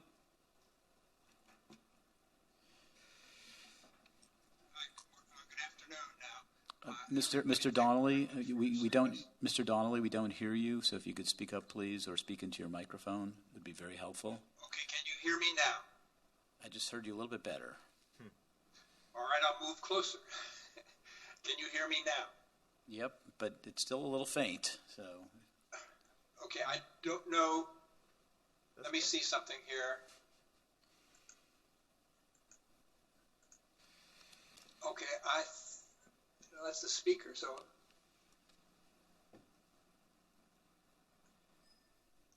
Go ahead. No, I think this is about what I'm going to get from this Okay, particular it's technology. it's good enough. Thank you. Go ahead. Okay, good. My question is perhaps to the code officer, what were the criteria that were used to issue the warning? Was it a city ordinance? Was it the county ordinance? Or what determined that the noise was unnecessary or in violation?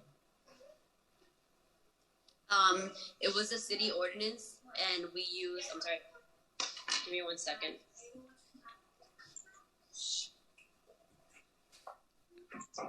We use reasonable person standpoint, so it is at the judgment of the officer at the time to deem the complaint excessively loud or reasonably loud or above ambient. Yep. What is the criteria the officer used? That is at the officer's discretion. He goes and he inspects, and he deems it appropriate whatever it falls under. Again, it's a reasonable person standpoint. And what time of day was the violation? The officer arrived at the location at 3:47 p.m. and departed at 4:55 p.m. So what is further now perhaps to planning, what is the difference, if any, between the conditional use permit awarded to Moxie and the conditional use permit awarded to 601-685 Washington Avenue, I think is known as the Good Time Hotel? This CUP only allows for ambient music at all times. The CUP for the Good Time Hotel allows for entertainment which exceeds ambient levels during a certain time frame, I believe 11 p.m. to 8 p.m. What, if any, was the rationalization for that? I don't want to get into the Good Time Hotel right now. We're going to have a progress report next month on that item, and I'd rather not discuss the Good Time Hotel at this moment. No, not asking about that. I'm asking why was the Moxie prohibited from doing something that the Good Time Hotel was prohibited? They did not make the request. Okay, thank you. Yep. Is there anyone else in the public, Rogelio?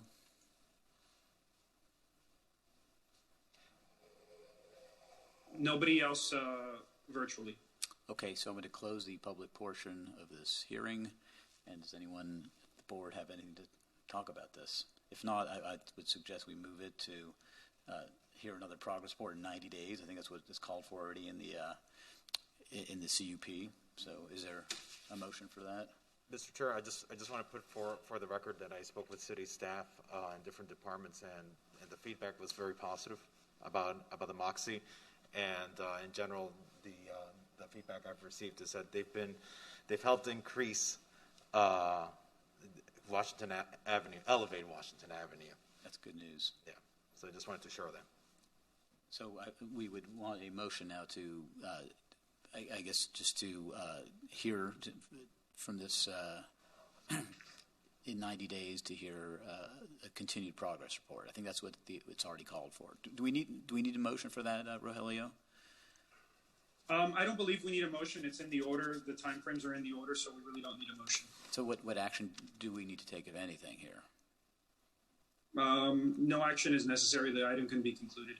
Okay, then I guess that we're going to move on from this. Thank you very much, Mr. You Chair. had a tough job today. Good job. Way to go. Mr. Chair? Yes? I noticed that Mr. Gonzalez is in the audience. I was wondering if it's your prerogative, of course, since you're chairing, but if you might consider taking his item next. Which item are you here for? Number 10, I believe. Yeah. Yeah, that's fine. I was going to do 7, 9, then 10. So we can take number 10 since you're here, so nobody else here. So we're going to move to 10. Thanks for that, Alex. PB 21-0440, prohibition on rental of all motor vehicles in all zoning districts. Okay, so this is file number PB21-0440 related to prohibition of rental of all motor vehicles. This ordinance came about as a result of issues that the city has been facing as a result of the rental of golf carts, autocycles, low-speed vehicles, mopeds, motorcycle bicycles, motorized scooters, and motorcycles. Currently, these vehicles are being used for cruising and joyriding around the city and not really for commuting as should be intended. So in order to help address this, in December of 2020, the City Commission approved an ordinance 2020-4388, which prohibited the rental of those types of vehicles. However, the city still has 14 non-conforming businesses that rent or lease these types of motor vehicles. And many of these establishments also offer exotic car rentals, which are also contributing to the traffic problem due to careless and reckless operation. So if this ordinance is adopted, autocycles and all motor vehicles would be added to the list of prohibitions. And then those existing 14 establishments would become non-conforming and would therefore not be permitted to expand or relocate. It's not expected that this would create mobility problems for the city because most visitors arrive to the city using taxi cab or car share service. Additionally, most vehicles that are rented in the city are rented at the airport or within the city of Miami. And the city is expanding the trolley services to facilitate transportation around the city. So we don't expect this to create any significant mobility issues for the public. And those 14 non-conforming businesses would be allowed to remain. They just wouldn't be allowed to relocate or expand. So with that, staff recommends that the planning board transmit the proposed ordinance to the city commission with a favorable recommendation. This only prohibits rentals, not purchases of motor scooters if somebody owns a motor scooter? That's correct. It doesn't prohibit sale of these items. So if we want to open the public hearing, I don't see anybody's hand raised for Zoom. Nobody? Oh, one person just raised their hand. I'm sorry. That's Carlos SP4. Virtual first, yeah. Okay, bring them on. Thank you, gentlemen. Thank you for letting me speak on this subject. It's very concerning. As a citizen at large, all these motorcycles that are being rented, Carlos, sir, you have to, sir. Yes. I'm sorry, you have to speak up. We can't hear you, so if you can maybe speak closer to your microphone. Certainly. Thank you. Certainly, is that better? Much better. Thank you. Great. Thank you for letting me speak, and thank you, gentlemen, for your services and everything. I concur these motorcycles are a danger to society, the community. I've been here for 3 years now, and they're just a hazard. So I concur. Thank you very much for letting me speak. Thank you, sir. Is there anyone else, Rogelio? There is nobody else virtually. Okay, so we'll open it up to the one dude in the room. One dude in the room. He's a good dude, too. Well, good. Nice guy. Well, first of all, good afternoon, and actually happy to be back here before this chamber. Yeah, we're happy to see people. And little by little, we'll all go back to normalcy. For the record, Alfredo Gonzalez, Greenberg Torg, on behalf of Enterprise Holdings. Well, we're here today, and we commend the city on tackling the scooters, the autocycles that are and golf carts that they're trying to regulate. Our concern is limited to motor vehicles. And this ordinance talks about how the tourists are the only ones who rent autos, motor vehicles. Actually, over 20% of our rentals are literally locals. So we have a lot of people who rent vehicles who may want to use it for a weekend or a family trip. And Enterprise Holding, just for the record, is Enterprise, Alamo, and National. So we have locations throughout Miami Beach, and we have a concern about making them legal non-conforming. As the market changes, there are changes in locations at times, and we wanted to understand that a lot of there are tourists that come to Miami Beach to be on the beach and do not necessarily need to rent a car for their entire stay. So while over 20% of our rentals are locals, it doesn't include the seasonal residents, because it's off their driver's license, who may have a home here and may use a car for a small period of time, or the tourists that may need it for a couple days. to go to the Keys, Orlando, or any other of the other attractions. But while they don't need it for their entire trip, these facilities are helping.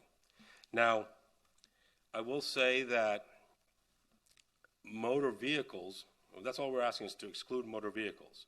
We agree with the Commission's direction on all the other types. Autocycles are the big problem, I know, and I've heard the Commission at neighborhoods, they all discuss the autocycle.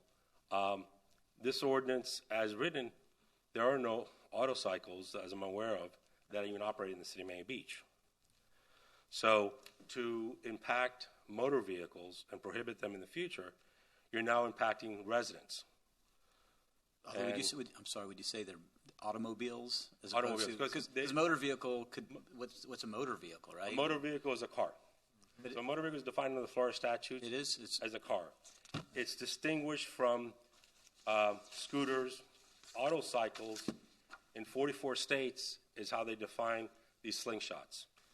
What's an autocycle? It's like the slingshots, those 3 wheels. They have the boom box and the lights, a lot of them do. So that isn't considered a motor vehicle? No, that's considered, it's under a subcategory of motorcycle. So it's either, statewide, that can't be legislated? Well, no, it could be.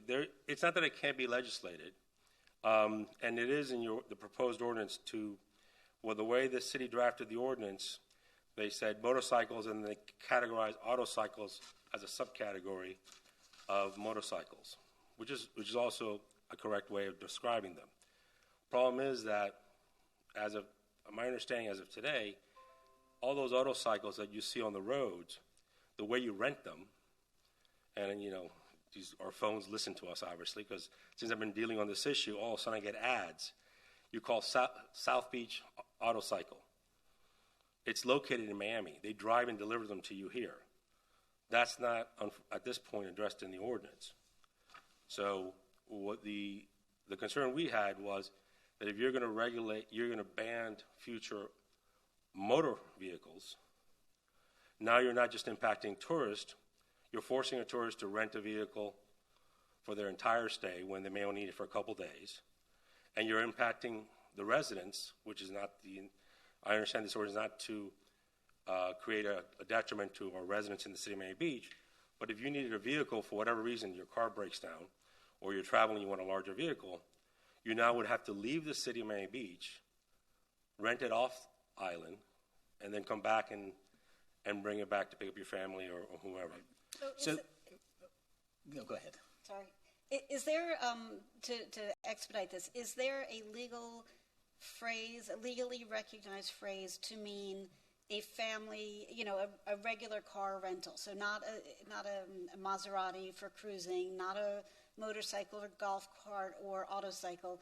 Like, what is the legal phrase that you guys use or legislation uses to mean a regular traditional rental because your in-laws are coming and your convertible won't accommodate 4 people, or that your car breaks down and you need something? My response to you would be that motor vehicle. You put too many things in one category. I could exclude go-karts, scooters, autocycles, motorcycles. Those are all defined differently in the ordinance and in the state statute. So you cut those out, so you could address those. Right. Now you're left with the definition of motor vehicle. Motor vehicles are cars, which at that point, that includes whether it's a BMW, a Toyota, a Maserati. Would be an automobile. Would be an automobile. Would it also be a pickup truck? A pickup truck as well. But those are all fine. That's not what we're trying to legislate against. The problem here is that, from my understanding, and correct me to the attorneys if I'm wrong, is that autocycle falls under the same class as automobiles. So the same class as like other types of cars, an SUV or something else. And there is a restriction from Tallahassee that prohibits the city from regulating imposing a restriction on the autocycles that you're not imposing on the SUV, that you're not imposing on the regular car or motorcycle or anything else, because it all falls under the same class of category under the state statutes. Is that correct? No, because autocycles are not motor vehicles under the definition. When you look on the definition in the statute, actually you regulate already. This commission and the planning board adopted with fair recommendation a couple months ago an ordinance to tackle the first, which was the ones that displace 50 cubic centimeters of power or less, which are under the state statute, but under a separate category. So a motor vehicle, under the definition, and I had emailed everyone a copy of the statutes on the definition of a motor vehicle versus the definition of an autocycle. And in the state of Florida, those slingshots they're defined as autocycles. Like 44 states out of the 50 define them as autocycles, and the rest call them motorcycles. And you would define them as having a minimum of 4 wheels as well, or well, the autocycles. I'm sorry to interrupt. No, motor vehicles would be automobiles. That is not less than 4 wheels. Yes.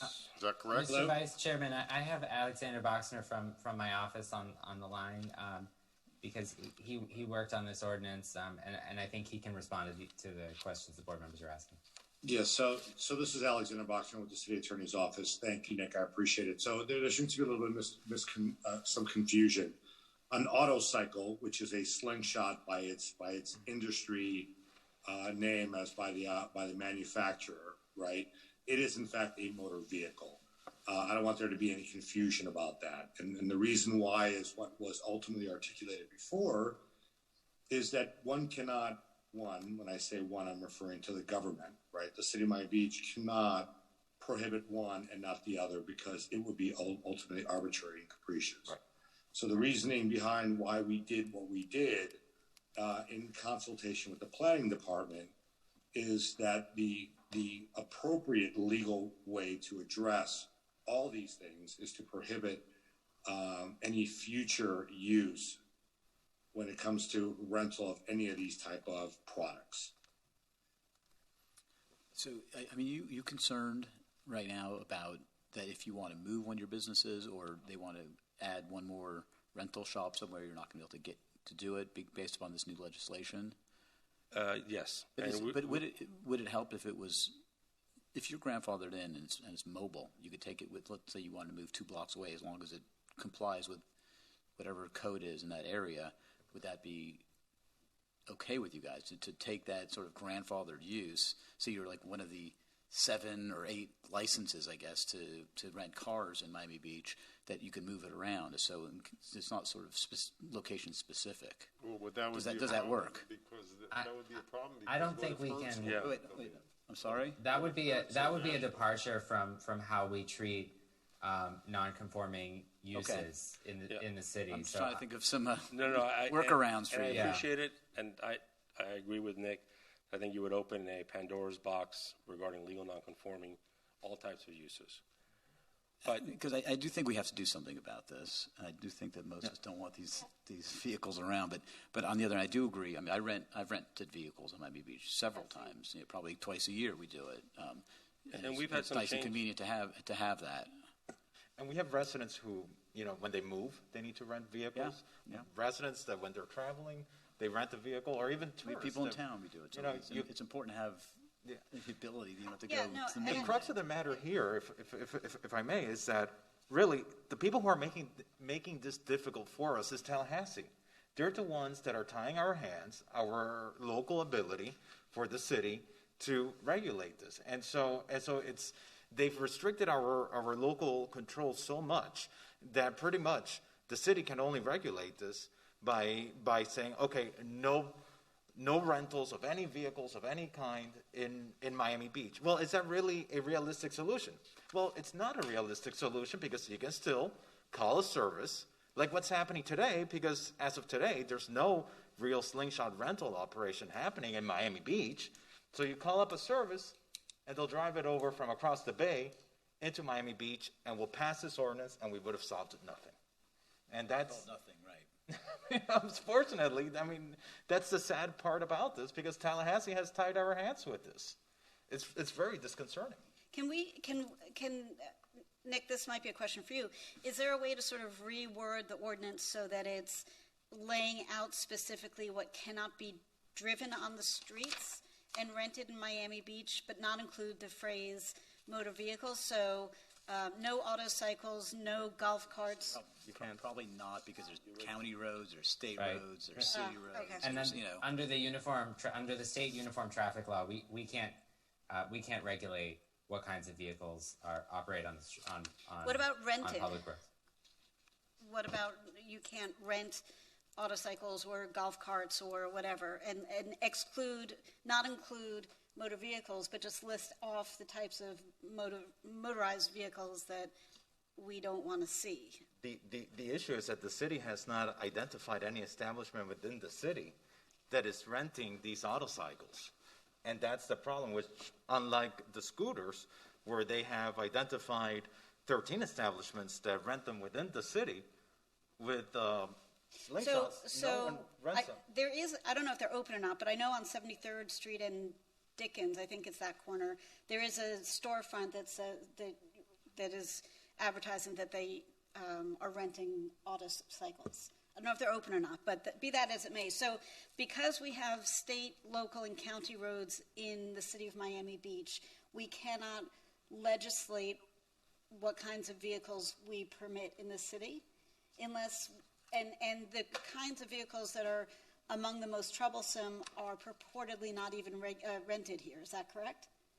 That's my understanding from my conversations in the past with Mr. Boxner, which, by the way, Mr. Boxner has dedicated, I would dare to say, hundreds of hours to this topic. Alex, would you care to chime in if Tanya is correct? Yeah, everything that we've been able to ascertain so far is that there are no brick and mortar stores within the city of Miami Beach that rents these what is called autocycles, and that's the specific term, but they're really vehicles. But the more important thing is, and to understand why the ordinance has been drafted this way, is there's a legal reasoning behind it. We need to make sure that we don't identify one specific class of motor vehicles, because the moment we do that, we become arbitrary and capricious. And that will then ultimately result in a potential invalidating of the ordinance. And part of the reason why we want to make sure that no prospective brick and mortar businesses come into the city of Miami Beach, to ensure that it's constitutionally viable and not subject to challenge, is the way that we have drafted it today, because we do not distinguish one class of vehicles over another. We include all classes that are going to be essentially prohibited from having a brick and mortar store within the city of Miami Beach. That will at least ensure the future of what it is that the mayor and city commission have sought to do, which is to stop the, and I'm going to use Commissioner Richardson's words, to stop the toys. Because you may have also probably heard we've had incidences of Ferraris, Lamborghinis, and Maseratis as well that have been rented, that have ultimately been operated recklessly. The autocycles are the latest flavor that we have been experiencing over the past several months.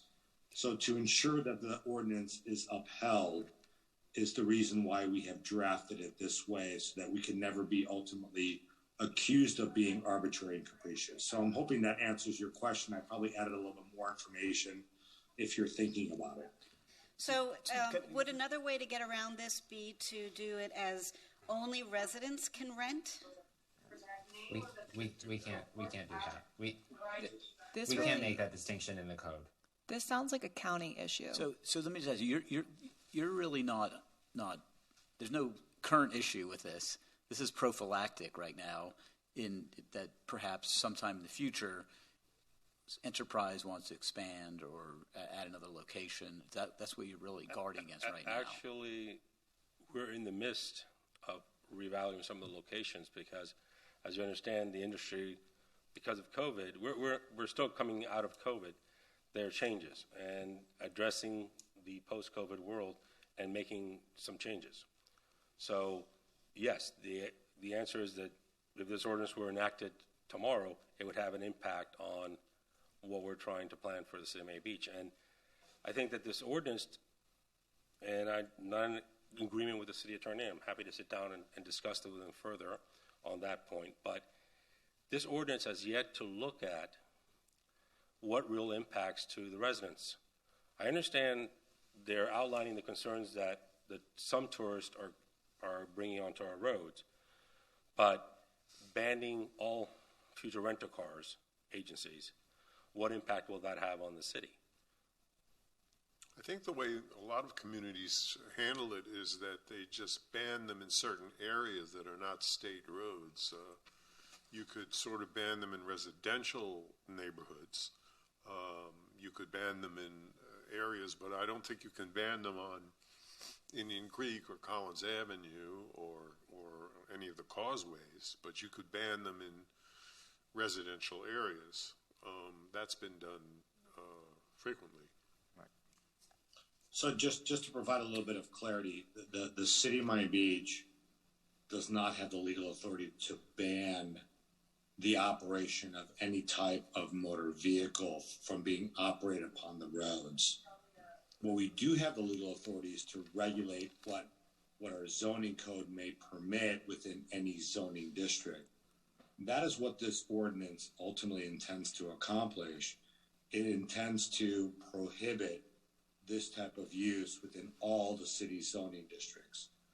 But legally, we cannot say that an autocycle or a Ferrari or a Maserati is prohibited from being operated upon our roadways. That we are preempted under Florida law. Well, I thought we can, but the problem is that if we do that, it will be applicable to all such other motor vehicles, not just to that specific one. Wasn't that the case? What? I'm not sure if I understand the question. If you ban an autocycle on a local road, the issue is we can, but it would be equally applicable to other such motor vehicles, so a car or anything like that. We can't ban a vehicle from coming upon the roadway unless the vehicle itself is incompatible with the grade of the road, and in that way. And I'm going to use the example, and I think we've communicated this with you before. Mm-hmm. For example, a heavy equipment operator, like a tractor trailer, or some other type of device, may be prohibited from going on certain roadways because the vehicle itself may be too heavy to hold up to the road. But a motor vehicle, by its very nature, just a regular class, whether it's an automobile, an autocycle, we can't say that it's prohibited from going onto a roadway. It is licensed, it is tagged, and based upon Florida law, it can be operated anywhere within the city of Miami Beach as long as it's a roadway. This ordinance is an amendment to the land development regulations. This ordinance is meant to regulate what type of uses that the city will allow within all of its zoning categories, and it is meant to address and prohibit the prospective use through all of our zoning districts from any type of these vehicles being rented or leased. So if the goal is to not punish the good operators who rent regular cars to regular people trying to just live their lives, and I'm not a fan of spot zoning or anything like that, but is there a way to be able to grant variances should the need arise in the future? Or what was it called in what we did for the hotel on the edge of the Sunset Neighborhood Vision Plan, an applicability waiver for this company who is operating a proper business for people who are trying to, move from place to place or drive up to Disney for the long weekend or whatever, so that they are not, if they decide they need fewer spaces or a different kind of space in a smaller area or whatever. What are the, sort of the workarounds that we might be able to provide so that we're not effectively depriving our residents of a service that they need. Well, I can address that.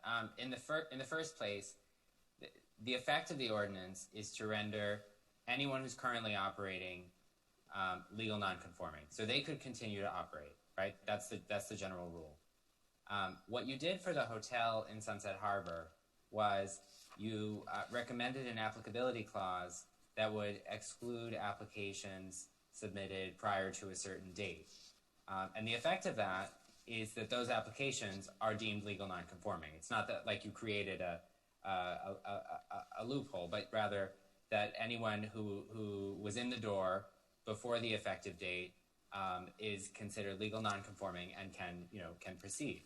So that's an option here. Although I don't know if any applications are currently pending. It sounds like what Mr. Gonzalez is saying is that some of these businesses are reevaluating the brick and mortar presence that they have. But I mean that's another option. But just so that the board's aware, our office has researched this thoroughly, and we were charged with trying to find a way to reduce the impact of these vehicles in the city, and we believe that this would that this is one way to address the proliferation of rental establishments. Have there been cases in other communities throughout the country where this issue has been successfully addressed? I mean, maybe California, northern, New York, Pennsylvania, New Jersey, seashore communities, places like Kiawah Island and Amelia Island. Have there been cases or an examination of legislation that addresses this issue? Alec, do you want to address that? Yeah, go ahead. So are you referring to the legislation ultimately? Alex, could you speak up, please, because it's hard to hear. Yes. Can you hear me? Yeah. Are you referring to the legislation that's currently before you, pertaining to the regulation for brick and mortar businesses I'm that talking are about the engaged in? regulation on motor scooters and autocycles in other states and in other communities. Well, I can tell you with specificity that there was several legal challenges to ordinances that dealt with scooters up in Panama City Beach. I know that the most recent challenge ultimately, which sought to essentially regulate the business by prohibiting their continued operation, did in fact survive a legal challenge before the First District Court of Appeal. So we are aware, and we've utilized that precedent in support of what both Commissioner Richardson, Commissioner Samuel, and Commissioner Minor have sought to do with these type of products on the city's roadways. So I guess to your answer, yes, we have looked at it. Yes, we are comfortable with moving forward if that is in fact something that the mayor and city commission are going to formally adopt. Mr. Chair, I want to recognize the fact that the large influx of population that we have coming into the city does stress our resources, our infrastructure, including public safety infrastructure, and a lot of it is related to the use of these autocycles. But we don't want to hurt good businesses while we're trying to regulate and rid ourselves of a problem that we have existing in our community. We owe it to the residents to take a strong position on this, because literally there are people who can't sleep. I have an email that a communication that I had with Alex Boxner back from March 28th talking about this because of someone that I'm not sure if it was a fatality, but serious injury on the MacArthur Causeway resulting from this. I've witnessed it on 29th Street and Collins, where we have a large elderly population. And my question is to the attorneys, is there a way that we could regulate these rental establishments, perhaps by conditional use on a case-by-case basis, so that way establishments that we feel comfortable with in our community, we can permit them, and others that we feel don't reach the criteria, we can not allow them into our community. Nick, I don't believe that this is something that's CUP appropriate, but I'll defer to you to answer. Yeah, I think if you were to do that, first of all, I'd want to hear staff's thoughts on whether these uses generate neighborhood impact such that a CUP process is appropriate. But the other thing I'll say is you couldn't use the CUP process as a way to regulate what kinds of vehicles we like and what kinds of vehicles we don't like. It would have to be based on the objective impacts of the use. And I'm not really so sure a CUP review process is suitable here. I'd want to hear from staff on that. I don't believe that a CUP would be appropriate in this case. Really, the impacts of the use are not created at the site itself. The impacts are created off-site, which would not be subject to the jurisdiction of the CUP. So really, I don't see a benefit. If the use complies with the CUP criteria, there's no reason why it wouldn't be approved, which is really not much different than allowing it by right. And the negative impacts that would come from the use would not be from the use itself and at the location of the business, but as I said, on the street somewhere. So I don't think the CUP would address the issues that are being that we're trying to address here. So we can't grandfather and we can't CUP. No, and I thought perhaps you could base it on the size of the company, but I see a huge amount of problems that way too, because then Enterprise decides to do the little motor scooter division because they got they'll be able to do it. No one else will be able to do it. Mr. Chair, I don't know what's the will of the board, but I don't feel comfortable moving forward with this ordinance at this time. I think the unintended consequences are not worth the little that it would yield to curb the problem, because the reality is we have the slingshots here in our community, but they're not being rented from our community. Yes, I didn't realize that. That's pretty important information. And I just want to confirm that with staff. Staff, is that correct?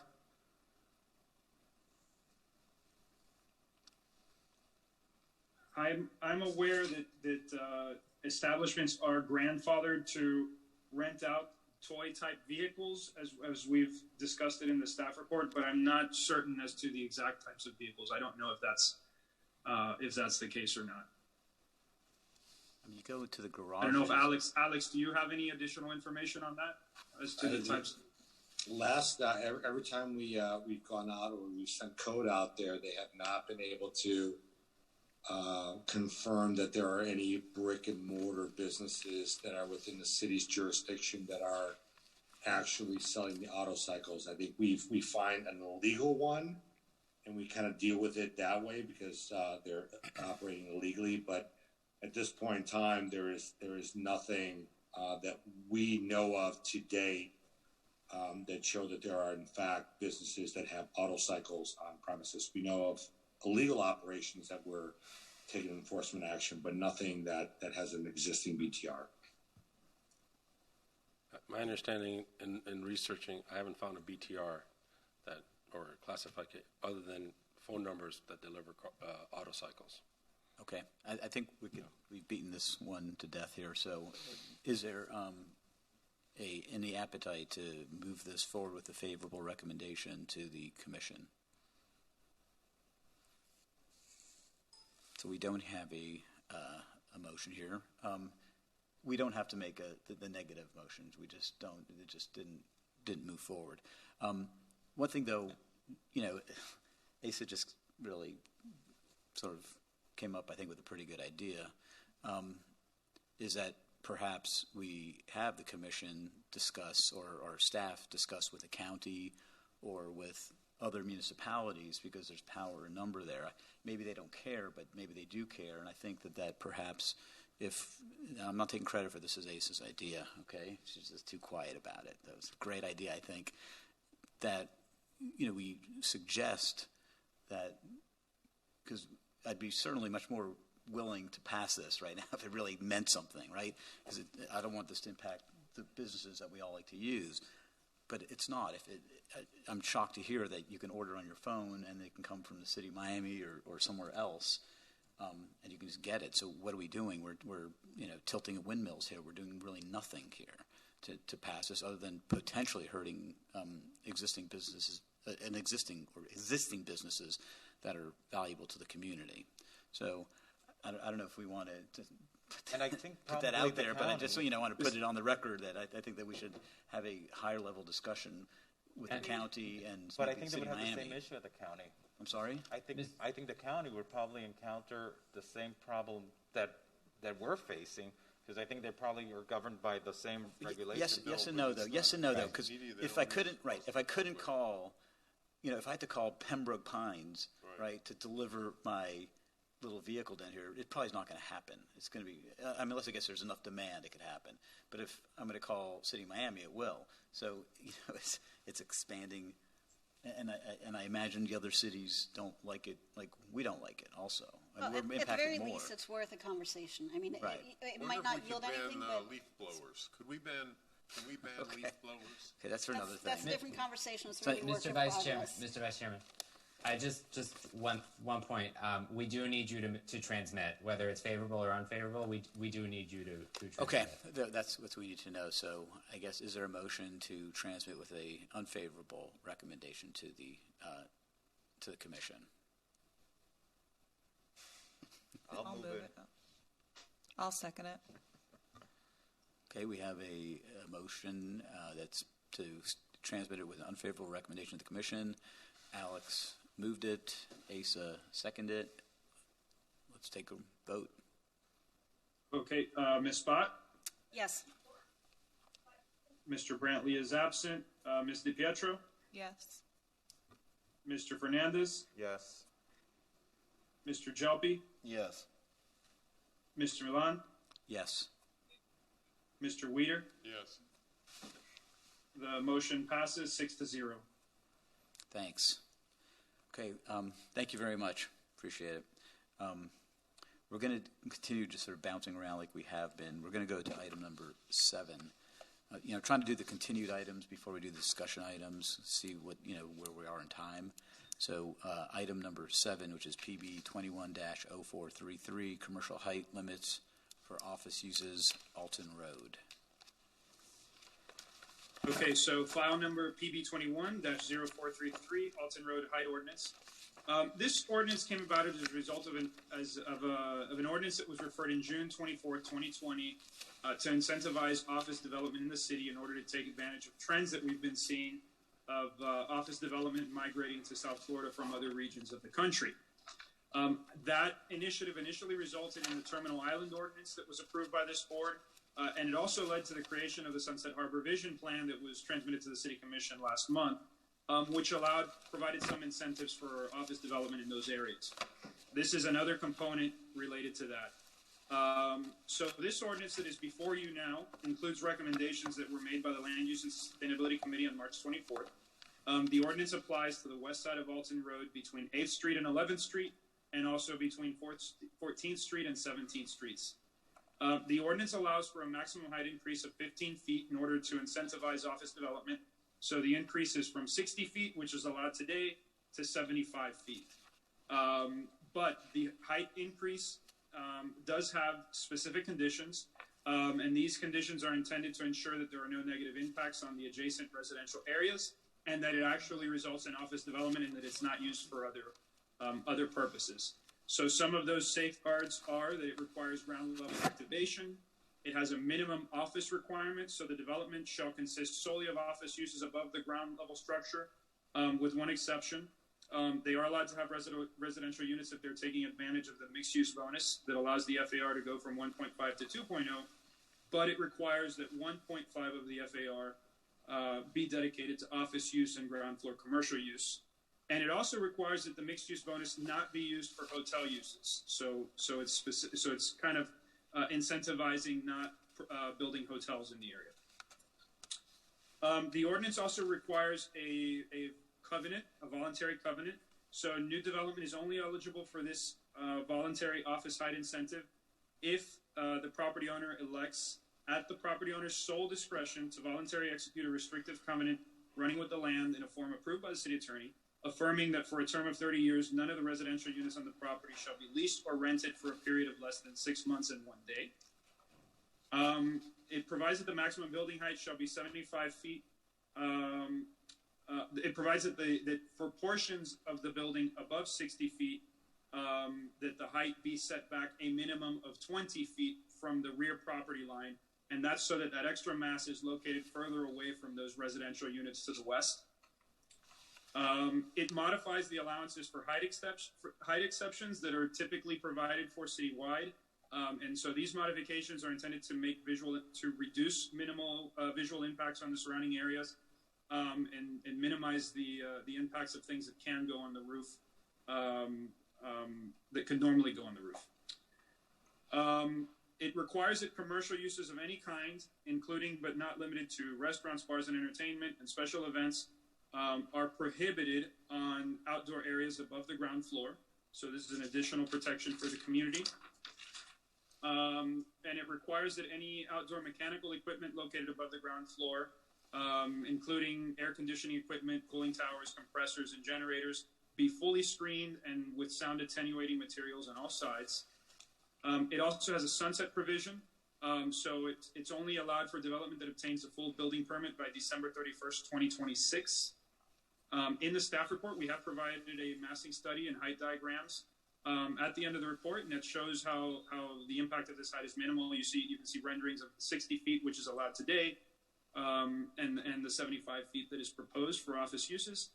And with that, staff recommends that the planning board transmit the proposed ordinance to the city commission with a favorable recommendation. Okay, is there anyone from the public here on this? I don't see any hand raised virtually. I don't know if there's anybody in the commission chambers, but I don't see any hands raised. Nobody. No, nobody's here, other than us. And some people behind the curtain back there. Now, does anyone want to discuss this at all or have anything to say about it? Yeah, I don't want any height increases. Well, I don't think that they're productive and will necessarily enhance the city. And I also think that Alton Road, that certain area, has a character and shouldn't be tangled with. I think it should remain the same. There's plenty of opportunity to build within the existing height limits. And I would, no pun intended, I would build on your comments, David, that, we just spent 3 hours this morning talking about this brilliant new project of really thinking differently about Class A office space, post-pandemic world where the traditional types of office space are being reimagined. And why are we rushing to tear down and build new, which is the worst thing you can do for resiliency issues, when we have existing structures that can be adaptively reused to provide interesting new office space. And we also, have just approved as a body a huge new office space complex on Terminal Island and another significantly large office space complex in Sunset Harbor or adjacent to. And why don't we see how those go before we start tearing down more parts of our city? We don't even know collectively. Nobody knows what the appetite is going to be for additional office space going forward. You read the Wall Street Journal one day and it's like, everyone's coming back to the office. And then you read the next day, everyone in Manhattan selling their offices. So why are we doing potentially irreparable damage to our city before we know what the three significant new, and there are probably more that I'm just not thinking of, but the three that we've talked about just since January: Terminal Island, Sunset Harbor, and the northern end of Ocean Drive. Let's see how those go, and then once we know from those experiences, let's incentivize Tanya, adaptive rehabilitation instead of tearing down and building new. This represents the potential. Developer's not going to just rip down a building and then build something without having tenants and having a business plan. It just doesn't happen that way, right? So people, they act logically and act in their self-interest too. So this represents the potential of what could be done here. It doesn't mean that it's going to happen or not happen, because to a certain extent, I believe in what the market's going to tell us. Will we be encouraging more height in the But giving away massing, and I think that, to me, I'm much more fearful of mass than I am of height. And height isn't necessarily so bad. Again, I keep on giving the example of Surfside. Surfside, you have the same mass, building after building after building. If they had a creative code in Surfside, Surfside would look a lot different and probably a lot better. You would have view corridors to the ocean as opposed to these big block 12-story buildings. It's horrible, but I understand, but if you said you could build 22 stories instead of 12, right, and make it a much less mass building. Then it would look like Sunny Isles. Well, I'm not saying, no, Sunny Isles is different. Sunny Isles is, you have height that's just, you deal with that with FAR too, okay, because it's FAR, height, mass, it's all related here. Okay, so you could build a building that's 150,000 square feet, and you can make it a couple stories, you can make it more stories, depending on the massing of it. Nevertheless, you're increasing the height. You're increasing height, but I'm not so fearful of height like you are on this. Mr. Chair, if Go ahead. I may. So this is an interesting topic, and I think it's an opportunity to think about how we diversify our economy, which I think is a very important conversation. We need to diversify from a very volatile tourism-based industry that is having an impact on the quality of life of our residents. It's just the reality. We are at capacity.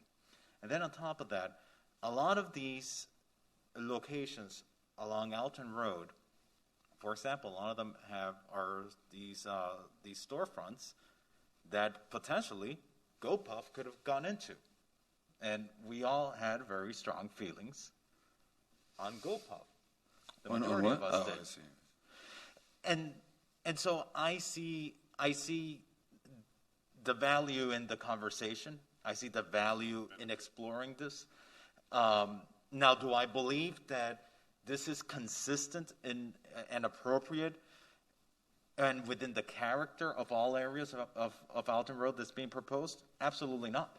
It's being proposed along 9 blocks of Alton Road, almost a mile of Alton Road, and I'm concerned because a lot of those portions directly abut residential uses.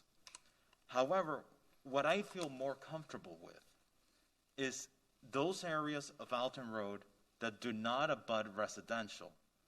Then let's allow the incentive there to have this high-end office development. And from my study of it, it really is 2 blocks on the southern end, which is 8th to 10th Street. And then it's Lincoln Road to 17th Street on the west side, but also on the east side.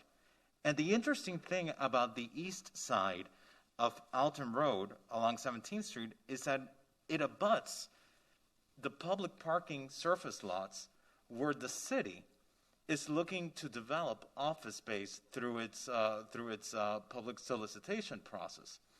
And so to that extent, it makes sense because you're continuing.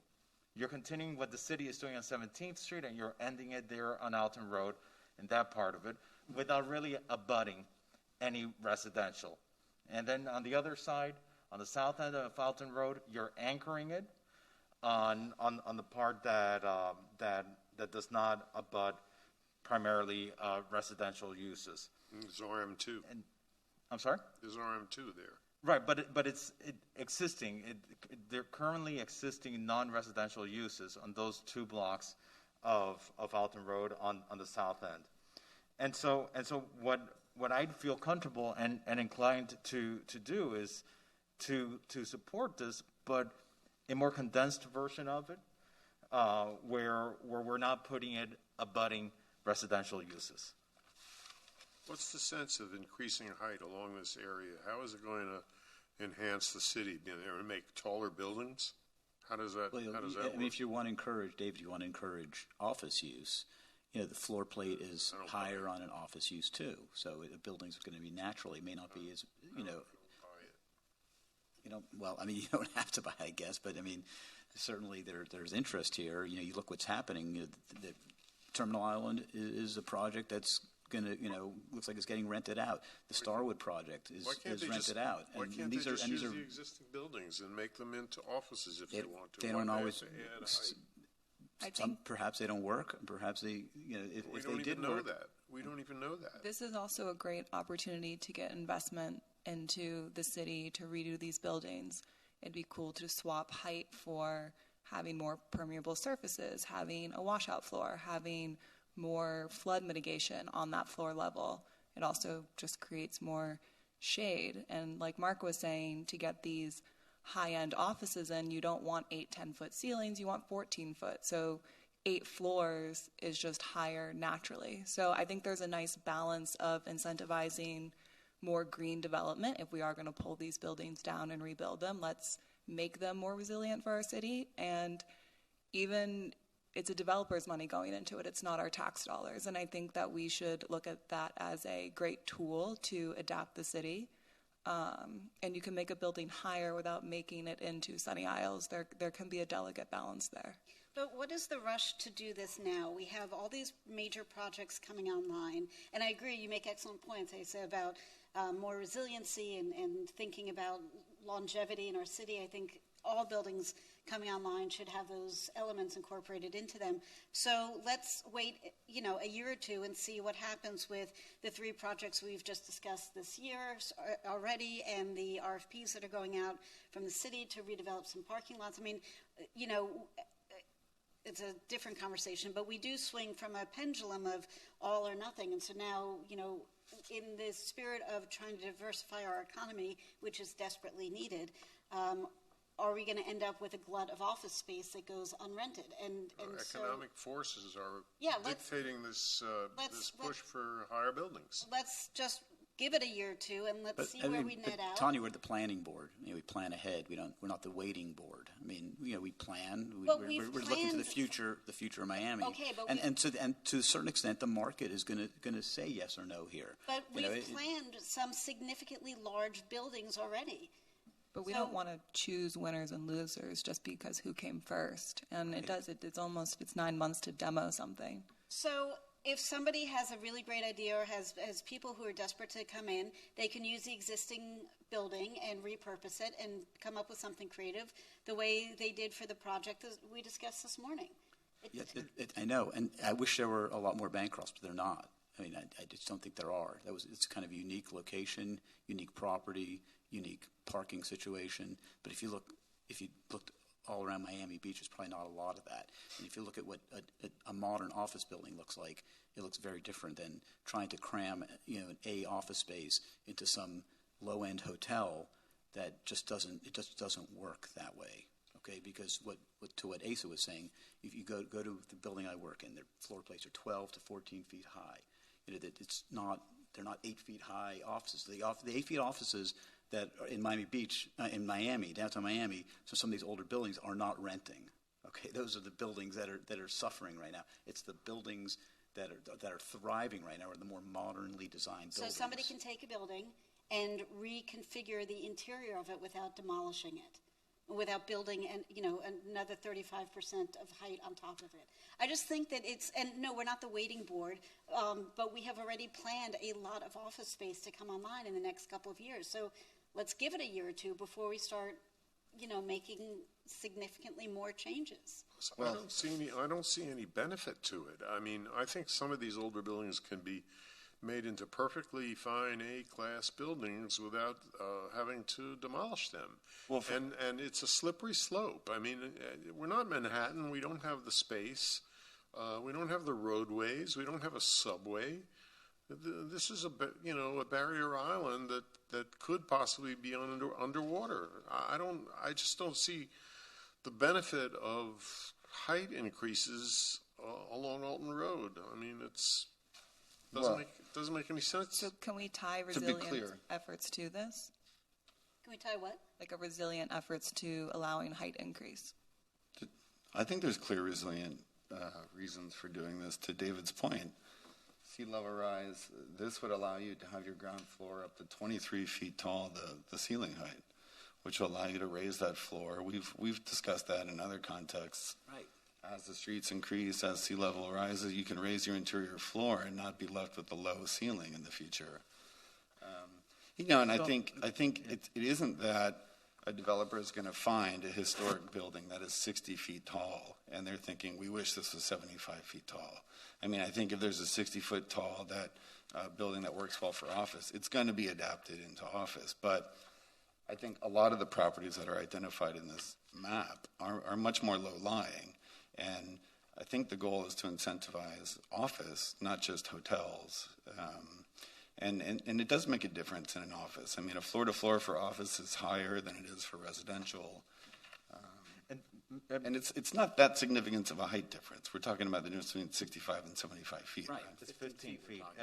And what I wouldn't want to see is that overabundance that you're talking about, Tanya, is what I wouldn't want to see. I wouldn't want to see an oversupply of this throughout our city. I think we should be selective of where we place this. And I'd like to ask the city attorney, because I worked on an amendment for this, so that we don't necessarily oversupply this along Alton Road. And if Nick, if you could read into the record the amendment I worked on for this, because perhaps it could be a middle ground where in certain areas we can allow it when it's not abutting residential uses, but then we're not oversupplying at the same time, and we're helping ensure that we can drive, we can encourage, we can say we welcome this economic development in our city.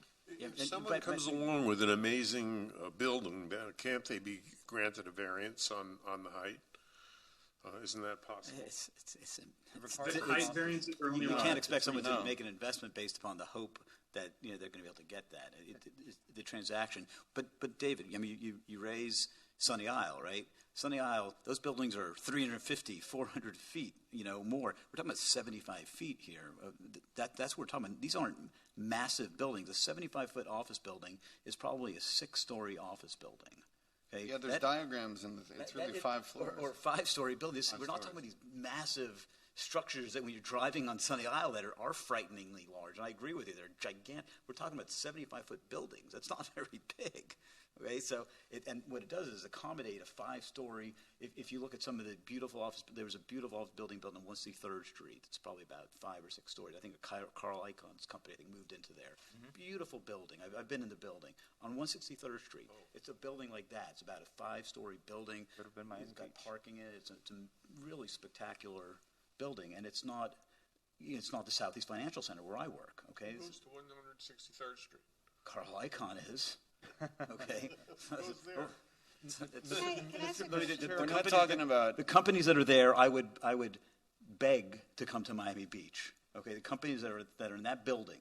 Okay, are companies that have high-paying employees that are bringing tons of money to the community, and those are the types of companies that we should be encouraging here and not discouraging here. And those companies, they're not going to go into some little old hotel, that's got 8-foot ceilings. It's not going to happen. And you could think it's going to happen. It's not going to happen, okay? You see it in downtown Miami. What buildings are the winners and what buildings are the losers? The buildings that are winners in downtown Miami are the modern buildings with high ceiling heights. The older building, One Biscayne, they don't do as well there. They charge much less rent because they're 9 feet or 10 feet. This is what the market demands. This is what, if you want to try to get this kind of clientele here, this kind of office space here. If you don't want office space here, then, I understand. But I, for one, would prefer to have this kind of office space rather than some cruddy, having some cruddy hotels that are bringing in, No, tourism. nobody wants the cruddy hotels bringing in crappy, low-end tourism. But that's what we're going to be stuck with, Tanya, if we don't do things like this. So we'll be stuck with that. It's not. Hang on, everybody. Just relax for a second. It is not all or nothing. Okay, it's not that we have not incentivized or greenlit a whole bunch of office buildings already. And I was just going to ask Rogelio if you could go to page 12 of 15 of this item, the map that says office incentive potential sites. Can you explain those differences for us, Aurelio? And can I just ask the question, please? Yeah. The squares in yellow are the parcels that could be affected by this proposal.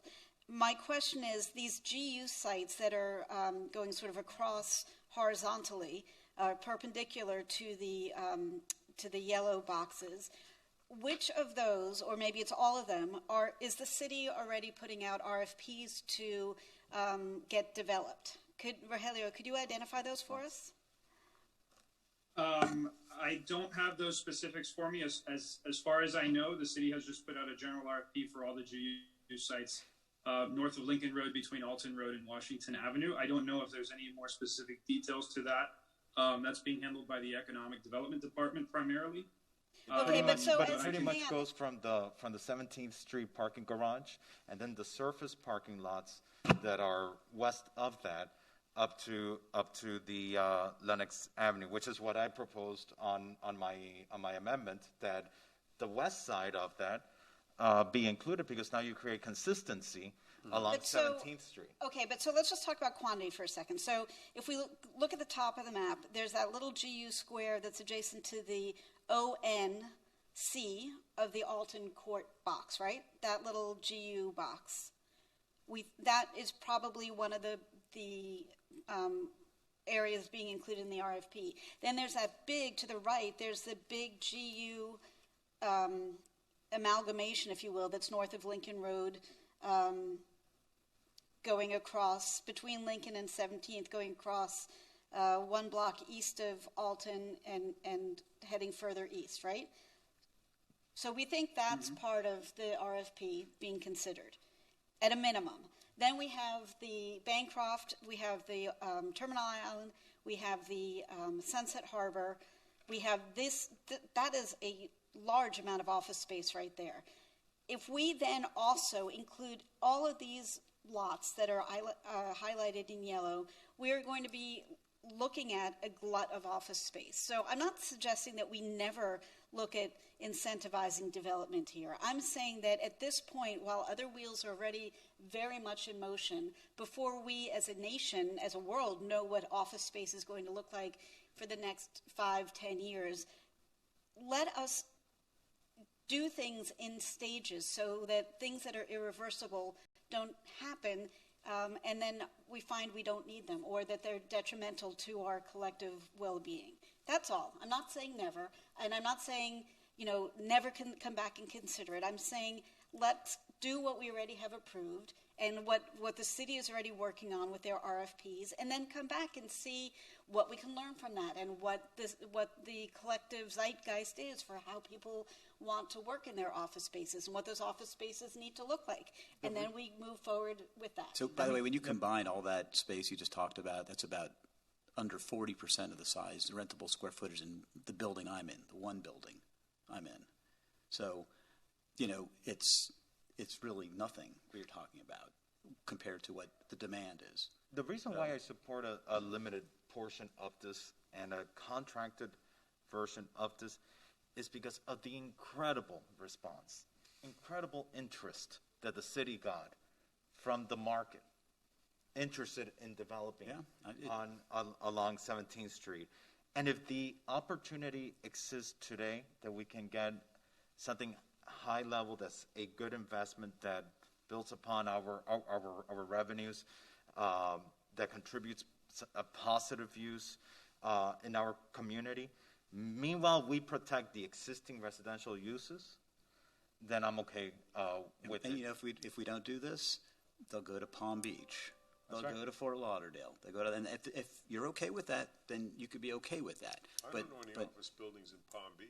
In Palm Beach. In West Palm Beach. In West Palm Beach. I meant in West Palm Beach, okay? But West Palm Beach is a little bit. There's none. But in West Palm Beach, which is, And we don't want to be Palm Beach either. I'm sorry? We don't want to be Palm Beach. We're not. We can't be Palm Beach. Mr. It's too late for that. Could we allow the attorney to read into the record the elements of my proposed amendment? Because I'm hoping it could be a middle ground for our board. Alex, this is your amendment, but if you'd like me to read the I'm not sure how we the- usually do this. My first time doing an amendment in this yeah, fashion, so I mean, I give can me read it, guidance. but On the other hand, there are a lot of tall apartment buildings on the bay on West Avenue. I want to ask a question already. Okay. Could you wait a second? Nick wants to ask a question for Rogelio. If you guys don't mind, I think it would be great if Rogelio pulls up the 3 section options to just make sure we understand the real impact of this. Because even if we don't do this, the development right still exists for a 60-foot building in all these areas, right? Yes. But are you able to share these diagrams, Rogelio? I don't think I can share them on the screen. Everything that's shared on the screen is a PowerPoint presentation that was sent earlier. Okay. I can describe them. You should have them in your staff reports. Okay, if we look at page 13, massing study, 60-foot height currently permitted. I can do this. Because that works. Okay, so I think that's fairly straightforward. So this is what is allowed today. That's a massing study. This is what if somebody were to develop that site. I think the section this is the most adjacent to helpful. Yeah, this is adjacent to where the Domino's Pizza is. Just a sample site that we showed. So this is what's allowed today. It's a 60-foot building. They're maximizing their FAR in this case. I used an FAR of 2, which would be the absolute maximum if you were going to take advantage of the mixed use bonus. So this could be done right now. The second. Sorry. So I'm having a hard time understanding the following 2 options. So if you can highlight the difference between that and the 65-foot option versus the 75-foot option. Okay, so we looked at 2 additional options. Essentially, the footprints of these buildings are identical. It's the same FAR. It's the same floor plate for parking. The difference is that by allowing 65 feet, you allow for a little bit taller floor-to-ceiling heights.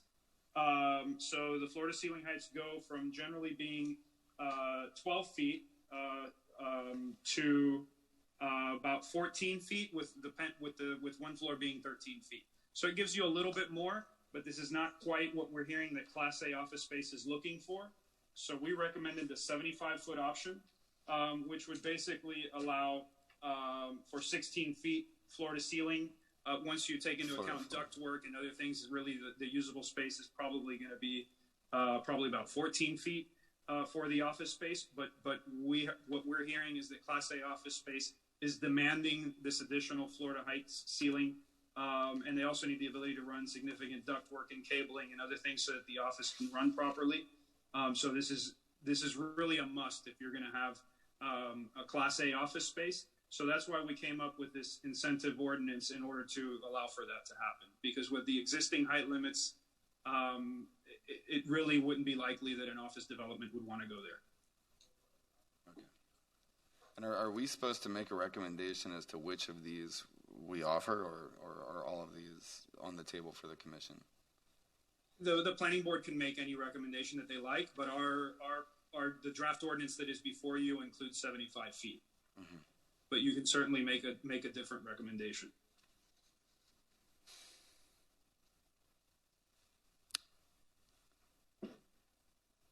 I think I am convinced that by the response that we got as a city, it tells us that there is a demand, but we want to be cautious about it. We don't just want to throw the house, what's it saying, the house out with the baby water or something like that? There you go. Baby. Leave it to me to mess up these things.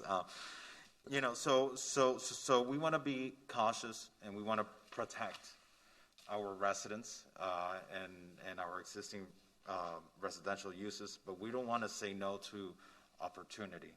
And I think the balance in that is being wise about it, is seeing, okay, where can this exist without overshadowing existing residential uses. And we have those areas on Alton Road. They do exist. We have parts of Alton Road that abut non-residential uses facing West Avenue. We have it in the south between 8th and 10th Street. We have it on the north end of it between Lincoln Road and 17th Street, both on the east side and on the west side. And then when it's connected with the development that's proposed along 17th Street by the city, it creates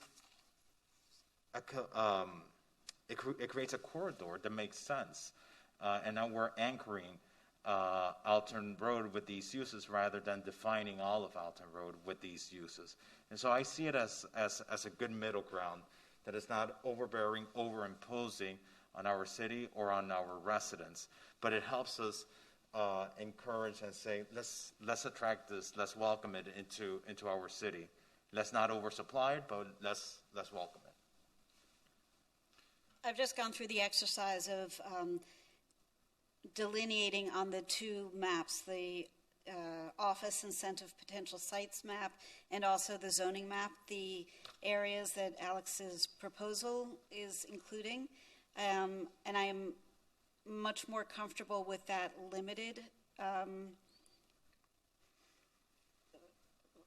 possible area where people could be incentivized to build.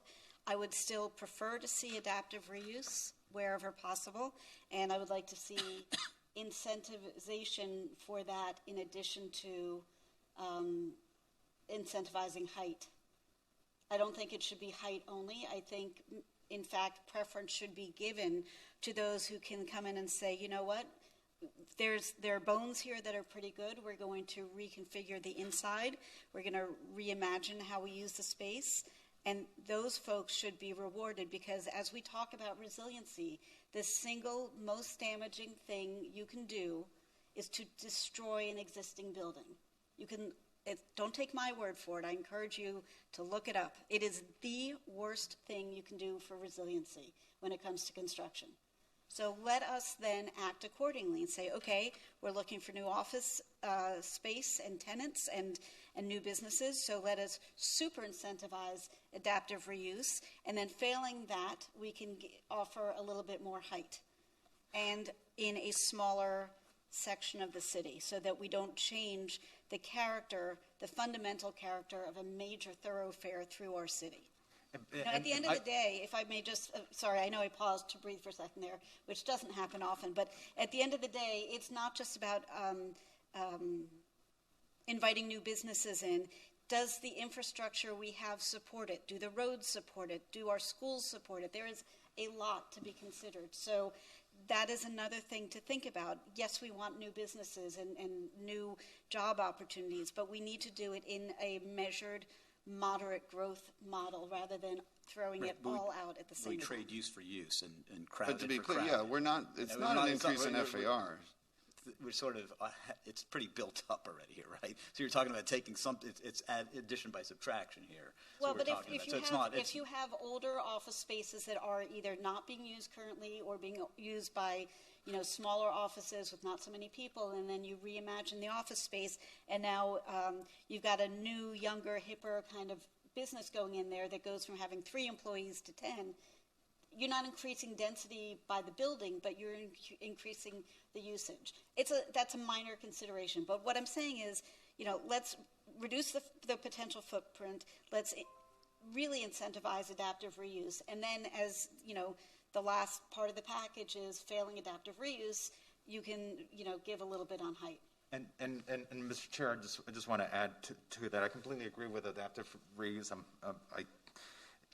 I think it fits perfectly with this. But, for resiliency, we need funding for resiliency.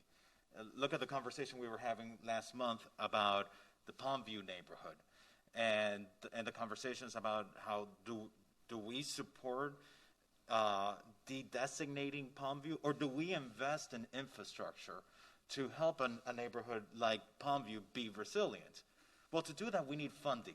We need to up our revenue base, and it's through opportunities like these for good development, good high-end development that increase our property values and that increase our revenues that we're going to get that. And I think we are in such a fortunate position that in the midst of a pandemic, that we have so many people interested in coming to our city.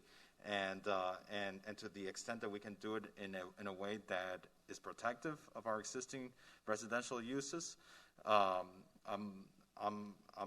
agreeing with the direction that we would be going in. Yeah, I mean, Alex, we could screw it up too. So we have to make sure we take advantage of the opportunities that are in front of us, and we have tremendous opportunities in front of us right now. We could change our trajectory as a city, and to me, this is the type of legislation that does it, as opposed to thwarting things. So, listen, for me, I would be okay as is on this with this legislation. Yeah, Mark, let me add to that. I mean, this proposed area, it's not all going to be completely built out Class A office. But by limiting where this is possible, you're limiting the availability of parcels and where these things can go. I don't think it's going to be completely built out, 75 feet, nothing but Class A office. But I think this gives a lot of opportunity for that to occur within the zone. So, I mean, I actually like the areas you've circled, Alex, and maybe it works out that those are available. I worry that it's potentially too constrained for actual development.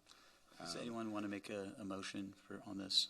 And again, I would just point out that even in the areas where you haven't circled, there still could be a 60-foot building currently built, right? So we're talking about the difference between 60 and 75. I just think what's before us, if the goal is to incentivize Class A office along Alton, it does a good job of that. I don't know if we'll get there, but yeah, I would move it and see where you guys all fall on it. I would like to. I don't know what the protocol is. I think we have a motion. Do we have a second? But I'd like to make an amendment to that. We have a second without amendment. I'll second it. Okay. Just a point of information. Okay. How many, just for the staff or the clerk, how many votes are required for this to pass? 4 votes. 4 On votes? the commission. No, here at the planning board, we have 6 members present. You would need 4 votes? This is to pass it with a favorable recommendation to the commission, right? I think it's 4. Yes, 4. 4, I think. Because from what I'm seeing, because as it is, I don't feel comfortable supporting it as it is. I think we should move something forward, but I cannot support it. This entire stretch of it where we have people living, where we have existing residential uses, I cannot support that. Okay. And I'm trying to find the middle we could still ground. vote. So I think we could still vote, though, on this. I think we can still vote. We have a motion. We have a second. Office and residential go better together than hotel or club and residential. Absolutely. So I think my office is, there's apartments right upstairs. They probably love us. We're gone at 5. Office, apartment, and it works. So if this motion fails, what happens then? We'll have to ask Nick. You could make another motion, yeah. I suppose. Right. I mean, I think you need to dispose of the item one way or the other. Okay, so we have a motion, and let's do a roll call here. Okay, motion to transmit with a favorable recommendation. Roll call, Ms. Bott? No. Mr. Brantley is absent. Ms. DiPietro? Yes. Mr. Fernandez? No. Mr. Jalpi? Yes. Mr. Milan? Yes. Mr. Weider? This is a tough one for me because I am philosophically opposed to height limits, increases on Alton Road, but I'm gonna have to. Let me rephrase everything because my thing is dinging here and at the wrong time. I gotta turn it off. Okay, so let me start again.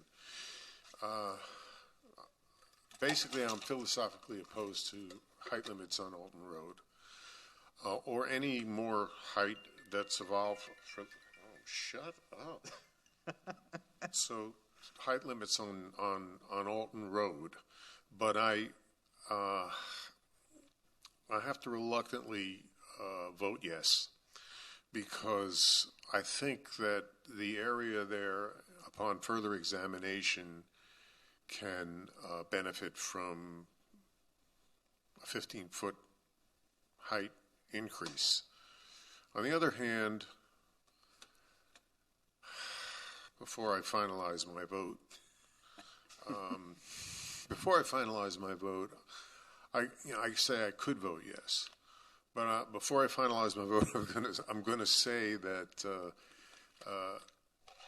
it really bugs me to see the city going ahead with urbanizing more than is necessary. And I do think those buildings can be adaptively reused.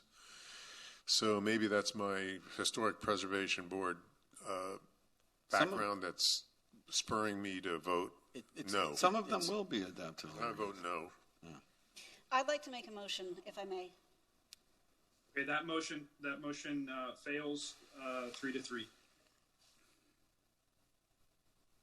By the way, Tom, there's nothing to prevent that from happening, David. I mean, you know what I'm saying? Just because we voted for this doesn't mean that buildings will get knocked down. It means there's the potential, the opportunity to build buildings like this. So, that's what it really means here. It doesn't mean they're going to get built. It means and again, the market, the financial markets, the developers, the renters, they're going to ones who are going to ultimately decide where they want to be and what they want to build. Like Joe Manchin here. You're fine. You voted no. You could live with it, but but what you said to me is it doesn't match, okay? Because it isn't one or the other. It could be both. So, Mark, to that Mr. point, Chair? I'd like to make this motion, which I think will bridge the divide, if I may. I'm terrible at the protocol of this all, so if I'm not doing it correctly, please tell me. But the motion I would like to suggest is that we transmit this item with a favorable recommendation with the following changes: that the areas included in it are the ones that are outlined in Alex's amendment, and that the first set of incentivizations are for adaptive reuse and encourage potential developers to not demolish, because we're talking about resiliency, and that is the first worst thing you can do, and to rewrite this so that it's a smaller set of potential sites that are encouraged to be adaptively reused, not demolished, and then failing that, then you have the opportunity to increase your height. But Tanya, we'll vote on it, but like this image, which I think is pretty typical of Alton Road, it's a lot of one-story buildings. We're not going to adaptively reuse that into or maybe you keep it and build on top of it, but that's not going to be a 60-foot tall office space without demolishing the one-story building. Why can't you build onto it instead of tearing it down and building something new? So you're saying keep the facade, preserve the facade, but build upon it. I'm trying to avoid, guys. Where possible, it's a laundromat. Where possible, I'm trying to avoid creating more landfill content. And if you can't do it, then so be it. But let's encourage people to think creatively. When I was dealing with single-family home architects who were bemoaning certain restrictions being put in, a very well-known architect said to me off the record, anybody who's complaining about this doesn't have the creativity to solve the problems. You can build interesting things within virtually any existing framework. So I just want to hold us to a higher standard. I'm not saying no, never. I'm just saying let's incentivize more creative, thoughtful, beautiful usage. Well, I'm generally in favor of incentivizing adaptive reuse. I just think in this context, all we're doing is incentivizing that being demolished and turned into a hotel. But incentivizing it's a one-story laundromat. Incentivizing is not a requirement, and it's not that you can't do it. But if you are able to find a way to do it, then so much the better. And correct me if I'm wrong, and I could be misrepresenting or misunderstanding this, but I thought that these were not permitted to be hotels. I think they are, right? I believe not. Today they are allowed to be hotels, but if they I'm going to change my vote. If they use the mixed-use incentive, which allows you an extra 0.25 FAR, typically that's allowed to be used for either residential or hotel. this ordinance mandates that it not be used for hotel. But if they did not want to take advantage of these extra height incentives and just built it the allowable 60 feet, they could build a hotel. So with the incentives, they could not do the hotel. Right. Only Class That's A correct. office. Yeah. So if they want to forego the incentive and build it the by right height of 60 feet, they could build a hotel. Tanya, So, what about... so the adaptive reuse and the height aren't necessarily either or. Like Right. you could. Wait a minute, so they can build a hotel at 60 feet but not at 75 feet? Yes, Correct. that's correct. we want to incentivize more hotel development in our city. Tanya, what if we amended my previous motion to also incentivize adaptive reuse in some way? And limited the footprint to the very northern and the very southern parts. Well, again, I don't think it's going to be filled in north to south, and I just think you're going to limit the possibilities for sites to open up. 65 feet. I mean, maybe can we set like 60 feet? I don't get it. Is it worth considering? Does staff have any feedback on how much office space is too much office space? I think that's a different conversation. That's probably a good one to have because we're going to end up, we have the potential of ending up with, overbuilt in the office space direction as opposed to overbuilt in the hotel direction. Mr. Chair? Well, Tom's here. Tom. This is Tom. I wanted to offer just a little bit of perspective because of the way the conversation's going. It's important to note that this ordinance actually was before you late last year as part of a larger office incentive that included Sunset Harbor, it included Terminal Island, and when it was originally referred, it also included Fifth Street. Fifth Street was removed when the item went to land use in the middle of last year, and what ended up going to the commission was Alton Road, Terminal Island, and Sunset Harbor. When this came to the commission for first reading, they approved Terminal Island, but bifurcated Sunset Harbor, which traveled separately, and they sent Alton Road back to land use. Land use did a much deeper dive and came up with these criteria that we've converted into an overlay, and that's why it had to come back to you because of the changes. But I think it's important to point out that even though there's a number of parcels that could potentially take advantage of this, there is not one project that has expressed interest to date. And the reason that this particular corridor was identified is because it's one of the main transit corridors in the city. And our vision long term is that as a transit corridor, it will hopefully be far less vehicularly oriented. Our hope is that down the line, people won't need a parking pedestal, which means that you wouldn't even need to go to 75 feet. But the incentive here is not an increase in FAR, and actually results in a number of limitations in terms of the uses that you could do.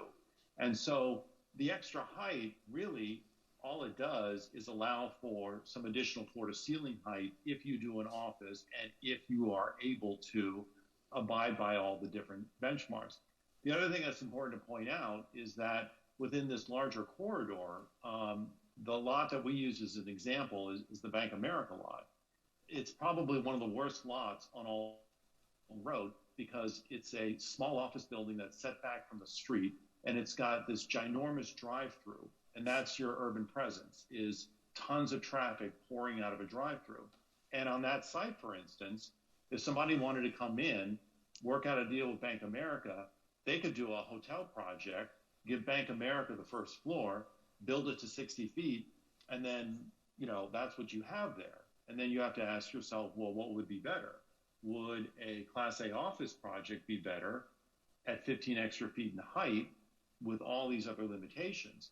In our experience, in terms of compatibility, office is probably one of the best transitional uses to a residential zone that you have. In fact, when you look at most of the transitional zones throughout the city, it's typically RO, residential office, or CD1, and that's because that use is probably the least intense type of use. But without this incentive, you could do neighborhood impact establishments, you could do hotels, you could have fast food restaurants, you could have a far more intense pattern of uses. So this is really something that was meant to be prospective moving forward. Like any piece of legislation, we would have to see how things evolve. If we saw multiple projects coming forward, then I think the commission probably would want to do a look back and see what the impact is. But I doubt very seriously that if this is adopted in the coming months, that a few months later, all of a sudden, every parcel is going to be redeveloped as a 75-foot office. I mean, that would be successful beyond everybody's wildest expectations, but I just don't think that that's something that's going to happen. So this is just something I wanted the board to keep in perspective as you're doing your deliberations. Thanks, Tom. Appreciate it. Yeah, so what's that? Well, on which motion? I mean, we're in the middle of the motion I just made. I'm going to change my vote based on Tom's. So to go through the process, it's going to probably fail, Tanya, if you want to go through the process, because I think 4 people are going to vote against it. Okay, if you want to change, I think that probably the votes are available now on the original motion. So I'm not sure. I'm not a Robert's Rules kind of guy. I'm just the vice chair. So Rogelio, just if you could help me out, if we want to, what the process we have to do right now to go through to revote the first one. Do we have to go through Tanya's motion to go through that vote, or I think you need a motion to reconsider. Well, I'm sorry. The first motion failed, right? The first motion failed. Right. So. But if we want to revote it, Nick. So if you want to entertain a new motion, okay. So in order to, you got to dispense the pending motion. Sorry. So, Tom, if you're still available, Well, I have a question about this motion that's still open, which is if one of the goals is to disincentivize demolition, is there something that can be added to the language to do that? I think that if you wanted to be aspirational, if you wanted to include language that was largely aspirational, I think realistically, though, when you look at most, if not all of these properties within these areas that are zone CD2, they're properties that have either come close to or have already lived out their useful life. You look at properties like the Short and Freddy's Garage. You look at where the Panera Bakery used to be. You look at the strip shopping center where Subway is. Most of those buildings have outlived their usefulness. More importantly, though, virtually all of those buildings are so low to the ground that they would never comport with our current regulations with regard to a design flood elevation. And from a resiliency standpoint, one of the things that we've really, really been encouraging people to do is as they replace buildings is to create that high floor-to-ceiling space so that they can eventually transition up when the sidewalk and the street are raised over time. And because commercial buildings are now required to build at a much higher elevation, this is an opportunity to have new projects take all of that into consideration. I think that other areas of the city, the adaptive reuse is not only appropriate, but it's going to be required. Areas like Collins Avenue, areas like Ocean Drive, even along Fifth Street, you probably have some properties that are going to have to be adaptively reused. The west side of Alton Road, there really aren't any buildings that would fall in that category. I mean, there might be one or two, but most of them, they've outlived their useful life, and you're going to have to see a replacement in order for future buildings to become resilient, because a lot of these buildings that are already one story, by the time you get the finished floor of that first level up, it's going to be halfway up the current facade. And architecturally, it would be almost impossible to reconcile that. So you could certainly include something like that would be aspirational, but it couldn't be mandated because it's not within a local historic district. Could you mandate that new buildings being built under these guidelines must be LEED certified? We already have a requirement for that. Yeah, it's already.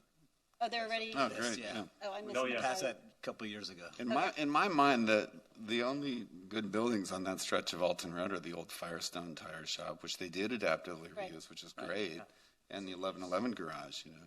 Yeah, Well, then I'd like to restate my motion, if I may. sure. I would like to withdraw my previous motion and replace it with the following, that we include in the motion, in the resolution as transmitted or as provided to us, that wherever possible to adaptively reuse buildings or portions thereof rather than outright wholesale demolition. Sure. Yeah, I mean, aspirational is great. I think that's there's no bite behind that really, but Yeah, you know what? There it's is a no bite. statement. It's a statement. There is no bite. There's no codification of enforcement. But if you don't say that's what you would like to see, no one's going to do it. I'm in favor of that. I'm okay with that, Tanya. I'm sorry, what, Alex? That's a change to the motion that you originally stated? No, I withdrew my motion, and I'm going back to the original one with that change. So the motion that you're putting out there is that we transmit with a favorable recommendation as it was submitted to us, with the proviso that there's going to be recognition that to the extent possible, we're going to encourage resiliency, adaptive reuses. And yes. Along the entire stretch of what was I mean, I seem to be the only person who thinks, well, you do too. The problem with that is You're not the only one. I live in an old house. Creates an opportunity for there to be more dispute down the road as to what can and cannot be. I mean, there could be attorneys that come in and say, well, here's the aspirational aspect of this proposal. We think that that's what the planning board intended or what the city intended, and therefore we don't want you to build at that particular specification. So I don't know whether it would be useful or not to include that language. But if you don't, I mean, it's not a binding requirement. It's a statement of aspiration. It's a statement that this is what we would prefer to see when possible. Because somebody might come in and say, well, it'll save us a few bucks if we just knock it down, rather than, maybe some young architect comes up with a project and says, hey, it'd be really cool to do this. And the engineer on the project says, well, it'd be a lot cheaper if we just knock the whole thing down. But then they could refer back and say, but we are being encouraged to adaptively reuse when possible. I mean, if it just triggers, Sure. Yeah.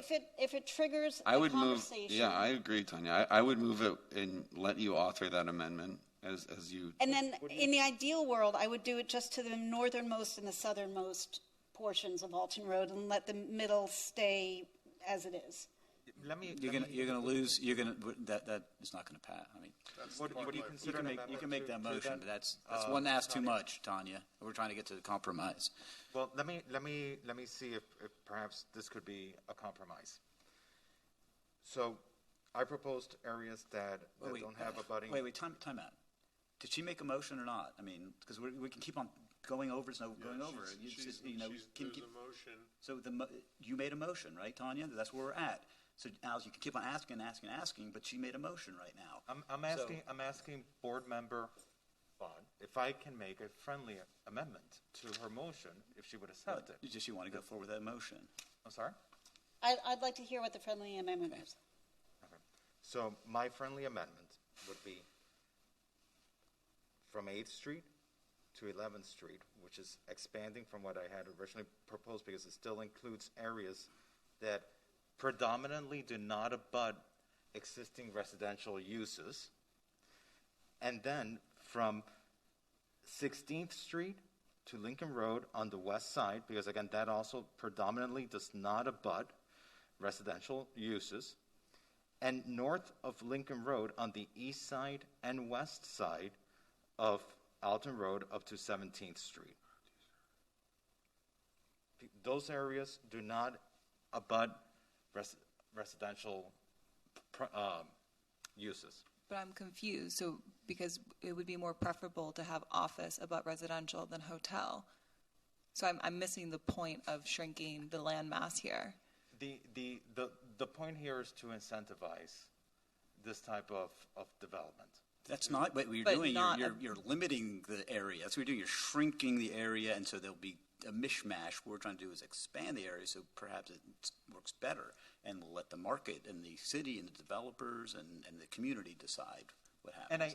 And I think part of the concern that I've heard from the community is that they don't want to see an oversupply of office space, and this gives us the opportunity, as the planning director stated, we can start with this, but we can always look back and see, okay, if there's this demand, we can always look back, and as a board agree to expand it if that demand is there, but at the same time, we don't oversupply. Can you share that negative outreach with us, just because I haven't received any? Yeah, I mean, she's not on the call. I'm surprised she's not on Well, the call. except this was the commission asked us to look at this. They gave us this legislation, right? So clearly someone's thinking But that Alex, this is the right legislation to give to us. I would just say, to Tom's point, I feel like once 2 or 3 of these Class A offices are built anywhere within this zone, that's the opportunity to look back and say, now, do we potentially have too many of these? Should we get rid of this incentive? We have enough of this use in the corridor. I just worry that we limit the development possibilities along this corridor by shrinking the footprint. And I agree with Tom. I really don't think it's going to become a strip of nothing but Class A office. I think there's going to be a couple that arise, and then that's the opportunity for us to say, maybe we have enough at this point. I just want to make sure we're doing this. We at least, maximize the possibility for this to occur. I mean, I get what you're saying. And I don't think you want all of this built that way. I think, variation of use is good along a corridor, but really what we're doing is allowing and incentivizing another use outside of hotel, which is a less. To the extent that I get on the record again, that when we're incentivizing this, we are disincentivizing, we're taking away, when they get this extra height, and when they take advantage of this incentive, they take away the right to hotel uses. Is this correct, Mr. Director? Yes. I think Tom stepped off, but yes, that is correct. Yeah. It can't be hotel. It's only office buildings at 75 feet. Hotels could only be at 60 feet.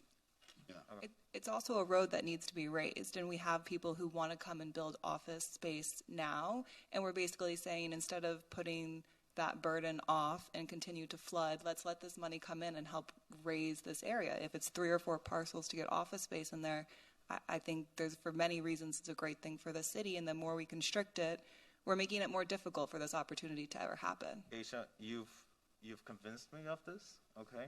I want to make sure that we protect the quality of life of the residents of our city, who today and every day are suffering. And I just do not want to see their quality of life deteriorated more. So to the extent that this will help take away the possibility of more of these transient uses, I'll be willing to support this. What if I appreciate that, Alex, and we're all citizens here, okay? Of course. I've been a citizen since 1971 here, okay? David has been here since way before 1971, okay? So we get that. That doesn't need to be said. I am here because of that. That's why I'm spending since 8:30 this morning because of that. So that doesn't need to be said. We're doing this for the citizens. We're doing this for the city. So we're not doing something that is not in the citizens and the city's best interest here. We're doing it what's in the best interest of what moves this city forward. Okay, so we have Tanya, what if we add? I was going to say for you, what if we add? Like after 4 of these projects have BTR or whatever it is, we review it again. I love that. Okay, so I have the motion on the floor to transmit it with a favorable recommendation, with the proviso that we include language to very clearly indicate our preference for adaptive reuse wherever possible. Alex, I love you, but I'm going to reject your friendly amendment. And Nick, I'm going to take yours on, because I think that is, my next question was going to be about the sunset clause, which is, 2026, I think. But let's say once we get 3, let's be crazy and say 4. We get 4 projects that get approved, that get greenlit, to mix my metaphors. Then we reevaluate and see if this still makes sense or does not. Right. Do I have a second? I would second that. Okay. Okay, we'll take a roll call here. Hey, I'm going to add the language to the ordinance where possible, adaptively reuse existing structures, and then a progress report shall be provided after 4 projects are approved by the Design Review Board. Yeah, I think that's right. Yes, and Rogelio, make sure you use lots of adjectives in the first part to make sure that they know that we're really not kidding. Will do. Add adjectives. Okay, so that motion was made by Ms. Bott and seconded by Mr. Jalpi. Yes. Okay. That's correct. Roll. Okay, Ms. Bott, Yes. Mr. Brantley is absent. Ms. DiPietro, Yes. Mr. Fernandez, Yes. Mr. Jalpi, Yes. Mr. Milan, Yes. and Mr. Weider. Yes. Motion passes 6-0. All right. Great.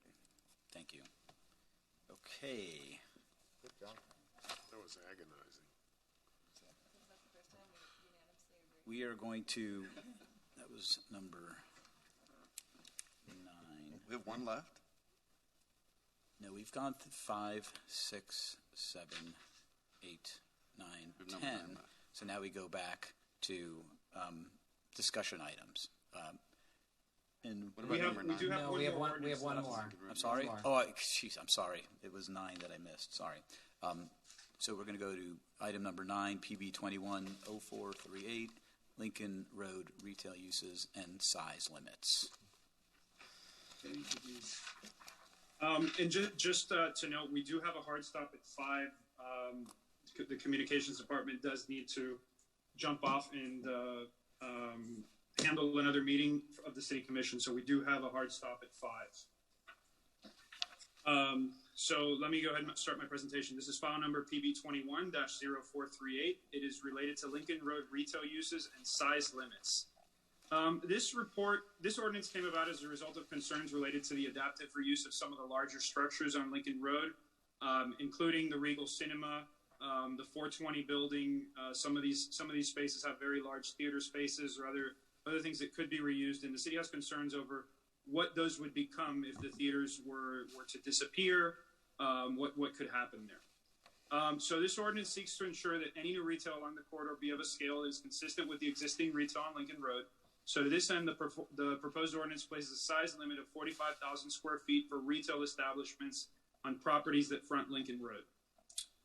So if these larger structures were to become vacant, they would need to be adaptively reused in a manner that contributes to the atmosphere of Lincoln Road. So as a result, this ordinance proposes additional uses that would apply to uses located above the ground floor on lots over 50,000 square feet, which these are the ones that could likely accommodate retail over 45,000 square feet were it to be allowed. So this allows for some additional uses. The additional uses are artisanal retail for on-site sales only, production studios, furniture sale establishments over 45,000 square feet, and major cultural institutions. And then it also allows for conditional uses, which are artisanal retail with off-site sales, and a neighborhood fulfillment center with a cap of 1 establishment. These additional uses would provide the larger structure with some flexibility where situations arise where they would need to be reused, and also protect the existing scale of Lincoln Road. So staff recommends that the planning board transmit the ordinance to the city commission with a favorable recommendation. Is there anyone from the public here on this one? There's one person with their hand raised, Elizabeth Scarlett. Wow. Actually, I would have bet against that.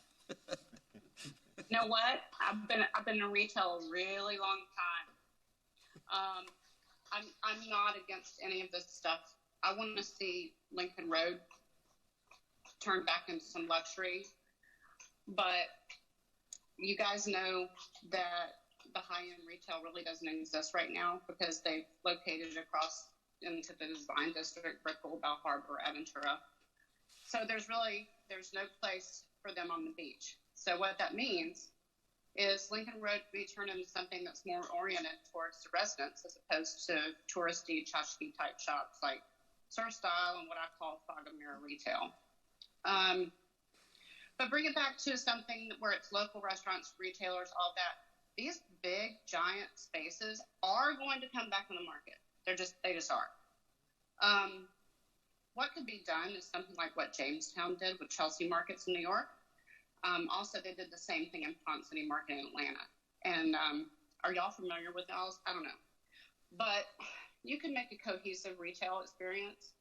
You know, you could have events, fashion shows, stuff like that, like they used to. But you're talking about, if y'all want to take big chunks and have a big furniture store, you could do that in the theater, but I wouldn't do it on the main part. I mean, anything that faces Lincoln in towards Lincoln Road, it's just, I think it's just the wrong use. You know, you've also got the issue of fragmented ownership. How do you get them all to work together? As opposed to, you know, individual owners looking at their own, you know, maximizing rent opportunity for their own individual space. How do you get a cohesive environment? I don't know when the last time the Lincoln Road Business District met, but do they do that often? I don't know, but they should work together and do it more often so that they can incentivize to work with you guys and curate the right uses on the road. So, I mean, that's a golden, I don't know if you know, it's the fifth highest grossing retail. Even now, it is the fifth. Did you know Palm Beach is the seventh highest grossing in sales? I just think you don't want to take a big giant space and turn it into some you guys don't want a national tenant there, a big giant one. It's not the right use. Maybe get somebody like Jamestown to come in and work with these guys and just say, you know, how can we do this? What can be a cohesive experience here? This is a big, giant opportunity for y'all. I don't want to see it, you know, I don't want to see it wasted. And that's why I've been waiting for this for 2 months. I think another thing is, if you could have a private security force, if you could get the owners to fund a private security force. We'll give her another minute. Go ahead. Thanks. I think if you could have a private security force, like they've done in the design district, since the police resources are so stretched, maybe they could fund it themselves and they could have, you know, arresting capability. If I were an owner on Lincoln or Collins, I wouldn't hesitate to participate in something like that. Because at the end, creating a safe environment, all of that increases traffic and sales for everyone. I just think this is something that you really need to tread carefully on, and because this is history. This is the town center of Miami Beach, and it always was, and it needs to be that again. So I just want that's it. All right, thanks, guys. Thank you very much. Appreciate you sticking around so late. It's an interesting. Do we have the invisible man here out here waiting for us to? There's no more. We'll close the public meeting, and if anyone wants to open the discussion, Nick, you want to? I was just going to jump in. It's an interesting conversation to have. I'm just reading the last note here in the board packet that says the Lincoln Road Bid Committee met, and they recommend the focus of the legislation should be on the types of uses sought to be controlled, not the overall square footages. Are we considering a prohibition on any types of use on Lincoln Road at the moment? I'm curious if anyone knows. This only adds to the list of uses that would be allowed. The only use that it would prohibit would be retail establishments over 45,000 square feet. So if you look, there's prohibited uses. Everything, the rest of the things are uses that we're adding to give them more options for how to utilize that space. Can I ask a question to the board or whoever, probably staff? Is the intention of this discussion to try to recreate the golden age of Lincoln Road or turn it into something like Worth Avenue? Is that what we're talking about? This is really looking at a more limited scope. This is really looking at large spaces that their current use could cease to exist. So we've seen a lot of movie theater companies, in particular, they're struggling. So were that use to cease to exist on Lincoln Road, what could happen in that space? And we want to make sure that the uses that go there are not very large-scale retail that may be incompatible with Lincoln Road. We'd like to see some other types of uses go into that space. So this is a preemptive measure more than anything to make sure that we don't end up with a type of use that we don't want to see there. We don't want to see big box stores, is what you're saying. Yes, large scale retail, anything over 45,000. Has there been like a survey done? How many square feet is the Nike store, for instance? Is that 45,000 square feet? No, it's in the packet. It's on page 141. It's 31,573. 31? Yeah, look at page 141. Oh, Forever 21 is the biggest. Mm-hmm. It was Saks Fifth Avenue at one time. I think the idea of having something kind of experiential, I mean, I think this is really mostly about Regal Cinema. It seems like if they, if people don't return to going to see movies at that same capacity. So, having something experiential there, like having the Young at Art Museum would be fantastic, or even something unexpected like a production facility could be really a cool thing as well. And, I think we need to focus in on that sort of potential usage. Right. So I think, Tanya, that we're not really talking about like what you can do there, right? I mean, because there's already prohibited and there's already allowable uses.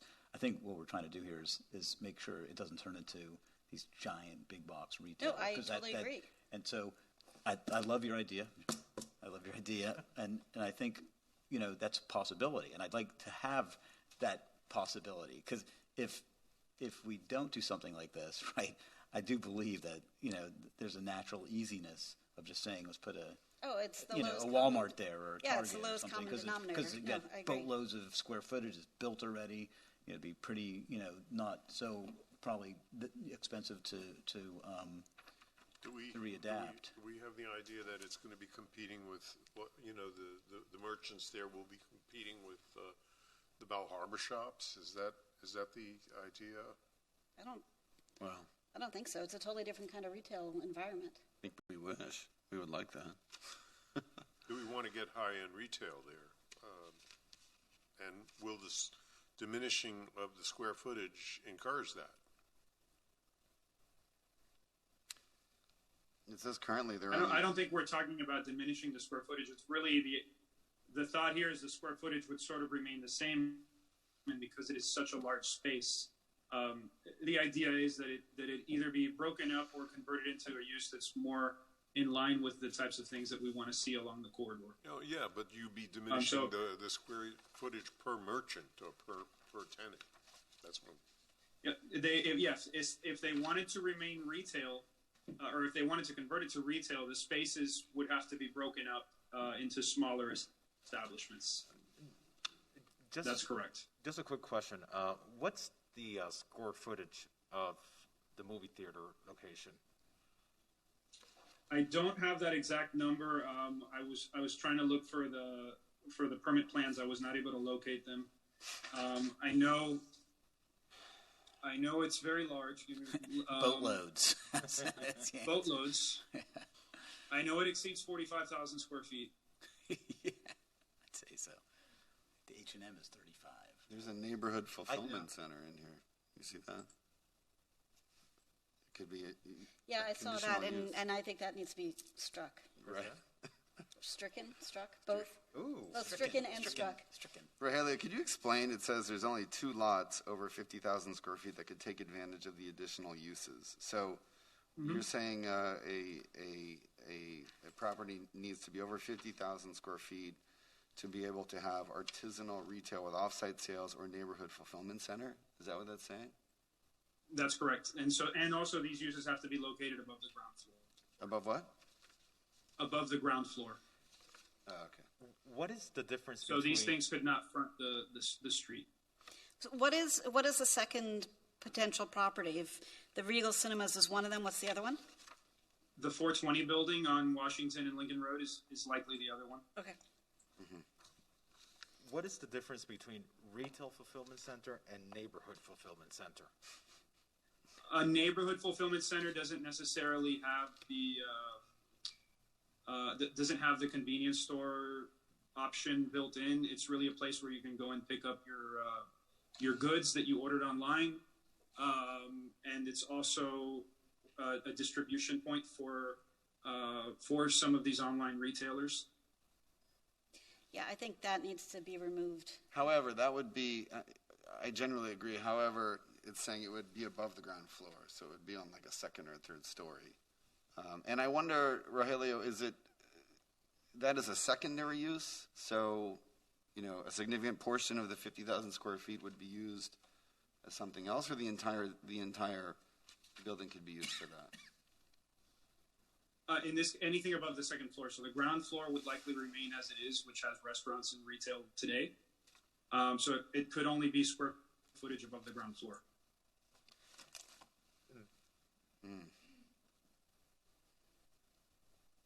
The neighborhood fulfillment center would be a conditional use, and it would not be a ground floor use. Correct. That's correct. So it would have to come before the planning board to get approval. And there's only 2 properties where that is feasible. Mm-hmm. Do you think there's a need for that? We do think over time, I mean, those are the trends that we're seeing with online retailing. And so the idea would be that there is a place where you can go and pick up your goods, similar to the discussion we had earlier. You know, things that you're ordering on Amazon, if you don't want to wait to get it at your house tomorrow, you can go to the fulfillment center and pick it up today. So that's the idea behind those. They are becoming more common. And so it's a way where if retail is going to be vacant, it's a way to use that space. Yeah, but I have to believe that on our prime retail strip, you know, the jewel of our city is not the place to have that, even if it's on the second floor, because... Yeah, my concern is if it's only one of these 2 large properties, you know, that may be very, you know, maybe Amazon or someone makes a very high offer that couldn't be matched, and the entire second, third, fourth floor are utilized for that. I mean, I have to say, Amazon on Lincoln Road. I'm generally very supportive of the idea here because it's trying to be forward-thinking, making sure that we don't end up with a problem on Lincoln Road. When I was doing my research, I saw, like, for example, Barnes & Nobles, which I think is probably a business model going out of business, is generally about 25,000 square feet. You know, a place like Best Buy, which I don't think we want there. But the biggest one is 37,000 square feet. You know, but we're not like looking at a department store. We're not looking at anything huge like that either. But I do like the fact that this is being forward-thinking and making sure that we get the opportunity for smaller uses in these big, massive spaces we have on Lincoln Road. I support that. And I just want to make sure, because one of the things I love to see is making sure that we allow the opportunity for cultural uses. I love to see, if the theater ever leaves there, I love to see live theater there. I love Broadway. I love to see like an off-of-Broadway type of thing there. And I just want to know if the language would allow something like that. I guess the only issue is to allow it, right? Right. Because this is still private property. Yeah, Right? no, of course. We can't tell them what to put there. I don't want to tell them what to put there. I just want to know that whether the language would allow it. I'm for expansive if it's like that. Absolutely. Yeah. For that. I just want to know if the language... Does the economics of that work? That's the of big course. question. Yeah. You know, Yes, this is intended to make that an allowable use. Today, we, as a conditional use, we do allow public and private institutions, which makes it difficult for some of these non-for-profit agencies. So this just makes it an allowable use so that it's easier for them to go into these spaces. So by making it smaller spaces, it makes it easier for them to be able to be these cultural uses to be on Lincoln Road. Correct. Okay, colleagues, I'd be willing to support this with a minor amendment that we remove the neighborhood fulfillment center part of it, because I think I think probably we'd want to have a bigger discussion on just these types of uses before we even do anything having to do with them. And I want to be respectful of the chair and not necessarily move this without him being on the dais. But that's kind of where I'm leaning. I think it makes sense. I mean, it does say it would have to come back to us, but I worry that leaving it in, somebody would prepare a project, and then it's difficult to say no after you've left it on the list. And what is artisanal retail with off-site sales? What would that example be? So an example would be a brewery. So if you wanted to do a microbrewery, but you only wanted to sell on site, you could do that by right. But if you wanted to have the ability to sell to anybody off site, you would need to come back to the board for a conditional use permit. I'm okay with that. Yeah. What is number 8? Occult science establishments. That would be like a tarot card reader, a fortune teller. That's a prohibited use. That's a prohibited use. Okay, and prohibited uses include cannabis, convenience stores, grocery stores, occult science, There's et some cetera, on the et left cetera. side too. Oh, Pawn shops. Pawn shops, tobacco dealers, tattoo studios. You're preaching to the choir here. So Alex, I think move this. Those are already existing prohibitions. Those are not new. So I think Alex moved this with the amendment to remove neighborhood fulfillment center. I'll second it. Great. I don't think any of us want to hear about fulfillment centers for a long time. I want my house to be a fulfillment. Though I do agree, Rogelio, we should have a conversation about that more. I think we're all a little scared of the idea at the moment. Yeah. So I move it as amended. Okay. And we have a Okay, second. so We motion- have Alex moved it and Tanya seconded it. We'll take a roll call. Okay. Roll call, Ms. Spot. Yes. Mr. Brantley is absent. Ms. DiPietro. Yes. Mr. Fernandez. Yes. Mr. Jalpi. Yes. Mr. Milan. Yes. And Mr. Weeder. And I want to thank Commissioner Is Arreola that for being forward thinking. Is that a about yes? this. I'm sorry, I couldn't hear that last vote. It was a yes. Is Commissioner Was it Arreola? yes? Yeah. Okay, the motion passes 6-0. Yeah. So, just we don't have a lot of time here. I don't know if you want to start. We have the hard stop in 8 minutes. Do we continue our discussion on the Palm View? We have 3 discussion items right now. We have Alex's, for the MIMO. I just don't think we're going to get to that. I think it's too intense, that discussion. Yeah, so we have 8 minutes. I don't know if you want to start the Palm View now, since it's sort of a continuation on, or you just want to just punt it for the next. I think it's. Fun.